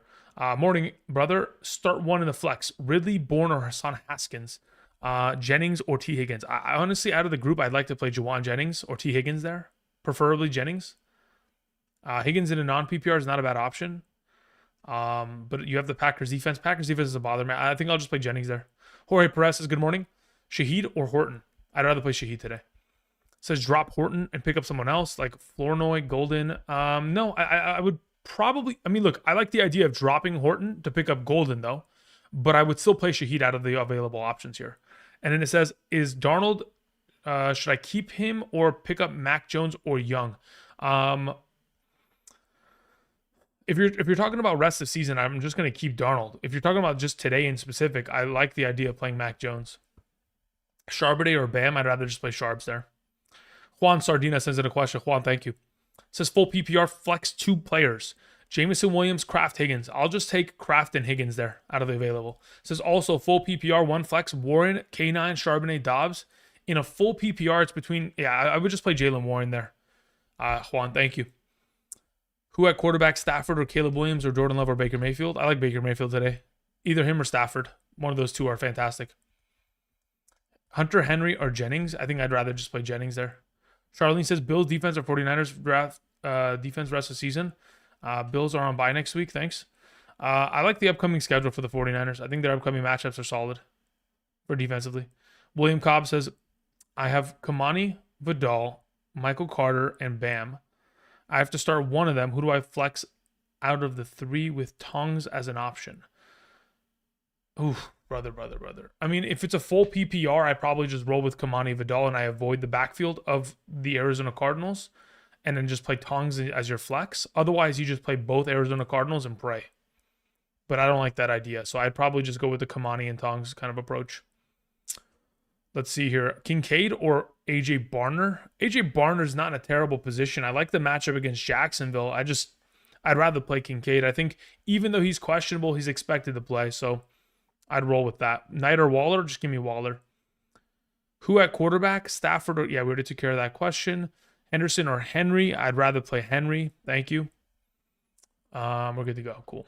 Slowly but surely catching up. I know there's a lot of super chats that were just sent in, so let me catch up on those. Johnny Kilroy says Colts or Steelers to start. I would probably lean towards the Steelers. Specifically coming off of the bye in his career, Mike Tomlin is 4-14. He's also got like an 80% win rate against rookie quarterbacks. Let's see here. Jorge Perez sends in a question. Says, good morning. In a full PPR, I have Shaheed and Horton. Should I drop Horton to pick up someone else? So I answered this a moment ago. I would go with Golden in dropping Horton, and I would start Shaheed. And then as for quarterback, if it's starting Darnold or Mac today, I'd rather start Mac. But if we're talking about holding Darnold for rest of season, then you just keep him and you start him today. Thank you. Brian sends in a question. Says, in a full PPR 12-team league, I need a flex out of Chase Brown, Jennings, Golden, and Shaheed. Out of those available options, I'm just going to play Juwan Jennings there. Justin McMillan says full PPR, Shakir, Gainwell, Charbonnet, or Knight. I'd play Shakir in a full PPR, Justin. Thank you. We have Glenwood King who says, good morning, Andrew. In a full PPR, Njoku or Henry. In a full PPR, I have Njoku ranked higher. I know they're back-to-back in your rankings. Bourne, Pickens, or Keenan Allen. I would play Pickens, number 1, Keenan Allen, 2, Bourne, 3. Thank you. Booger says, just try to send $5, but Google blocked. Haven't seen my Google password in 20 years. No Google. How to continue to contribute.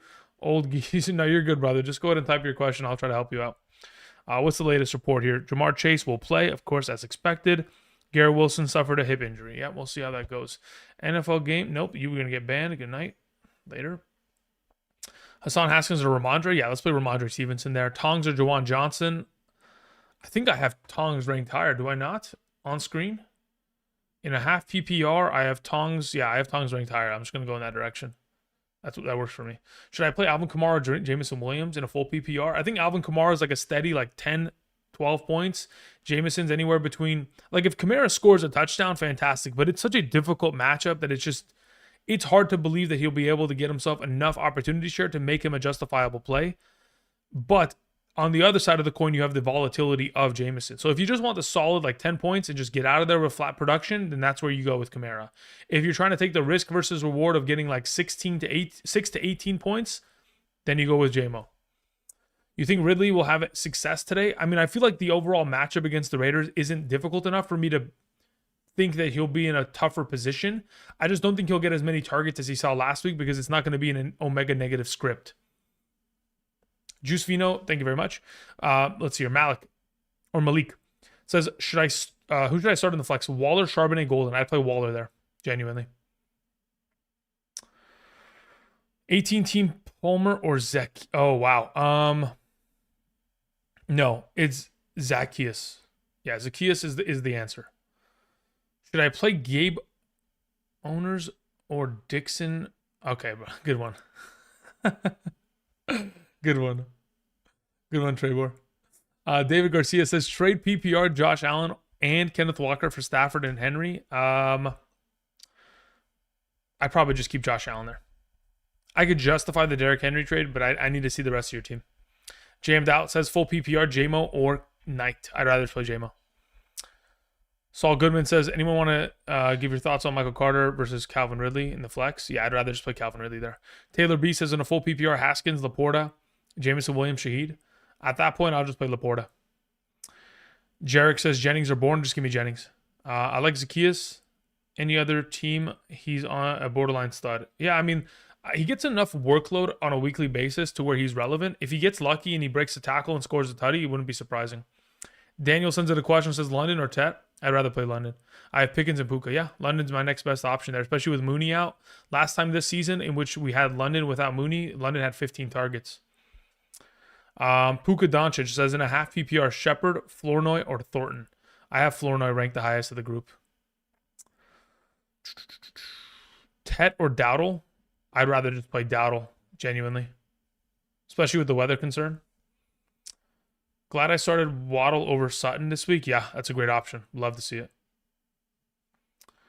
Still Carter over Bam? Yeah, I'm not going to change my mind on it. I've come too far here. I've committed. Jennings, even with the injury risk? I mean, look, I think that they wouldn't start him unless they knew that he was at a full capacity. And from what I saw in terms of the clips of practice the other day, I think he'll be at a full capacity. I'm not worried about it. Rams or Buffalo? I'd rather play the Rams defense.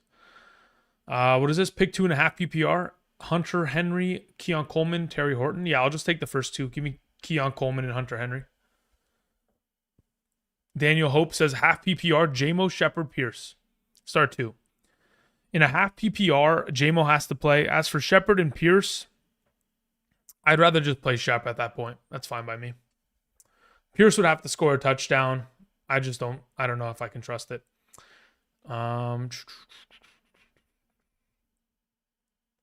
Ron the Ruler says, in a flex position, 12-team standard, who do I play out of these available? I probably just gut it out and I play Kamara. Once Pearsall comes back, do you think he's a must start every week? It depends. We'll have to wait and see. I mean, if Purdy's at quarterback, then I think he's not a must play, but he'll definitely be in the top 40 wide receivers. I think in the time that he's lost due to injury, I think is certainly not going to bode well for him. Once we get Kittle and Jennings and Ayuk back, it's gonna be a really tough situation there. Purdy's gonna be the most valuable prospect in that offense because he'll have so many weapons at his disposal. David Garcia says Diggs or Pollard full PPR. I'll take Diggs there. Jelly Monster says Ramondre or Calvin Ridley. I'd rather just play Ramondre. Jay Ora says why Herbert lower than Daniels rushing upside. Tim Schwartz says trade Pittman and Adunze for Nico and Walker full PPR. Pittman and Adunze for Nico and Walker.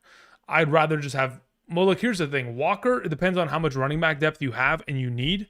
Otherwise, I'd legitimately just keep Odunze Pittman at the moment because I don't know if Walker in a full PPR is more valuable than either of those two rest of the way, considering the lack of receiving utilization and incredible lack of red zone touchdown potential for upside in the situations in which we have a healthy Charbonnet. Yeah, so I just keep Pittman in the Dunze. I just don't, yeah.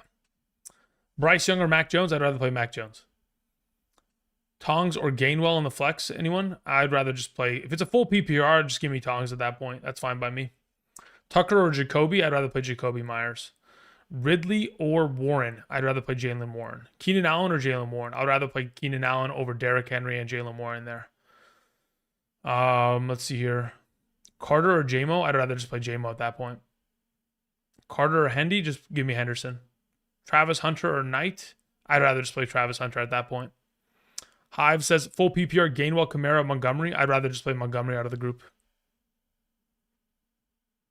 Okay, we're about 3 minutes from the start of the Week 6 slate of games. Hopefully, these upcoming games are better than what we just witnessed, because that was one of the worst games I've ever seen in my life. Ramondre versus Charbonnet. I'd rather just play Ramondre there. I think they're both pretty much in the same boat. 40 yards, maybe a catch, maybe a touchdown. That's it. Joel says smash the like button. Thank you. Says start 2.5 PPR. Hunter, Bourne, Knight, Carter. At that point, just give me Bourne and Hunter, and I'm just going to avoid the entire backfield situation. Actually, no. I would actually, if it's my team, I wouldn't even play Hunter. I'll just play Bourne and Carter, and just like I'll stomach it. Ridley or Kraft? I'd rather play Tucker Kraft. Keon, Kamara, Vidal. I'll play both the running backs there, Ryan. Let's see here. Trevor, listen, you got to be more subtle with it. You got to be more subtle with it, brother. And now you're just like back to back. Like you should have asked a normal question. Then I would have been, oh, you're very much so unsuspecting, and then I would have read it. You know. Now I'm already know your name. It's done now. You're not gonna get me. Says I need Judkins and Jacobs to go nuclear to make up for Barkley. Yeah, fingers crossed, brother. DJ Moore, Pollard, or Bourne? I'd rather just play Pollard there, Mo. Ridley or Kraft? Yeah, we're taking Kraft there. Revan, JJ says never starting these guys in London again. Yeah, it was tough, man. That's tough. I think next week is the Jaguars and the Rams in London. It's going to be an interesting one. We'll see what we do with that.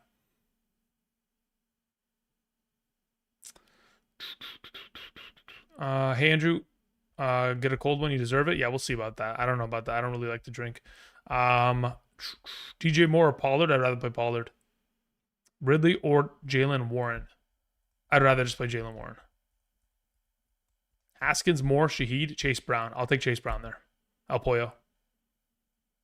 Who's sitting Kyron? No, we're not sitting Kyron. Not in London. Absolutely not. Would you trade Chase Brown for Devontae Adams? I would. Yeah, if you have enough running back depth to justify it, I'm okay with the trade. I don't have an issue with it at all. Let's see here. Let's get these crazy ass fantasy games. Yeah, let's go. Play Kamara there, Ron. Thank you. All right, guys. It's 10 a.m. Thank you guys for joining us for another 4-hour live stream. We'll be back next Sunday for another 4-hour live stream. But until then, tomorrow we'll be back with waiver wire pickups. We'll be back with a tomorrow night live stream after the 2 Monday night games. Hopefully, Debo is ready to go tomorrow. I'm assuming he is, and so is the one and only. Sitting Bam after for a wide receiver later. Yeah, that should be fine. All right, guys. Let's hope for the best. Listen, out of everything today, let's just hope for no injuries. That's the last thing that I want. I'll take boring games over injuries because I need our starters to be in the lineups ready to go. Anyway, I appreciate y'all. Thank you for supporting the channel. I'm going to go ahead and I'm going to queue out here with the one and only Double Helix. Enjoy the games. Much love. Have a great weekend. And until next time, I'll see you guys. Peace.